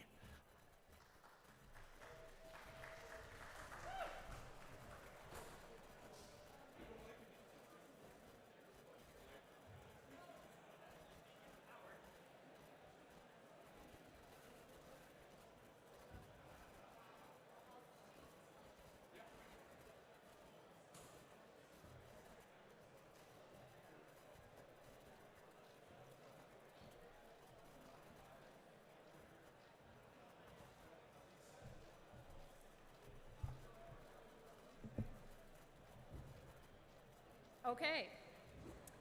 Our next talk is the Pratt & Whitney Powering Careers presentation, which will focus on Pratt & Whitney's current and future engine programs, their role in the global aerospace industry, and opportunities for prospective applicants. And our presenter is Marco Convertini, a Principal Specialist Engineer for Pratt & Whitney. Welcome, Marco.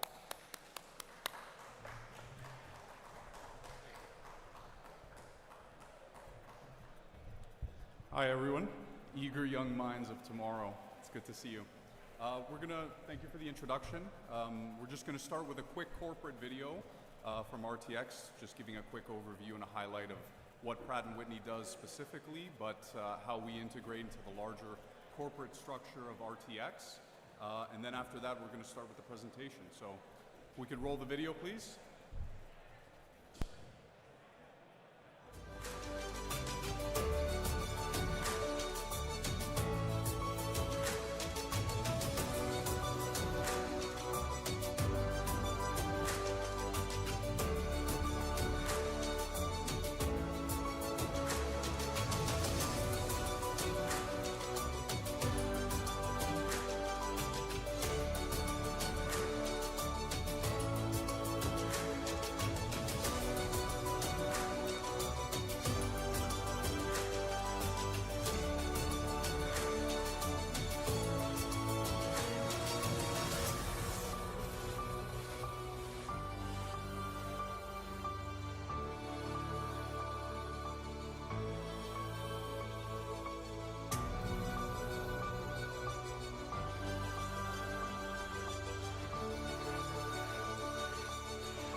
Dependable engines that'll work for a wide breadth of different missions, from our turboshaft engines, turboprop engines that dominate the regional markets, such as the PT-6, the PW-220, all these in the various helicopters and trainer aircraft and firefighting aircraft that are in service around the world.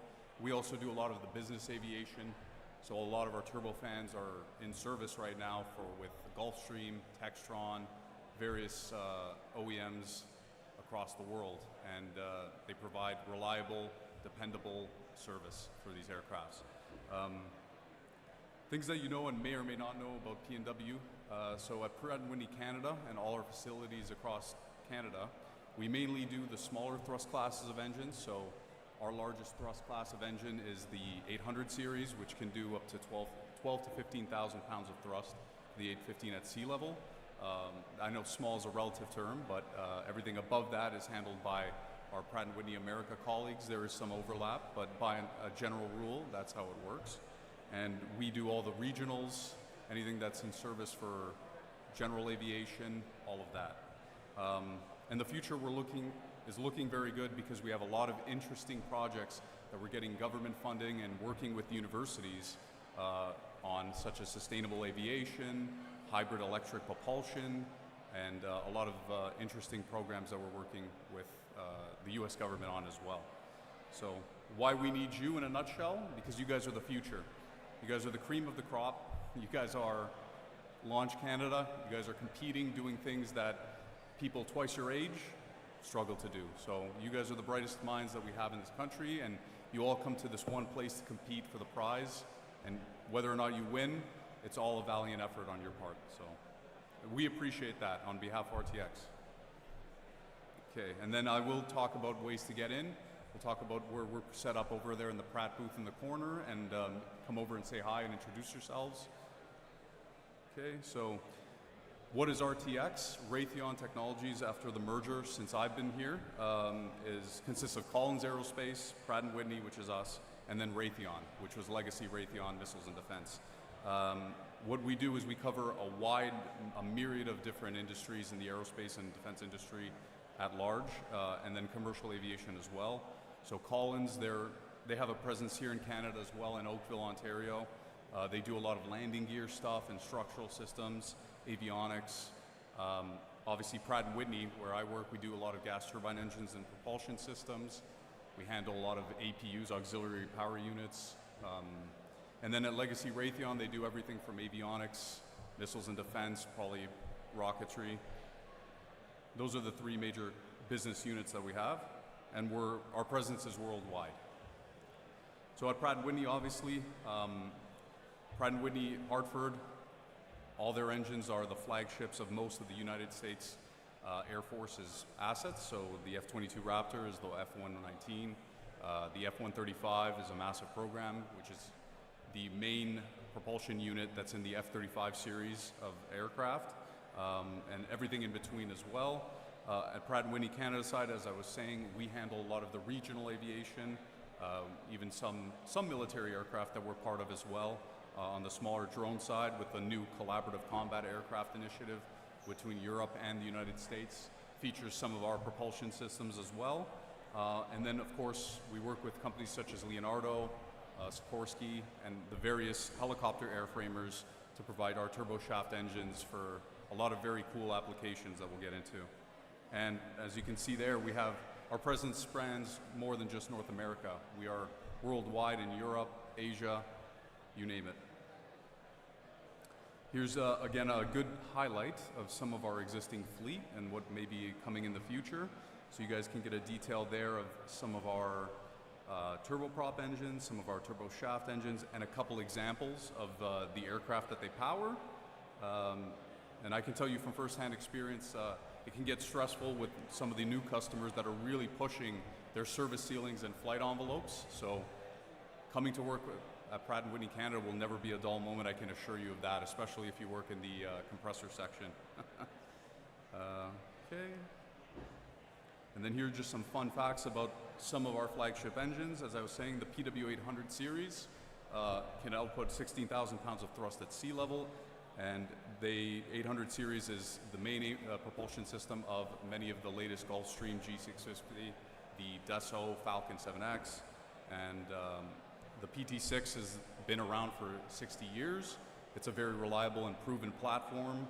It's used from military trainer aircraft, firefighting rescue, trainer aircrafts, all of these things. And then one of our newer systems is the 127XT, which is around everywhere in the tropical area, different operators that use it, regional aircrafts, and as part of our existing engine platform, we're going to be working with some of the government funding and European Union to trying to hybridize this and use either a hybrid electric platform or sustainable aviation fuels.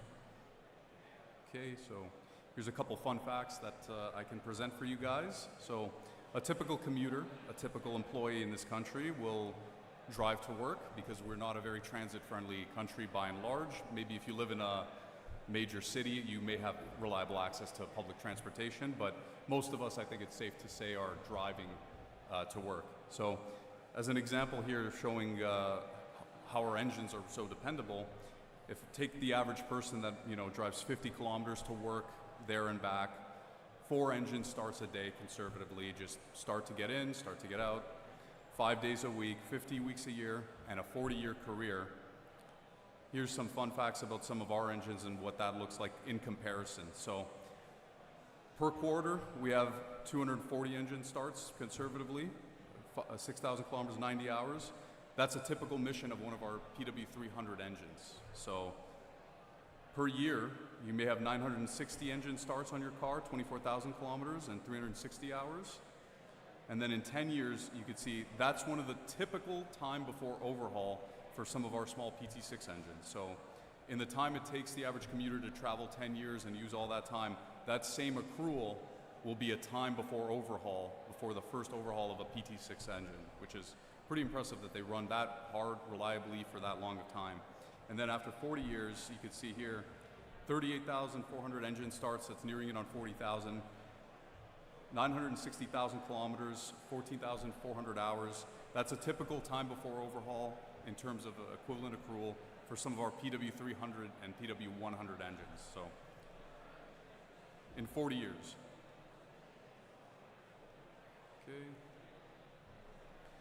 We are, as I said, an established market leader, but we are looking to branch out into the newer and more expand our flight envelopes, our product service envelopes, and we like to think that part of the reason we dominate, especially the regional market, is our strategic investments and our people. And we'll get to the new grad rotation program and part of the co-ops and where you guys fit in later, but something we just funded recently about attracting the new young talent, that's where that strategic investment line fits in. Okay, so as I was saying, we're a leading R&D investor in Canadian aerospace. Probably many of your universities here today that sponsored you to come here have a grant with us or work jointly with us on one project or another. Probably give you some examples here. So sustainable aviation, for instance, we have continued investment in fuel-efficient technology, as it says, 50% SAF to 100% SAF capability. We have many ongoing grants that we're working on to power some of our engines on right now, either a subset or partially SAF fuels, and then eventually we're going to go into the hybrid electric, which we started working on, and beyond, and hydrogen. So there are just a couple of the cool projects that we're currently working on with some of our engines and partners. The geared turbofans, that's more of a larger commercial engine that we have with the Pratt & Whitney Hartford team, but we work jointly with them as well. And this is just some, again, highlighting some of our engine fleets and where we operate in the world and percentage of our global footprint. Okay.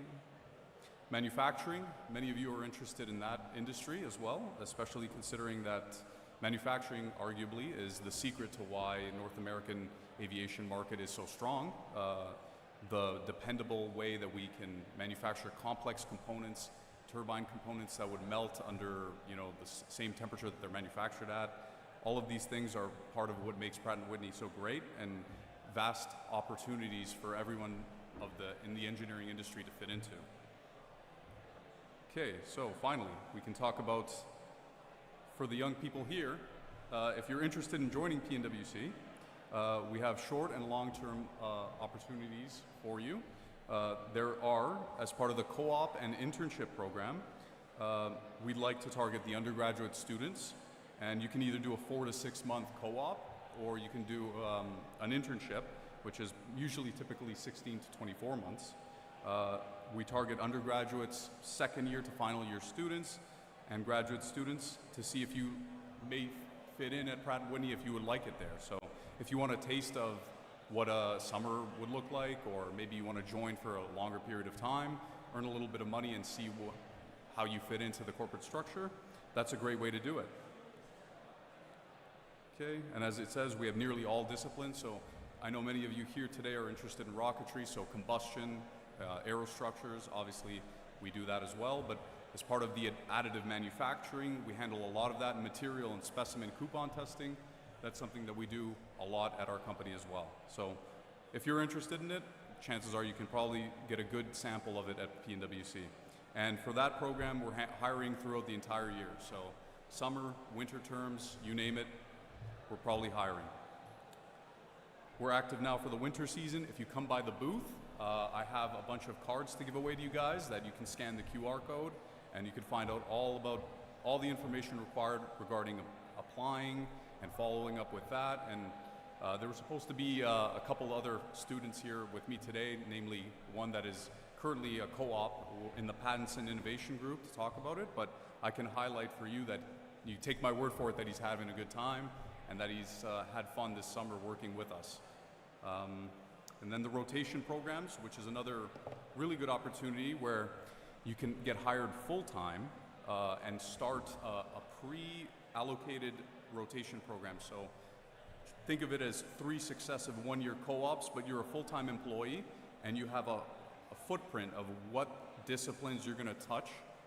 By the time you're out of your 3-year employment, the idea is you'll have sampled a wide breadth of disciplines, and then you can select what you like best and where you may fit inside the company. So most of you guys now are probably doing a common first year. That was certainly the case when I was doing my undergrad, that they make you guys take multidisciplinary subjects, and then the idea being by second year you hone in on what you want to specialize in. Similar idea with that here, where you can sample 3 different disciplines, and then the idea being at the end you can specialize and find a home permanently in a team that you like. So that's a great program as well. And there's some facts about that as well. I guess I beat the PowerPoint here, so just bear with me. Okay. And here's just some more information about the rotation program, and there's a good cross-section of one of our 500 engines. You could see some examples of the teams in engineering and R&D engineering that you can join. So, you know, there may be rotor dynamics, there are system level, engine level dynamics. There's the compressor section where I'm in, operability, system structures, control system if you're more into the software side, turbine combustion, rig test. Many of our own Adam Trumpour is in test section design. Hey Adam, so you feel free to join him. I hear that group breeds presidents, so it seems that that's a good opportunity to go to. Yeah, there really is an opportunity for everyone. And then here are our main locations. So Longueuil, Montreal is where the bulk of our manufacturing is done. We have a lot of our turboprops and turbo shafts. They're done there and manufactured and tested there. And then they handle, from the analytical R&D side, a lot of the turbine engineering. And then if you're looking more for the software, numerical methods, compressor and combustion, that is done down in Mississauga in the Toronto area. And then we also have subsidiary ancillary sites in Halifax and Lethbridge, Alberta that do some level of manufacturing and testing as well. Okay, and then here, as I say, please, I encourage all of you to stop by the booth. There's the cards that I'm handing out with the QR codes that will have all this information of how you can connect with us and reach out. We're there all day. We can answer questions as well to the best of our ability about employment and your future and what it's like to work at Pratt and where you may fit in. And I think there is a little bit of time left for Q&A if anyone has any questions right now. But otherwise, I would direct you to the booth and hopefully we can speak there more in depth. Does anyone have any questions they'd like to ask? Sure. Sorry, I can't hear him. Yeah. Oh, he's coming with a microphone, I'm sorry. Yeah. what skills does Pratt & Whitney look for in an applicant? I think sorry, I'm a little too loud now. The main thing that I would highlight, and we'll talk more about that at the booth if you want, but I would say the communication skills and how your attitude is the number one thing that they're looking for in a young person, because you guys are all very talented. So it's showing that you have a passion and enthusiasm for the industry, and in addition to the standard skill set of, they want to see obviously your analytical skills, how you think, how you problem solve, more than how your grades were necessarily, or how you would fit into a team and think and work together, versus purely what your GPA was or what you think the company should do. It's definitely they focus on teamwork and I would say environment. Yeah. Hope that answers your question. Yeah. Okay. Anyone else?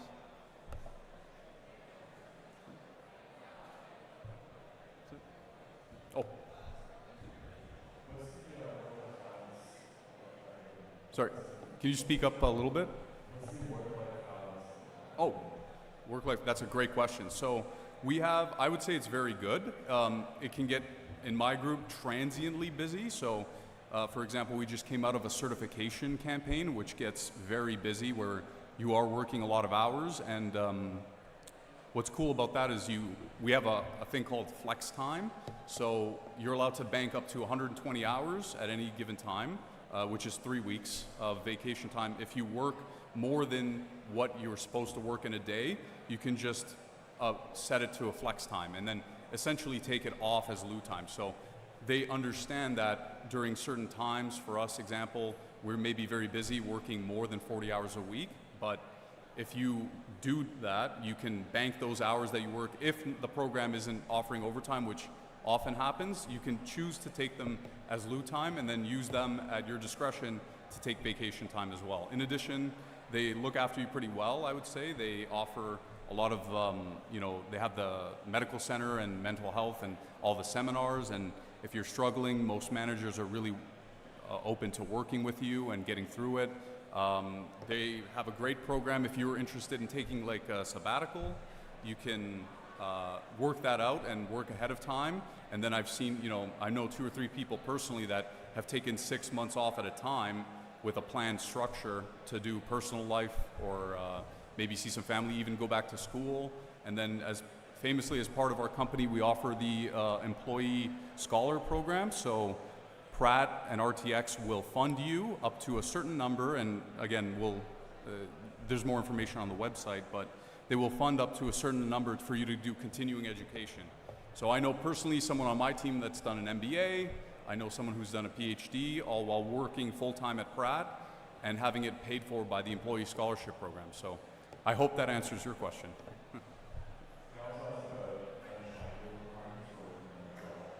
Sorry, repeat that?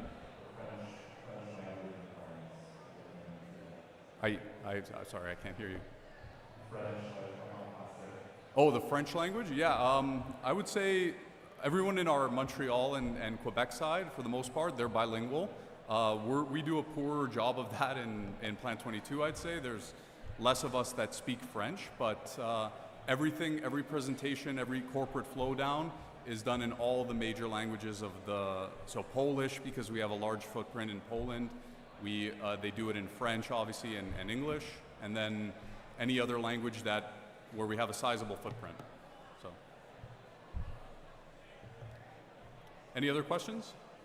No. Sorry.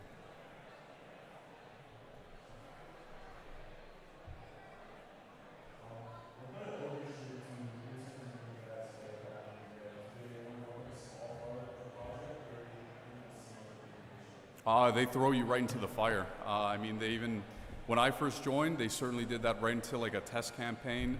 One of the new grads that I work with right now, actually, they put him on a big project right away. So impact you will have immediate, and they trust. It's not like they baby you with a co-op that maybe you're thinking they only give you certain grunt work tasks.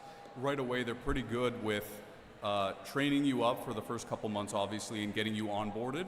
But pretty immediately, they're pretty good about fitting you into a serious full-time role, just like any one of us. Hopefully that's the answer you're looking for. Okay, thanks. Is there anyone else? I'm taking up too much of Ariana's time here, so. Yeah. Thank you, guys.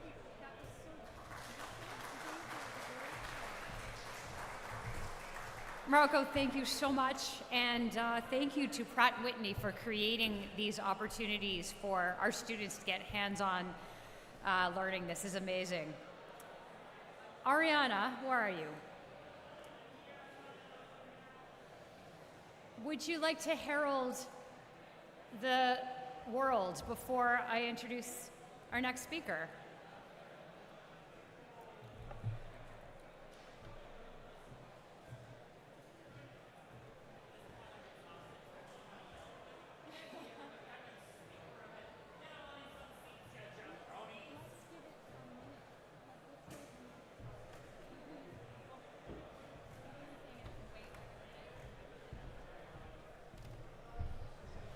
Hey there, Rocketeers. We just had a wonderful talk from Pratt & Whitney, Canada. We're going to move into our final talk of the day before our keynote, and it's an update on the special projects of Launch Canada and the future of what we're trying to build. You're going to be spoken to by the big cheese, the head honcho himself, Mr. Adam Trumpour. So please come on down to the stage and find out what you can do next with Launch Canada.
Oh, okay.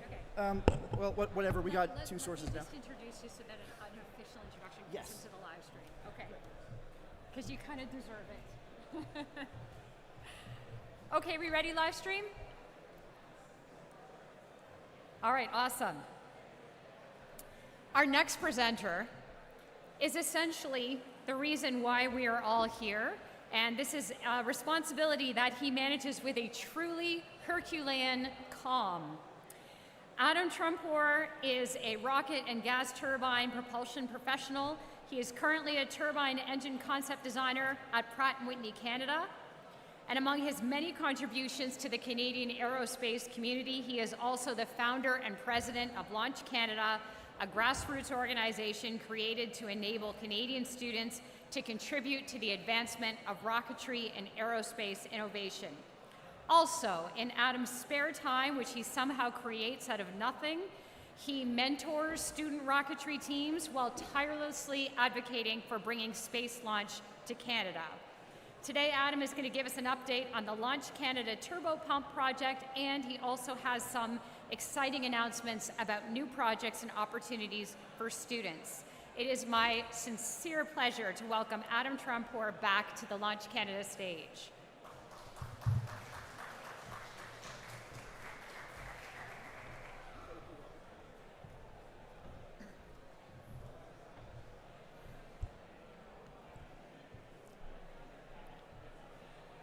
All right, thank you, Robin.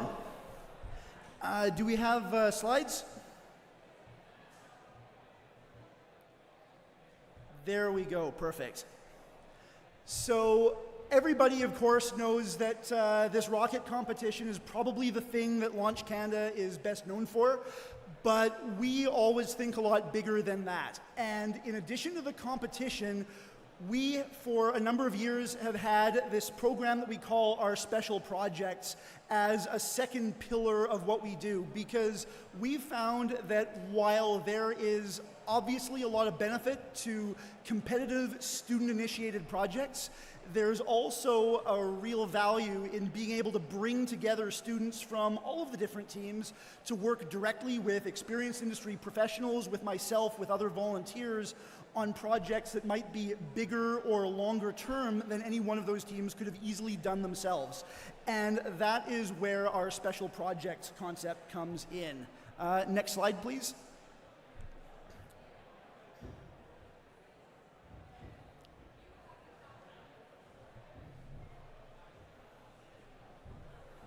You got a clicker? You have the clicker. You have the power. There we go.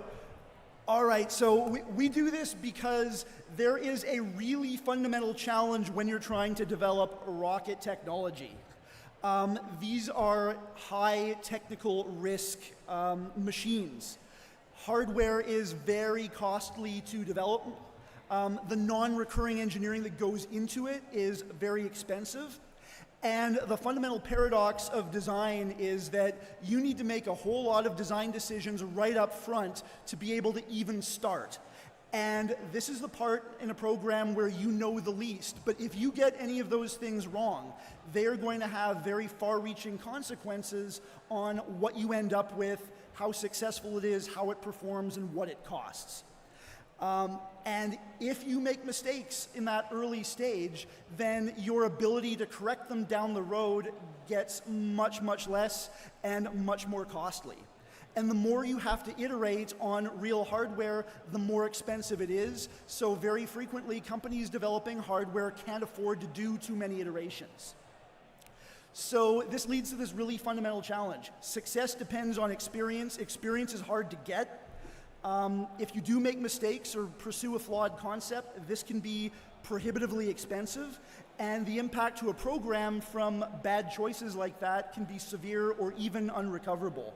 So how do you actually build new capabilities if you can't afford to fail? This is really where Launch Canada special projects come in. And like I say, these are major collaborative projects that we use to bring together students with our own team of volunteers to work together on really challenging real-world R&D projects. We do this partly to lower the cost of learning. Through this model, we are able to develop real serious technologies for about 1 order of magnitude lower cost than what any company ever could. That means that you can afford to try more things, iterate more, and make more mistakes so that you can learn when the cost of failure is as low as it's ever going to be. We want these projects to be valuable real-world learning experiences. So we connect students with actual companies throughout the aerospace supply chain. We use professional tools. We introduce them to proper systems engineering approaches and try to ingrain all of these professional concepts from day one. Our projects are heavily collaborative. We involve students from multiple teams. We involve a whole lot of companies in Canada and abroad. We have multidisciplinary teams that share knowledge between them, and we can perform longer-term projects by giving that year-over-year continuity to them. And ultimately, with this model, we're also able to redefine what success is. Through these projects, success is not limited to do you deliver a product on schedule and under budget. The success is learning. And failure can become an opportunity for that learning, and every time we fail and iterate, we create more experienced engineers who are going to be better equipped to succeed the next time. So this is really the training ground that we use to create these learning opportunities. And this all actually started with our very first in-person event that we held back in 2021, just coming out of the pandemic. I happened to have my own liquid rocket engine test trailer, as one does, that I had been working on for about 10 years up till that point. And I was close enough to having this ready to run that we kind of put out the call to all of the Launch Canada students to see if anybody wanted to help me finish it, and turned it into a real hands-on liquid rocket testing boot camp. So as it turned out, there was a ton of interest in that. I had one student come all the way from Vancouver and live in my basement for 2 months. And over the course of the summer of 2021, we went through everything that you need to do to test fire a 1,000-pound thrust liquid oxygen kerosene rocket engine. We started with basic familiarization, safety training, how to safely handle liquid oxygen and high-pressure systems, how to bend tubing and perform rocket plumbing, how to write procedures and plan operations. And we worked our way up through cold flow testing to an absolutely flawless 35-second hot fire of a 1,000-pound thrust liquid oxygen kerosene engine, which you can see on the left there. This was really intended to show students that you can actually be successful the first time doing this if you go about it the right way, and we wanted to share, some thoughts on what some of the ingredients of the right way might be. And coming out of that, as it turned out, people loved the experience, and they wanted more of it. And so when we started thinking about what the sequel to this could look like, my own holy grail project as a professional turbo machinery designer who also loves rockets had always been to try to do a turbo pump. So a turbo pump is really the heart of any big liquid propellant rocket engine. Effectively, it's like its own gas turbine engine whose entire purpose is to pump fuel. They are by far the most costly, complex, and risky element of any big liquid propellant rocket engine to develop, and they represent the largest gap currently in Canada's rocket propulsion expertise. So we wanted to see if we could address that problem and do that in a way that seeds the industry with as many people as possible who know a little bit about how you actually design rocket turbo machinery and have first-hand experience with it. So we thought, let's see if we can apply our special projects model to doing this and making it happen. And as it turned out, we already had a proven 1,000-pound thrust rocket engine, so we also thought, let's see if we can build the smallest turbo pump ever built, because these machines don't really scale down well. 1,000 pounds thrust is much smaller than you normally see turbo pumps used for, but this created a really interesting exercise in sort of turbo machinery meets Swiss watchmaking. But it also potentially opens up some really interesting possibilities, because this could introduce turbo machinery to a smaller class of missions than have ever been able to take advantage of it before. So some cases of things like small lunar or planetary landers, sample returns, or space tugs, orbit transfer vehicles would be really good candidates for technology like this if it existed. So we figured that this was an area that was really ripe for a bit of Launch Canada's innovation. So for the last several years, we've been working on this project, and we've been doing it in 3 phases. We've been starting with an electric motor-driven kerosene pump, and you can see a number of the components of our first fuel pump over at the booth on the side there, and come talk to me after if you want to check some of these out. We are getting into the final assembly and almost ready to do our first test runs of that pump. We are also well into the detailed design phase for the much more challenging liquid oxygen pump. So we designed the fuel pump to be modular because we're not so naive as to think it's going to work perfectly the first time. So we wanted to build in every opportunity to iterate on it, make changes, and improve it. So that's really going to be our workhorse machine. And the lessons from that are being rolled into the design of the more challenging liquid oxygen pump. Then the final phase is going to be to ditch the electric motor and set up an actual gas generator-driven turbine to make it a full-on turbo pump. And we've been very fortunate to get some support from the Canadian Space Agency through their Space Technology Development Program that's really been helping us to do this. So why do we want to do this? We think this is an unmatched learning opportunity. It is project-based, so we want people to have access to this real hands-on technology, and we want them to be able to see what an entire engineering, design, and development cycle looks like. So this has started from the earliest conceptual design, definition of requirements. We've been introducing students to state-of-the-art design and analytical tools, thanks to some of our sponsors.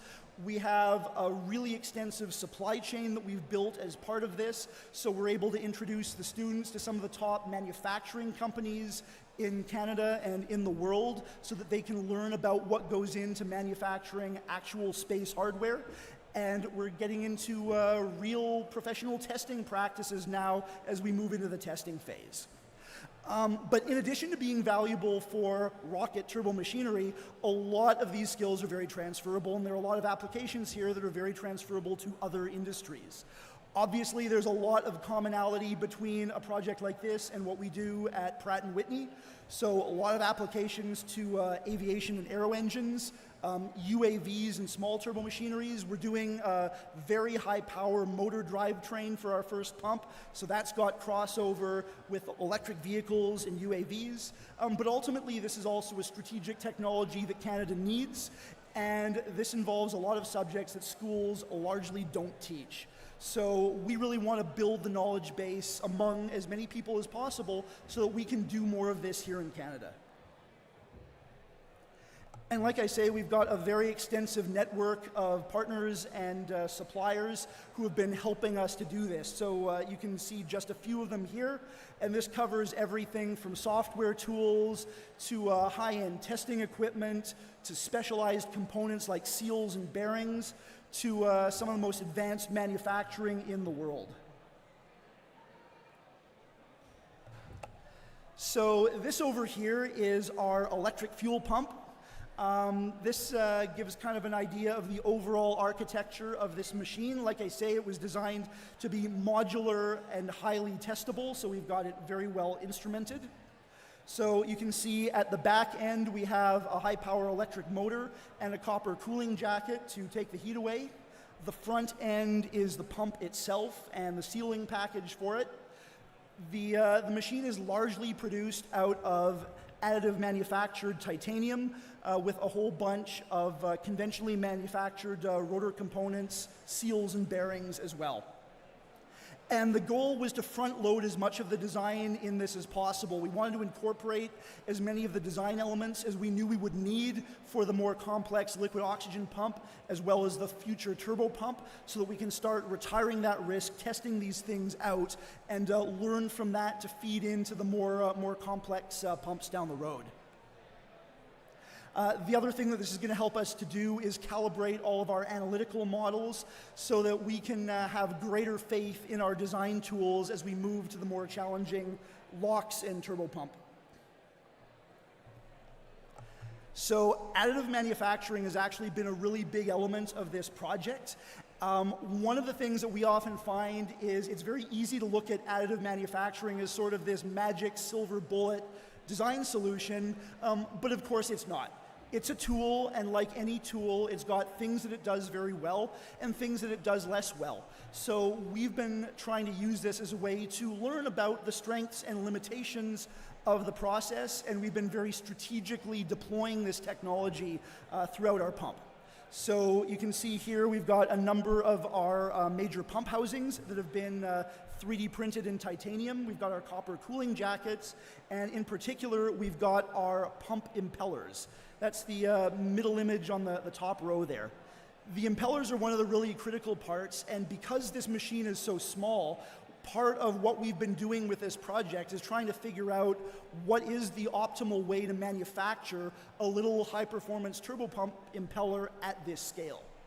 And additive has allowed us to try things that we wouldn't have been able to otherwise and print multiple different iterations of our impeller so that we can start testing different concepts concurrently.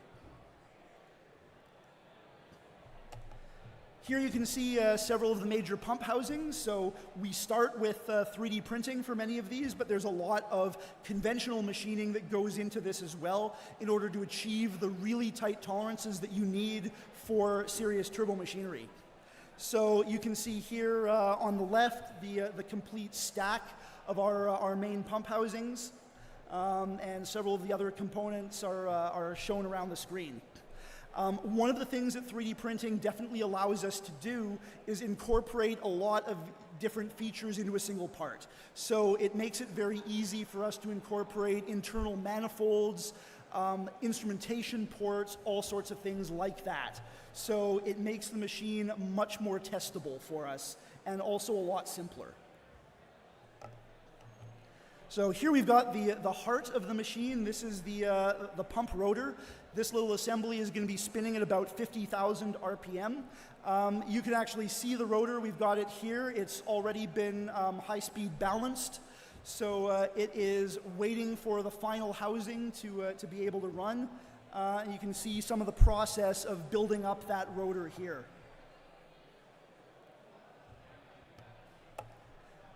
These are really the parts of the pump that do most of the work, quite literally. We have the impeller on the left and the inducer on the right. This impeller was 3D printed, then hot isostatic pressed, and then underwent some special polishing processes to try to improve the surface finish of the flow paths. And then on the right, that little inducer with my fingers for scale was actually conventionally CNC'd by a company called Milterra, which is one of the few companies on Earth capable of making little high-performance turbopump inducers like this. That nearly mirror finish that you can see on the photos there is straight off the CNC machine. There was no post-processing needed to achieve that. So they do some incredible work. And then here we've got our electric motor. So the integration of the drivetrain has been a major focus lately. There are a lot of very high power electronics that we need to run this thing. That motor can pull over 400 amps when it's running.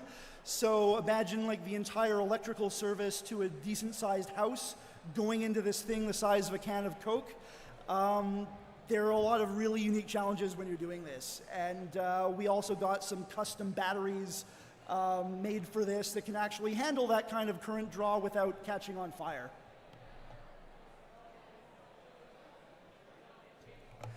So for the year ahead, we have a lot of really exciting milestones coming up. For anybody looking to join the project, we're actually going to be doing a big round of recruiting for it starting in September. So we're always looking for new people to get involved, and this is sort of the fun part where we've got a lot of different things going on. We are going to be getting into the test campaign for the electric fuel pump. That's going to start generating the data that we need to refine our models and start iterating on it. We'll be testing out different impellers, some really unique alternate manufacturing concepts.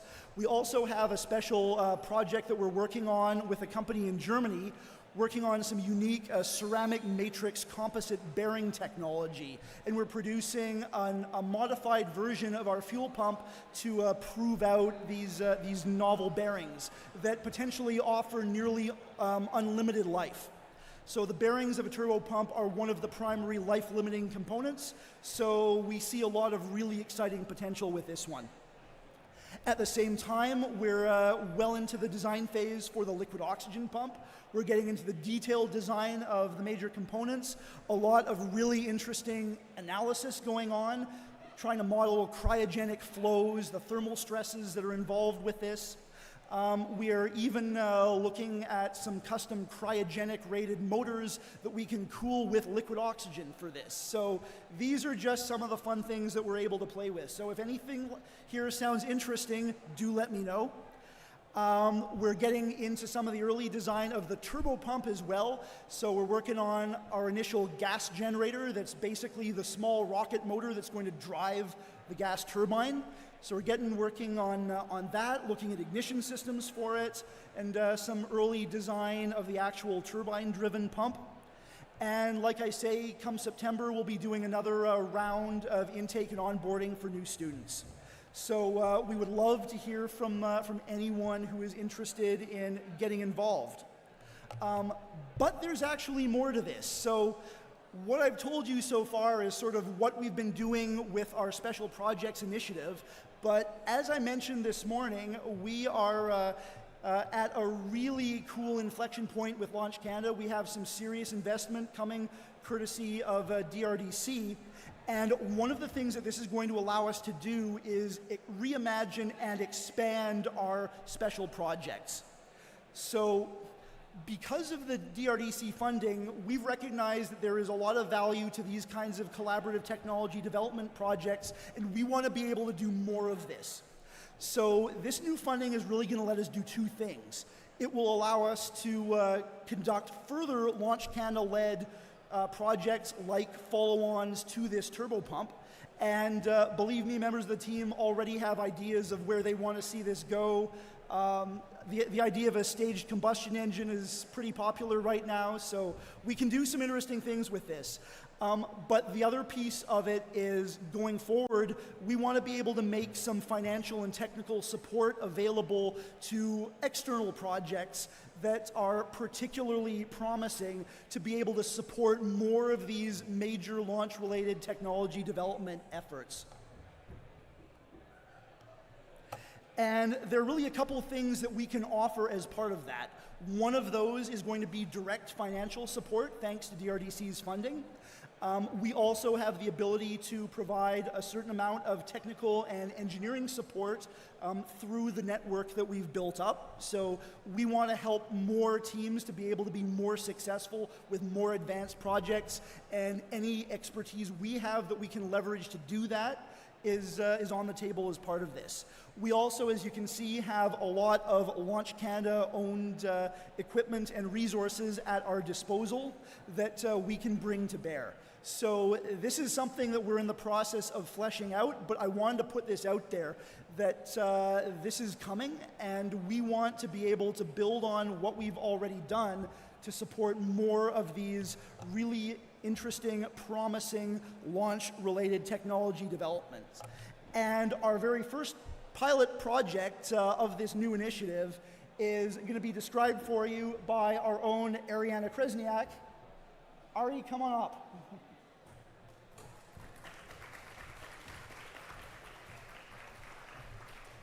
Hey there. Oh, sorry. Old habits die hard. What I mean to say is thank you very much, Adam, for the introduction. So my name's Ariana. I've been involved with Launch Canada since 2020 when I was one of the founding members with Arbalest Rocketry. Big shout out to them. And I worked heavily on the Goose 2 launch, the Goose 3 launch. And in this time, I took part in the LR101. I did logistics, I did sponsorship work. And the best part about it was that I was able to engage with Launch Canada as a community. We would come and be very excited about talking about our rocket, the progress we'd made on building it, to Chris Hobbs. And he'd give us tips and tricks about fiberglass until ours was perfect. You know, other volunteers like Dan Steinauer would come and drive all the way out from London to inspect our rocket.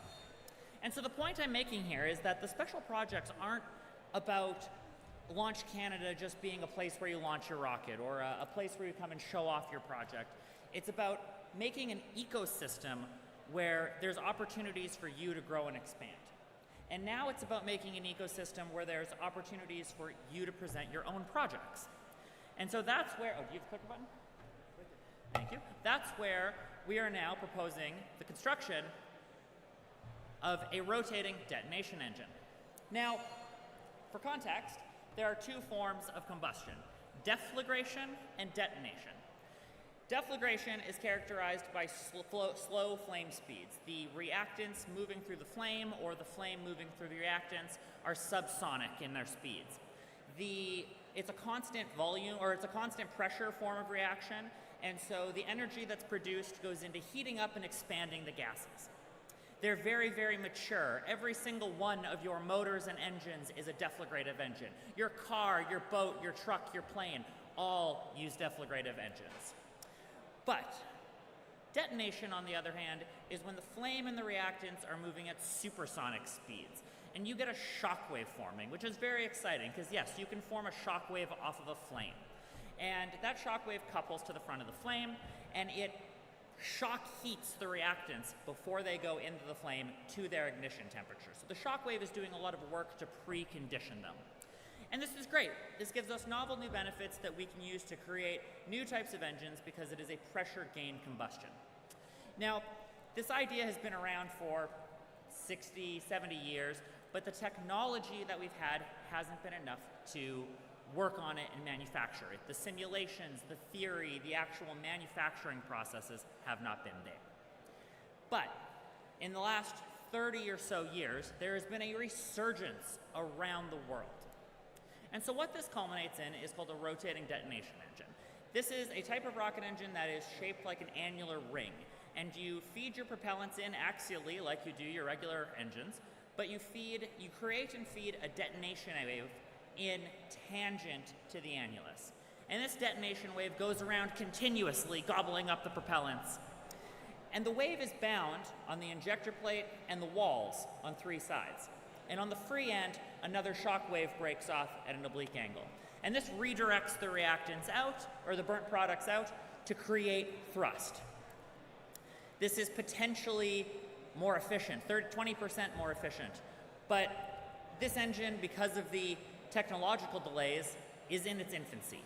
So it needs a lot more development, it needs research, it needs experiment, and that's what we're aiming to do.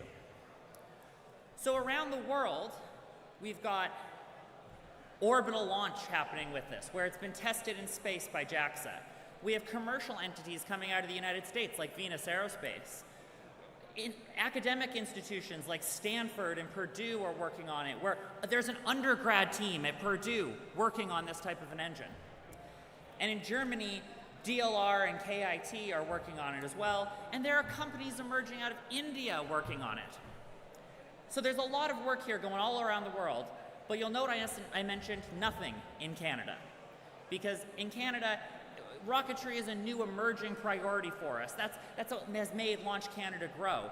And so there's this opportunity to be able to build it and create it here. And that's where we're wanting to get it to you. By making it a Launch Canada special project, we're able to take the funding that we're able to partner with DRDC to create an opportunity for my PhD and 2 master's students to be able to directly work on it and do the design and construction. And then we can do the testing in the same vein as the LR101, which is particularly appropriate because Adam has said this morning how Launch Canada has now come a full generation forward. Many of the new people here have only heard of the LR101 test firing that we always talk about as our origin stories, but it was back before you got involved. And so by being able to take this and do our testing together and make it available for your hands-on experiential learning, we can bring it forward into the next generation. So that's how you get involved. Our plan is to be able to take everything we learn and create webinars to teach you about detonation. Get you involved in the test firing so you can be hands-on with the experiments, and create academic opportunities where you can get graduate degrees to be involved. And a part of that, we have been reaching out to the KIT and DLR teams in Germany, and we have been working on paving those pathways so we can create opportunities to send you abroad and work in Germany on these projects and bring what you learn back as a knowledge transfusion to the rest of us in Canada. So stay tuned, because the vision I see isn't just making a demonstrator here and a test fire there. It's about making a research program for all of us. I hope that wasn't too dramatic.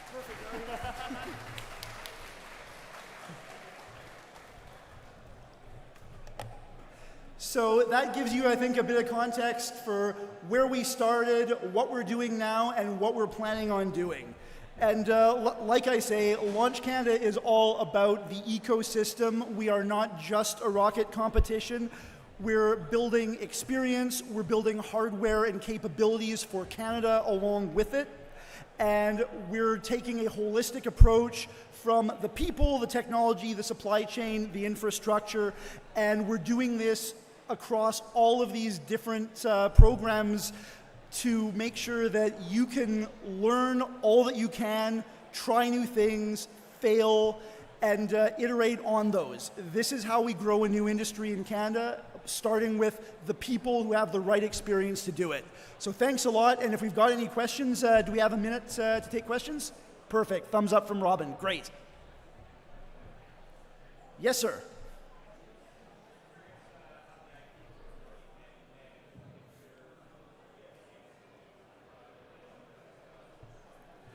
Okay, yeah, so the question for anyone who didn't hear was how the intellectual property is going to work with projects like this. So the turbopump project right now, because we are receiving federal government funding, we need to be a little bit more restricted about the IP. So Launch Canada owns the intellectual property for that, but we are looking at various strategies to potentially commercialize this. And the reality with something like a small turbopump is until we have actual hardware, we don't really have anything to offer, right?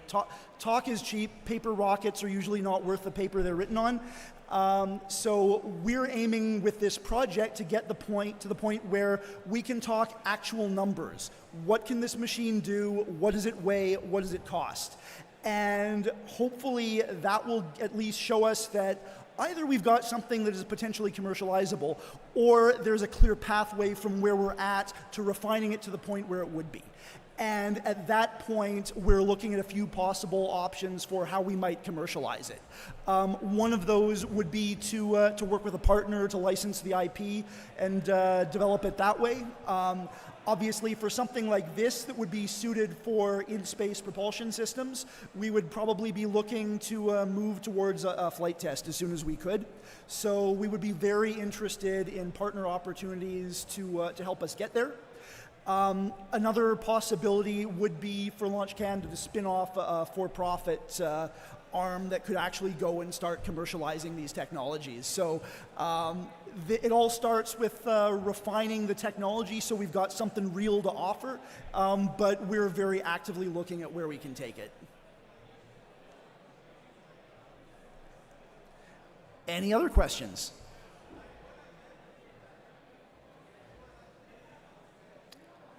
All right, well, thanks a lot, everybody.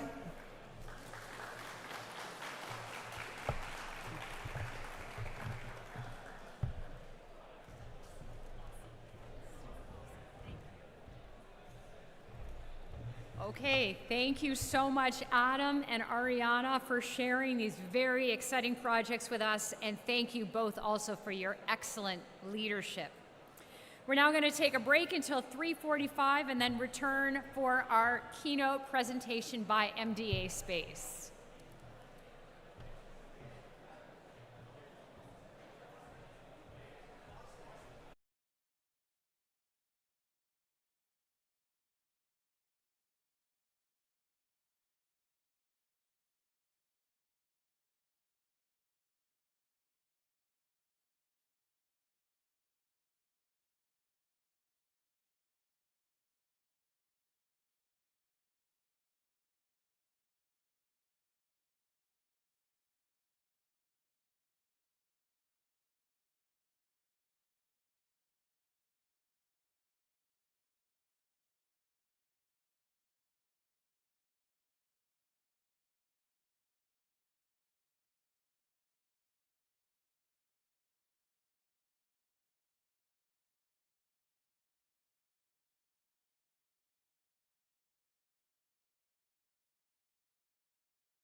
Okay, next we have our keynote presentation by a sponsor that has been with us from the very beginning of Launch Canada, and that's MDA Space. Joining us today from MDA Space is Melissa Quinn. Melissa is the Senior Director of Corporate Development, and more recently she has been seconded to Maritime Launch Services, where she is the Vice President of Spaceport Operations. Melissa is truly one of Canada's builders of spaceports and space infrastructure, and it is so incredibly exciting just to be able to make that statement in this country. Please give a very warm welcome to Melissa Quinn.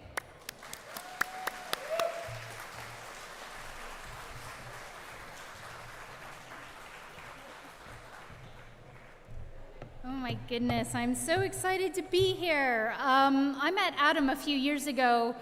I'm from Canada originally, but I had to leave because there wasn't really much going on at the time, about 17 years ago, in spaceports and space. I went overseas to the UK, and I waited, and I waited, and I waited, and I waited to see this, basically. I waited to see this buzz and this energy come from Canada around launch.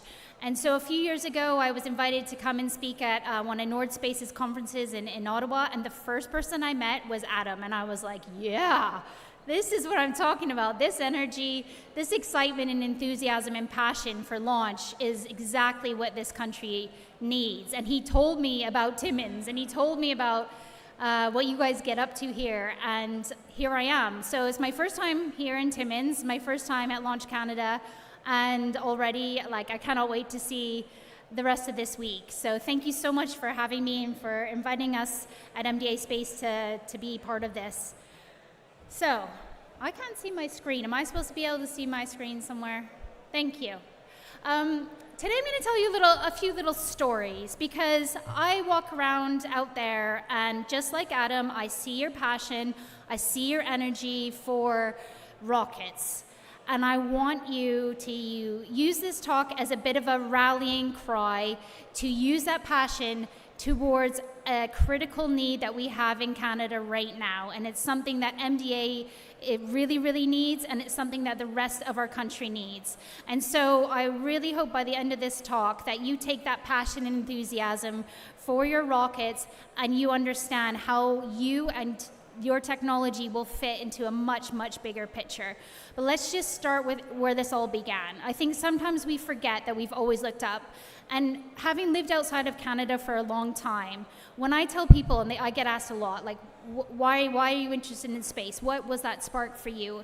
And in Canada, we have the dark skies, we have the aurora borealis, and that was it for me. But Canada has such a long heritage with our First Nations, passing and sharing knowledge through the stars. Our pioneers that came and explored this country, using stars to navigate. It is in our bones here, that whether it's through nature or through storytelling, stars and space is in our nature. And I think we always need to keep that in our mind as we go through some of these challenges, because that is what created where we are today. Canada from early on has been a pioneer in space, and I'm lucky to work for MDA Space, who were part of that pioneering history. We have world famous technology in space, Earth observation, satellite communications, the Canada arm. We are pioneers of the space industry, and we have been for a very, very long time. And I think people don't realize that around the world, but that is starting to change. Because space is no longer optional anymore. Space is no longer little projects here and there, some fun little, technologies that we can go and be part of with maybe some international partners. It's not optional. It is now fundamental. I took 2 years out of building spaceports to go and work for a space domain awareness company, and it's pretty scary. It is pretty terrifying what's going on in space, how our orbits are becoming the next war-fighting domain. We are seeing geopolitical tensions, unfortunately, here on Earth that are shaking what we've always known. And you are seeing also opportunity in space. You are seeing space becoming a new orbital economy, a new economy in general, worth trillions. We are just on the verge of understanding what we can do in space and what we can achieve in space. So you suddenly, and I would say this is over the last couple years, you are seeing those two things come to a head where sovereign nations are starting to realize they need their own capability. They can no longer rely on maybe friends of the past. And this is all just happening right under our nose right now. And I'm telling you this because you are coming in at this exact moment. And I've been in the space industry now for about 15 years. And it feels very, very different now than it did. The urgency that not just the same old players, not just the US and Russia and China are getting involved in space. We are seeing nations across the world understand that they need space capability. When I was working with the space domain awareness, my job was to expand globally. And I was going into countries in Africa and the Middle East and Asia who were like, oh, we've launched our own satellite. We want to be able to track it ourselves from our own sensor on our own sovereign soil. This was a few years ago, and that word sovereignty suddenly started to become the new kind of trendy term that is now with us today. So my main message here is you are coming into this industry at a time that space is now the thing that we need to be focusing on. So we have this proud heritage, and we have heritage in launch, and I don't need to tell you this, that we've had a launch program and suborbital launches for many, many years.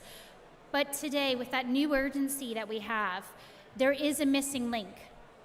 There is no orbital launch capability, not just necessarily in Canada, but there's very few launch capabilities around the world.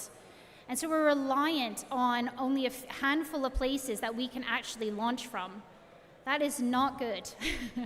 It will take one hurricane or one geopolitical issue to wipe out some of that. And so we've got to wake up to the fact that we need to have launch capability if we're going to protect our own security, but also if we're going to access that new orbital economy. But launch just isn't about one capability anymore. I'm really passionate, and if you've ever heard me speak in the last year, launch now underpins anybody's modern day society. And so I have to use analogies, and I think when we're in this space industry, we forget sometimes that people out on the street don't understand this. So I use a lot of analogies when I'm talking to friends and family. It is like having an aviation industry without airports or airplanes. It is like having a train line without trains and train stations. That's what we're talking about now. We have this amazing space industry, but we don't have the rockets, we don't have the ports to take that space industry anywhere ourselves. And if we are going to access this new $1 trillion economy in space, we need to take control of how we're accessing that. It is fundamental national infrastructure. It is critical to the future of our modern economy here in Canada that we are able to control our own access to space. I also like the analogy that actually our CEO uses sometimes, which is it's like the 1600s in Europe, and where we understand that there's all this new resource somewhere over the waters, and we're ready to go, and we're ready to have that whole history of exploration happen. And you have like a government support for it, and you have commercial support for it, but you don't have the ships, and you don't have the ports to get there. That is where we are right now today with space. So I need you to start to think about that is the access that we need to get for this country, because it's fundamental, like an airport, like a marine port, like a train station. Think of a spaceport, think of launch as that critical for our future here in Canada.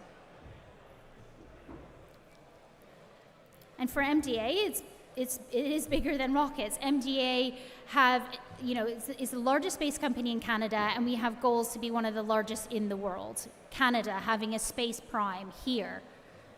And in order for Canada and for MDA to achieve that, securing a pipeline of launch is really important to that. At the moment, every spacecraft that is tested and manufactured in Montreal goes abroad to get launched, usually potentially by one of its biggest competitors in the satellite communications realm. That is a risk.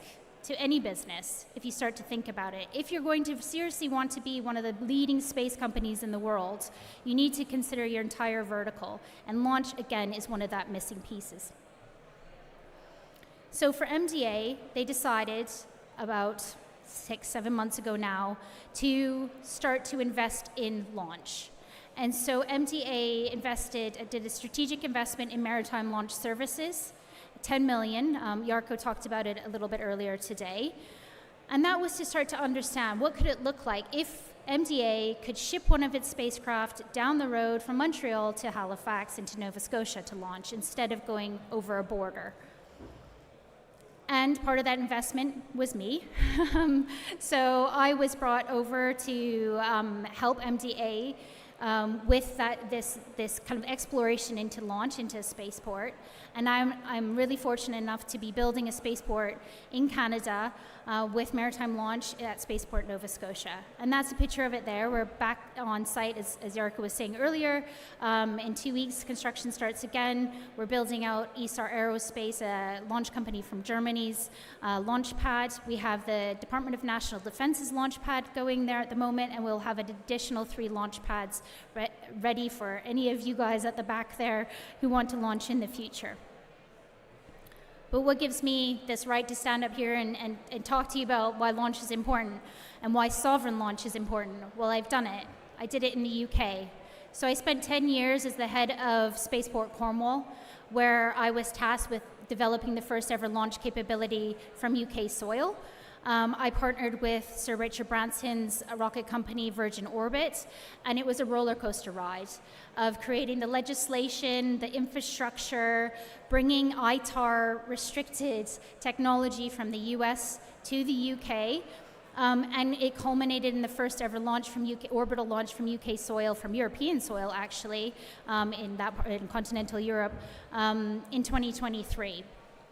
And I can't explain any more than it was incredibly powerful.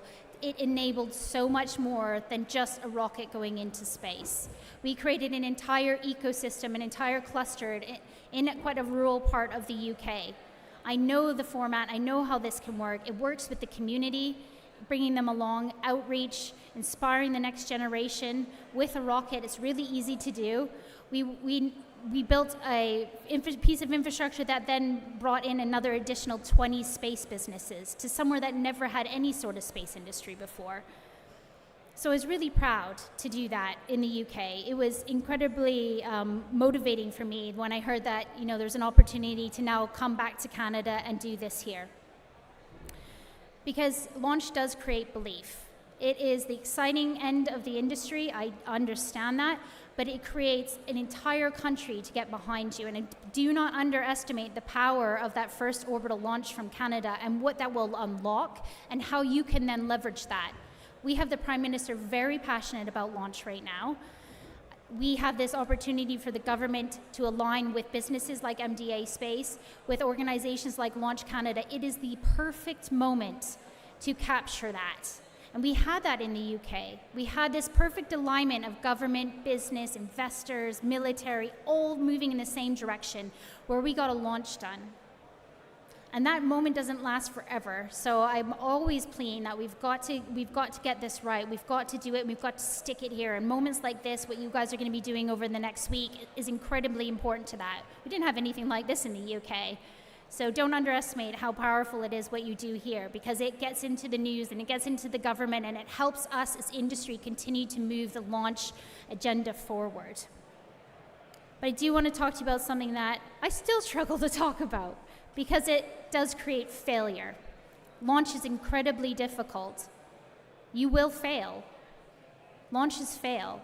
That launch, that first ever launch from the UK, we got to space, and the satellites, none of them were deployed. So the mission was a failure.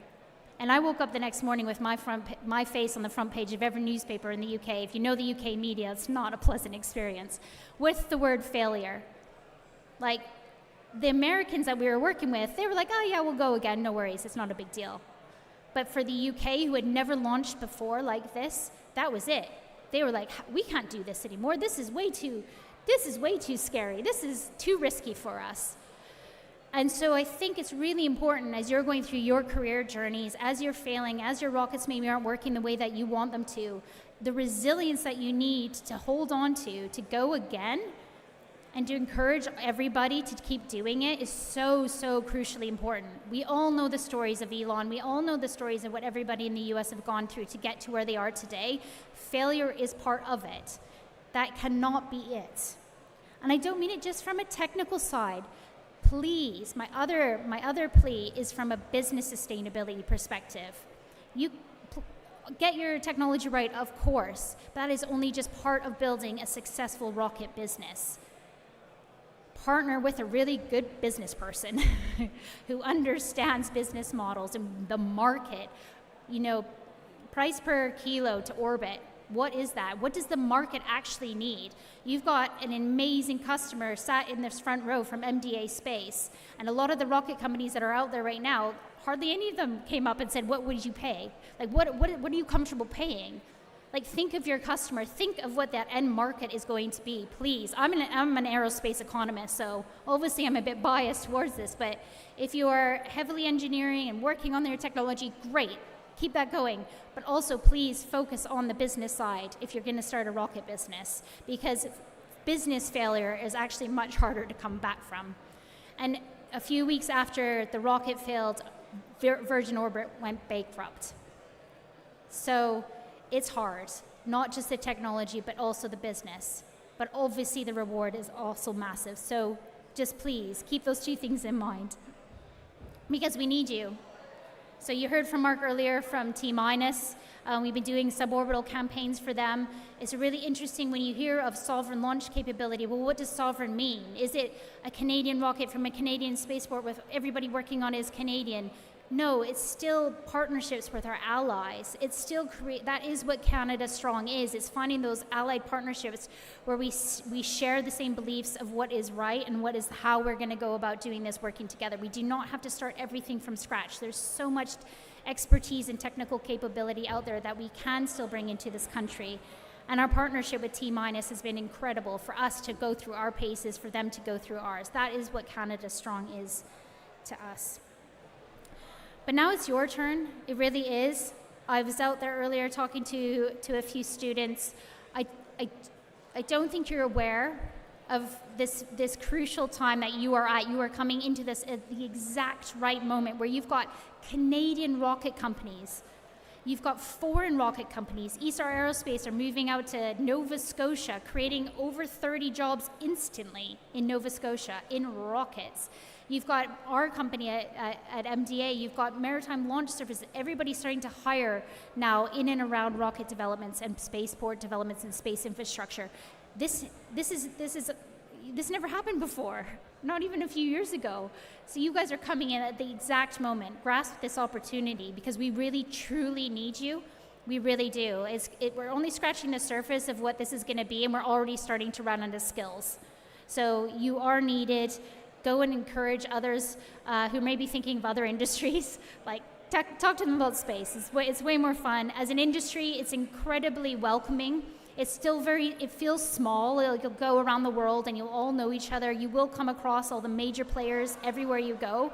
It is a great industry. I started out in aviation, not as much fun at all. Not friendly. Space is awesome. It really, truly is. The diversity that you guys will bring to it is so powerful. It just brings different ways of thinking. We are going into a new domain where the rules haven't been written yet. And we're able to come with your generation with a different way of leading and maybe behaving in space, like amazing opportunities. Obviously, I'm gonna talk about MDA. I want to talk about two areas with MDA at the minute. MDA Launchpad. So I say get in touch because Adam did. So MDA Launchpad is a great program through MDA where there's investment and funding opportunities for lots of different projects, working in partnership with MDA on certain technologies, early TRL investments, you name it. Have a look. It's pretty open and it's pretty wide for new companies coming up that might be able to solve some of the challenges that MDA are working on, real life challenges as well. So please scan that QR code and you can get in touch there. Sponsorship, so MDA sponsored this through Adam reaching out through the Launchpad program.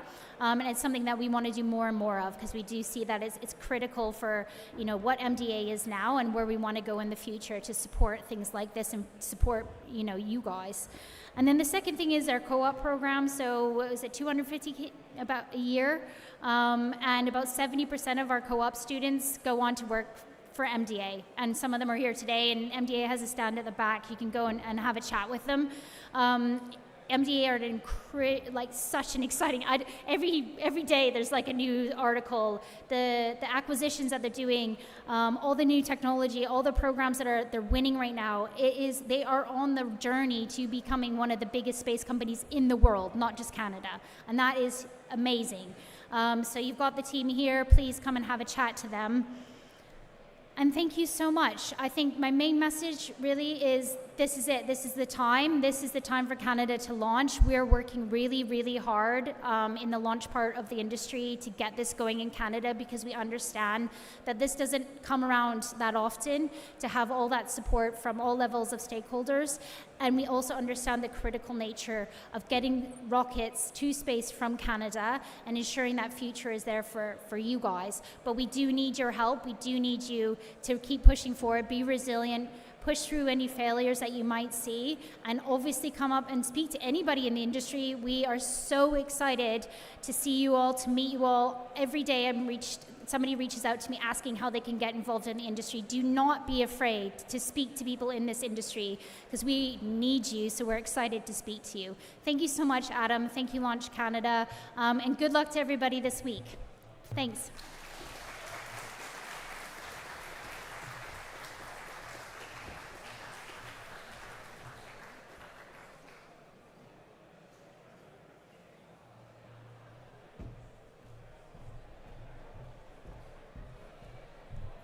Thank you so much, Melissa, for taking the time to share with us your powerful words and your stories, and for inspiring this community with your front row view of Canada's future in space launch. We really appreciate it.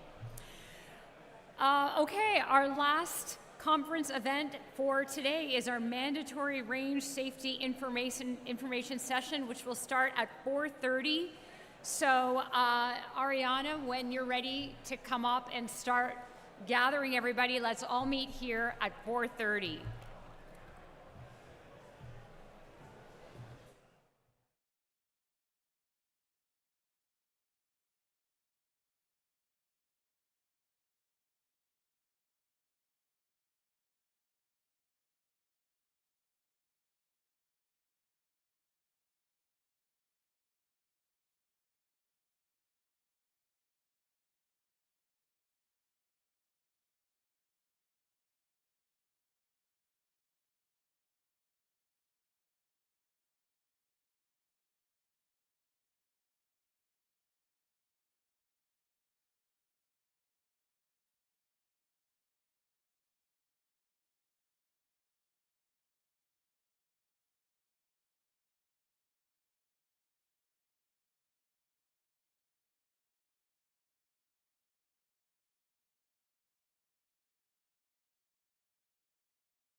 Please welcome Shane, Kaylin, and Kevin to the stage.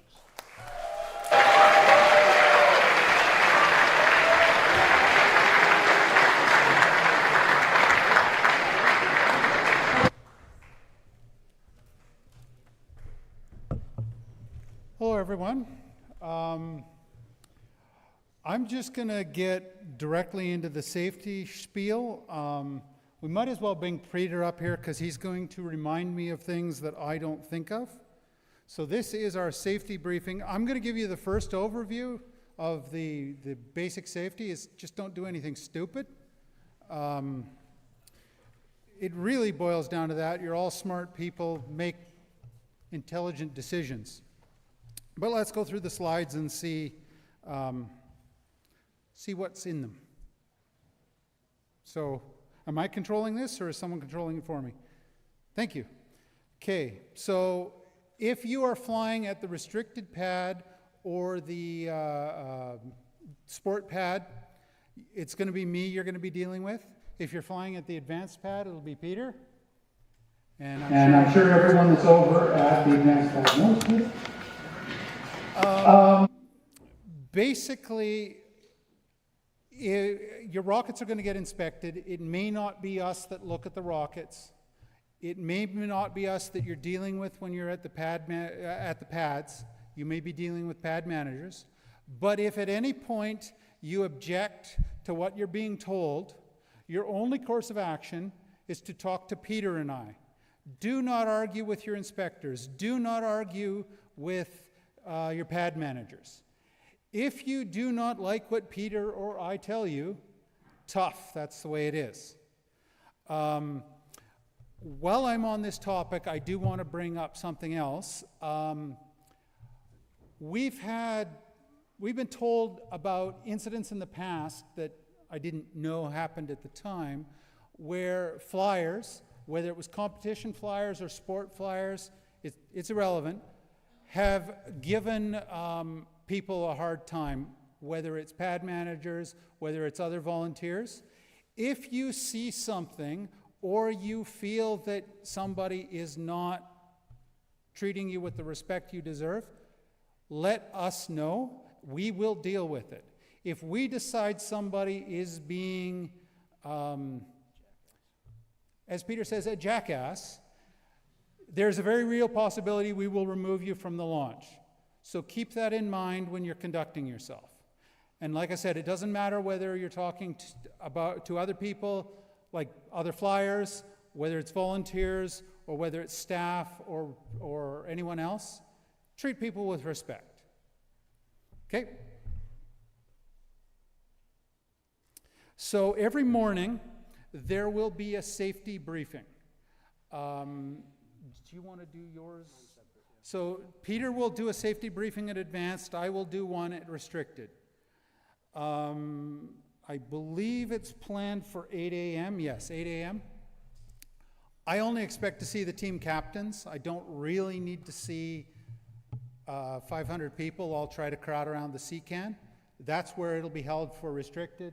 And you, likewise, yours? Yes. Yes. We have the ability to give sermons now. True. We will go over the range layout for the day. We will go over expected weather for the day. We will bring up any issues that we think have either not been addressed previously or we think everyone needs to hear. If you think you will be flying on that particular day, please ensure at least your captain or your safety officer is present at the safety meeting. We will go over how recovery is going to work, how any emergency processes that we need are going to work.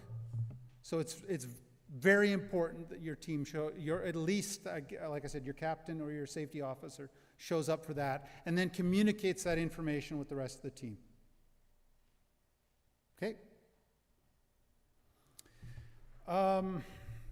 Again, this is just a common sense thing. Please don't smoke in the forest.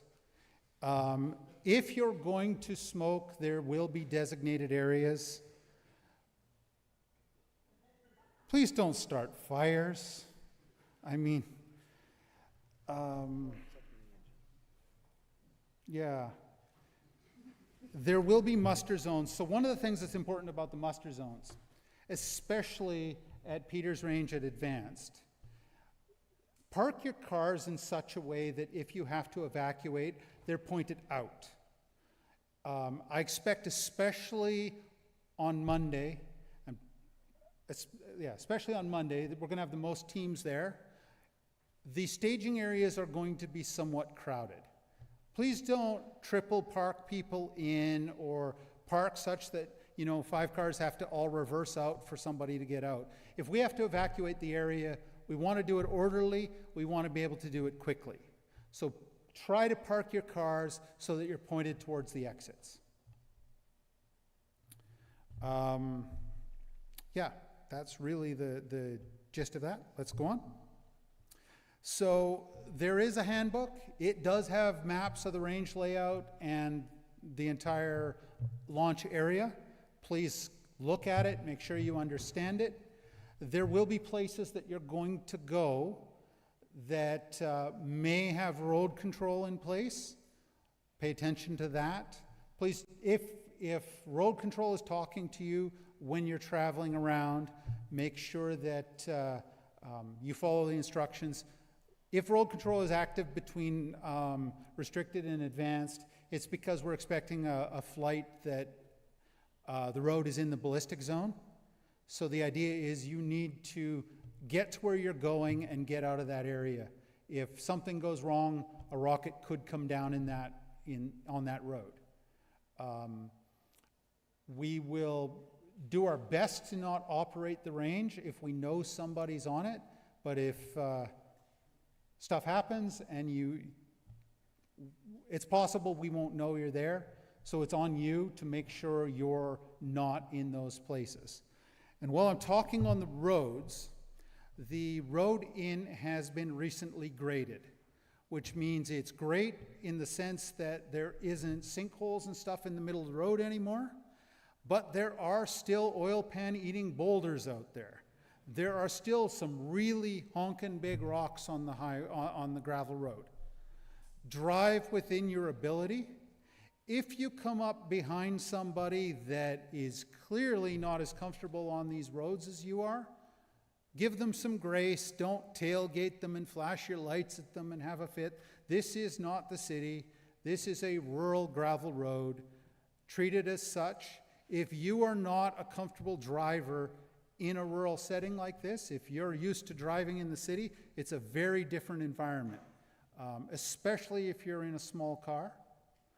It's absolutely navigable by anybody, but you've got to treat it properly. I think every year we've managed to have somebody lose their oil pan out there. So be careful. We've tried to mark rocks that are car eating out there so they will be spray painted, but I can't promise it. So again, just be careful, and especially when you're coming over hills, some of them are very steep. So, slow down and look where you're going. Don't just try to Dukes of Hazzard off the top of the hill like Peter. If you are traveling early in the morning, which many of you will do, or late in the evening, like also many of you will do, be aware that you are in the forest. There is wildlife. Be careful. There are bears, there are deer, there are all kinds of other animals out there, including somebody thinks that they're funny, and there might be elephants out there. So keep that in mind. So we have 3 major areas. We have restricted, we have advanced, and we have static. If you are not part of a team that is restricted, please stay away from the restricted area. If you are not part of a team that is doing something at statics, please stay away from statics. If you are there as a spectator or you are restricted or junior, please stay in the restricted area. I promise you, you can see the rockets fly from restricted. Yes, they'll be smaller. No, you won't get as close a view, but there's a lot going on at advanced. I don't really want people out there that are not part of that operation. It just keeps everything safer for everybody. Yeah, that's about all I have to say about that. You got anything to add to that, Peter? So, when a rocket is flying from another zone that you're not part of and you can't see it going up, you'll hear it. Please try to keep an eye on it. If the rocket is coming in your general direction, be aware of it and be prepared to move out of the way. If you have to move out of the way, don't try and outrun it. Just go sideways.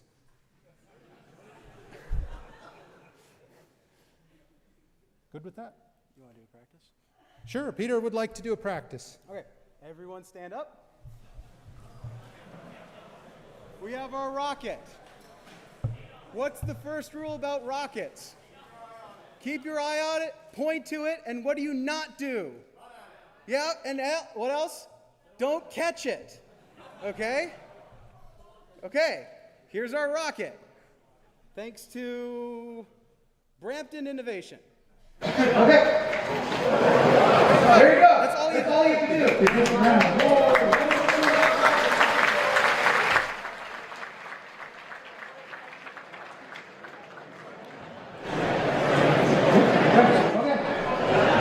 We'll keep going.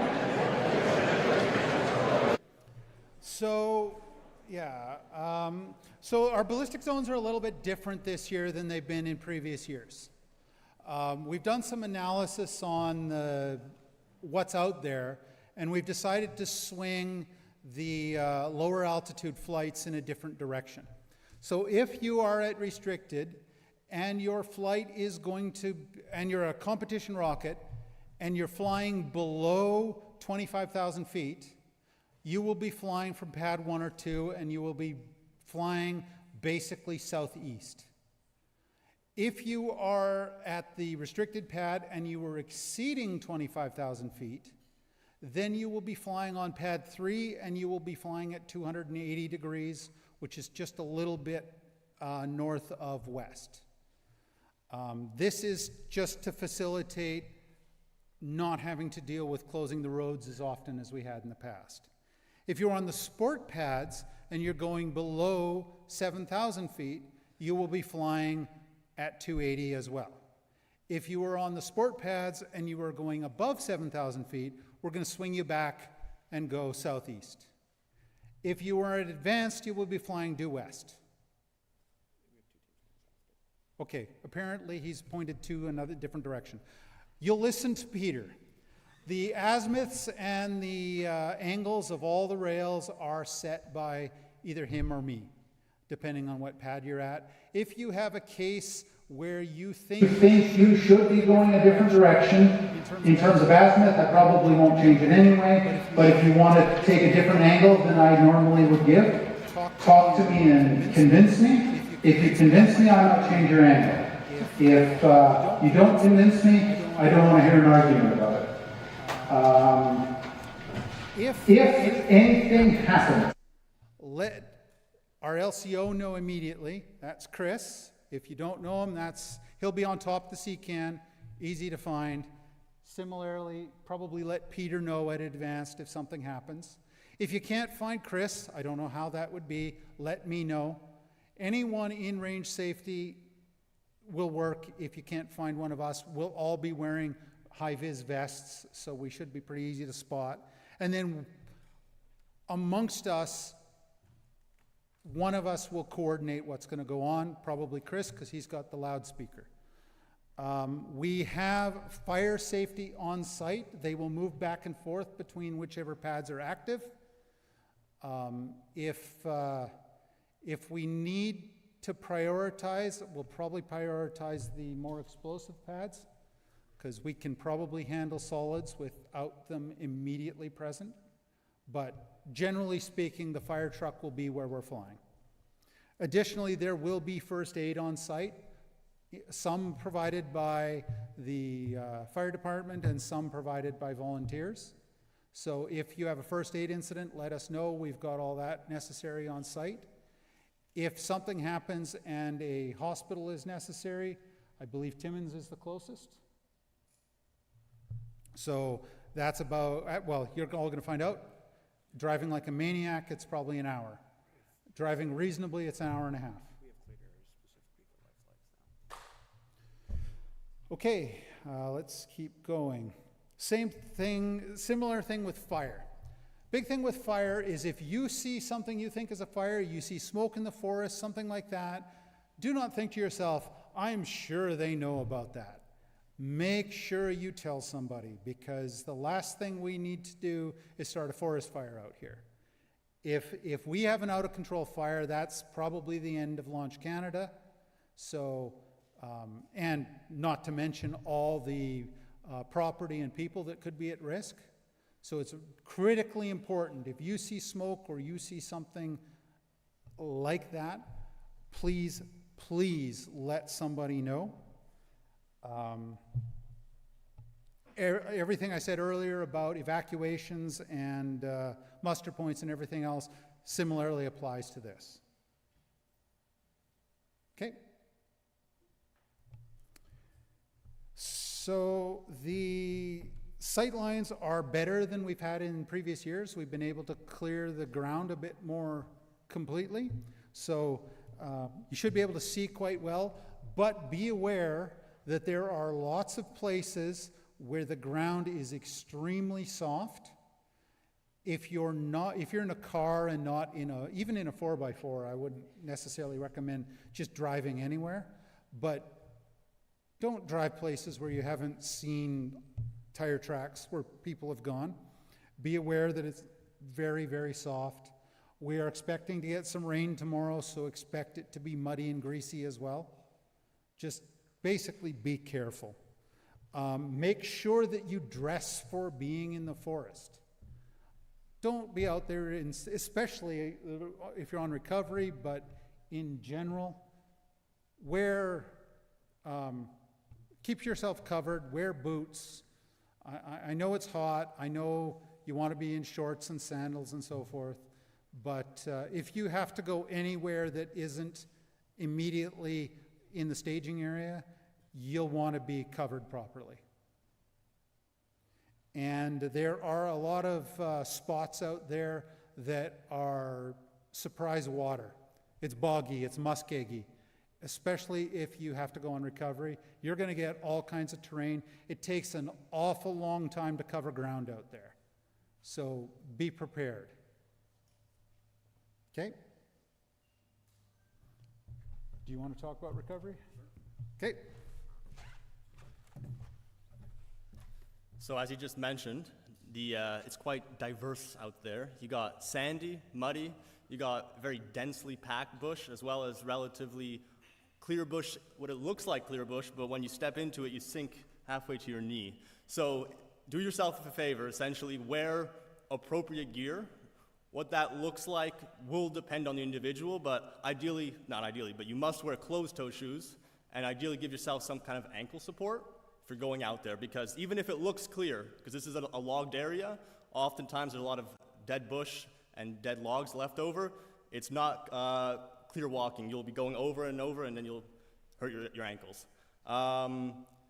If you're driving, which you most likely will be going if you have any launches from advanced or the restricted pads, don't drive and then park your vehicle and take the keys into the bush with you, because if for some reason the team has to exit and there's confusion or you lose the keys, because that can happen and things like that do happen in the bush, leave the keys with the vehicle, inaccessible. So don't lock the keys inside the vehicle either. Now, most cars nowadays don't allow that to happen, but it could still happen. Moving in a straight line in bush, especially thick bush, within 100 meters, you will have gone 170 meters forward and 25 meters to the right, so to speak. It is very difficult to pace because you'll notice an obstacle in front of you and you'll be like, oh, I need to go that way, but instead you'll have to go around, and it's very difficult to stay on track. That is why you have to work as a team. So at no point should you ever look to your left and your right and say, oh, I'm alone. If that is the case, you need to stop and essentially say, where is my team? You should always have someone in your left and your right. So yeah, buddy system is critical, but in reality it should be the whole team. You shouldn't be splitting up the team either, so it's not like one team goes there and one team goes there, it's as a whole team.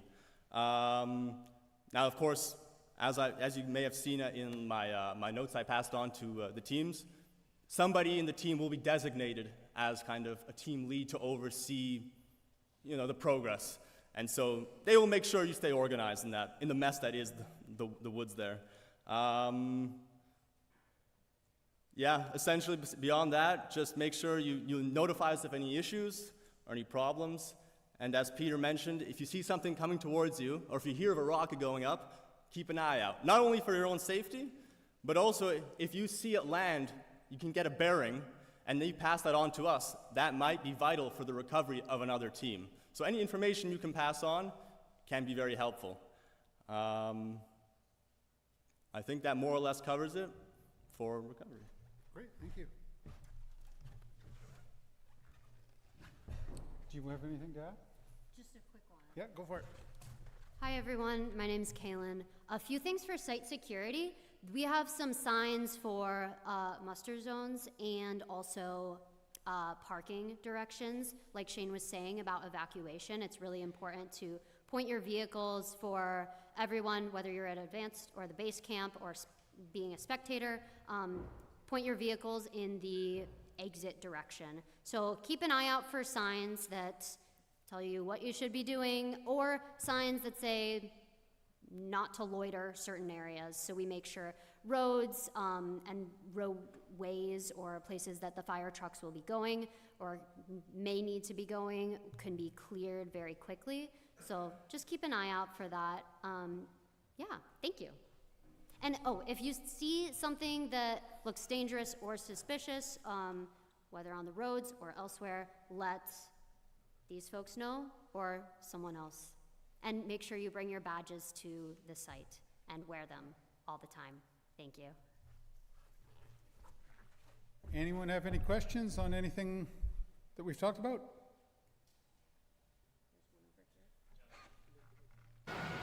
Yeah, go for it. I would add to the recovery for any team pulling off to the side of the road. Do you want camera on the question askers? Pull off to the side of the road so that other cars can still pass. So you're not blocking other people from going to recovery or other people from making their way to wherever they need to go. Yes, absolutely. So if anyone didn't hear that, it was make sure your vehicle, when you're on recovery, is parked such that you're not blocking the road. Pull off to the side somewhere. We don't want to stop locals from being able to travel. We don't want Michael, do you want camera on the people asking questions? To be stopped from being able to travel. Okay?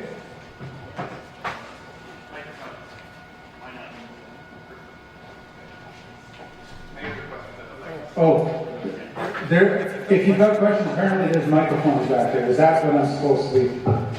There you go. Any other questions? There's a microphone behind you. Yep. That way I don't have to repeat it.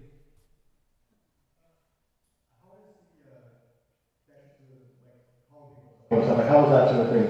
Going to the bush and contacting people outside, just communication, how is that really handled? So communications for recovery. So after you launch, what will happen is you'll gather your recovery team, whoever that may be who wants to go into the bush and is prepared to go into the bush, and you'll come see me at the restricted pads area. You'll see a sign that says recovery operations, and over there, essentially we'll give you a short brief. We'll make sure that you're wearing appropriate kit, you have appropriate tools if needed, water, and we'll give you a radio. And depending on where you kind of landed approximately, we'll also potentially give you a satellite communicator if you're really in the deep bush. And so you'll just incrementally give us radio updates, or just if your recovery is very long, we'll just occasionally do a radio check to make sure you're still somewhat reachable until you head back, until everyone comes back. Yeah. Okay. Yes, you'll be using the ones that we provide you to stay on our recovery network, network. Yeah. No. If you have personal radios, you can use them to communicate amongst yourselves, as long as you're not conflicting with the channels we use for launch operations. I think they're digital channels. We'll make sure that all that information is available out there. I wanted to add one other thing. I mentioned all the animals you might find out there. Last year, the animal we had the most trouble with were wasps. So it's not just deer and bears and moose and other things.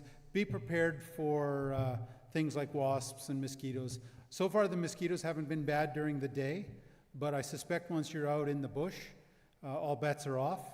So be prepared for that sort of thing as well.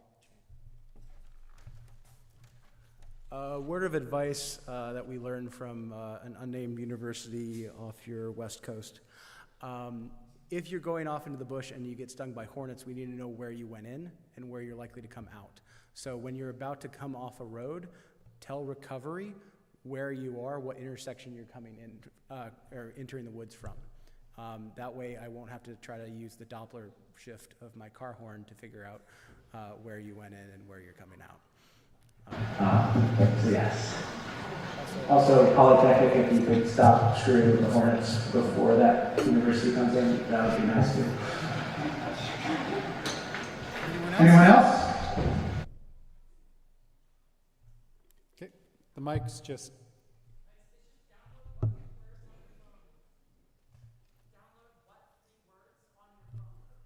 So what she was saying is there's an app you can get, it's called What 3 Words. It'll give you, anywhere you are, it gives you 3 magic words. Those words can be used to identify any location on the planet. It makes it really easy to communicate where you are, so absolutely. It's great advice. Okay, I'm not seeing any more hands. Oh, Peter's not done. Statistically, someone in the bleachers has a question and we can't see you well. So if you have a question, just like move furiously. If you're fanning yourself, that doesn't help. Okay. Okay, I think we're good. So, like I said, don't do anything stupid and have fun. And I guess next is the big photo.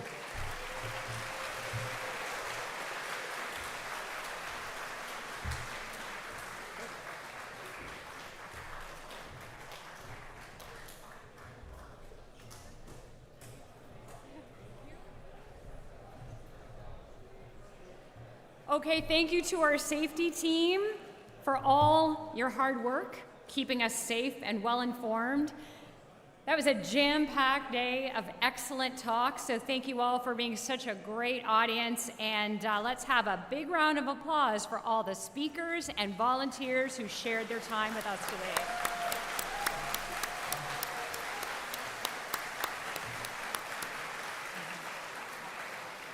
To cap off this day, our outreach team is going to head over to the baseball diamonds to launch all the beautiful stomp rockets that have been painted throughout the day.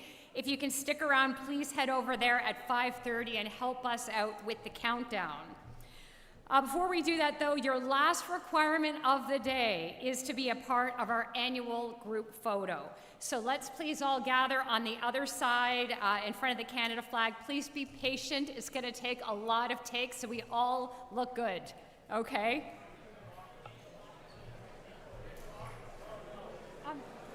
Yes, bring your rockets. Bring your rockets, please.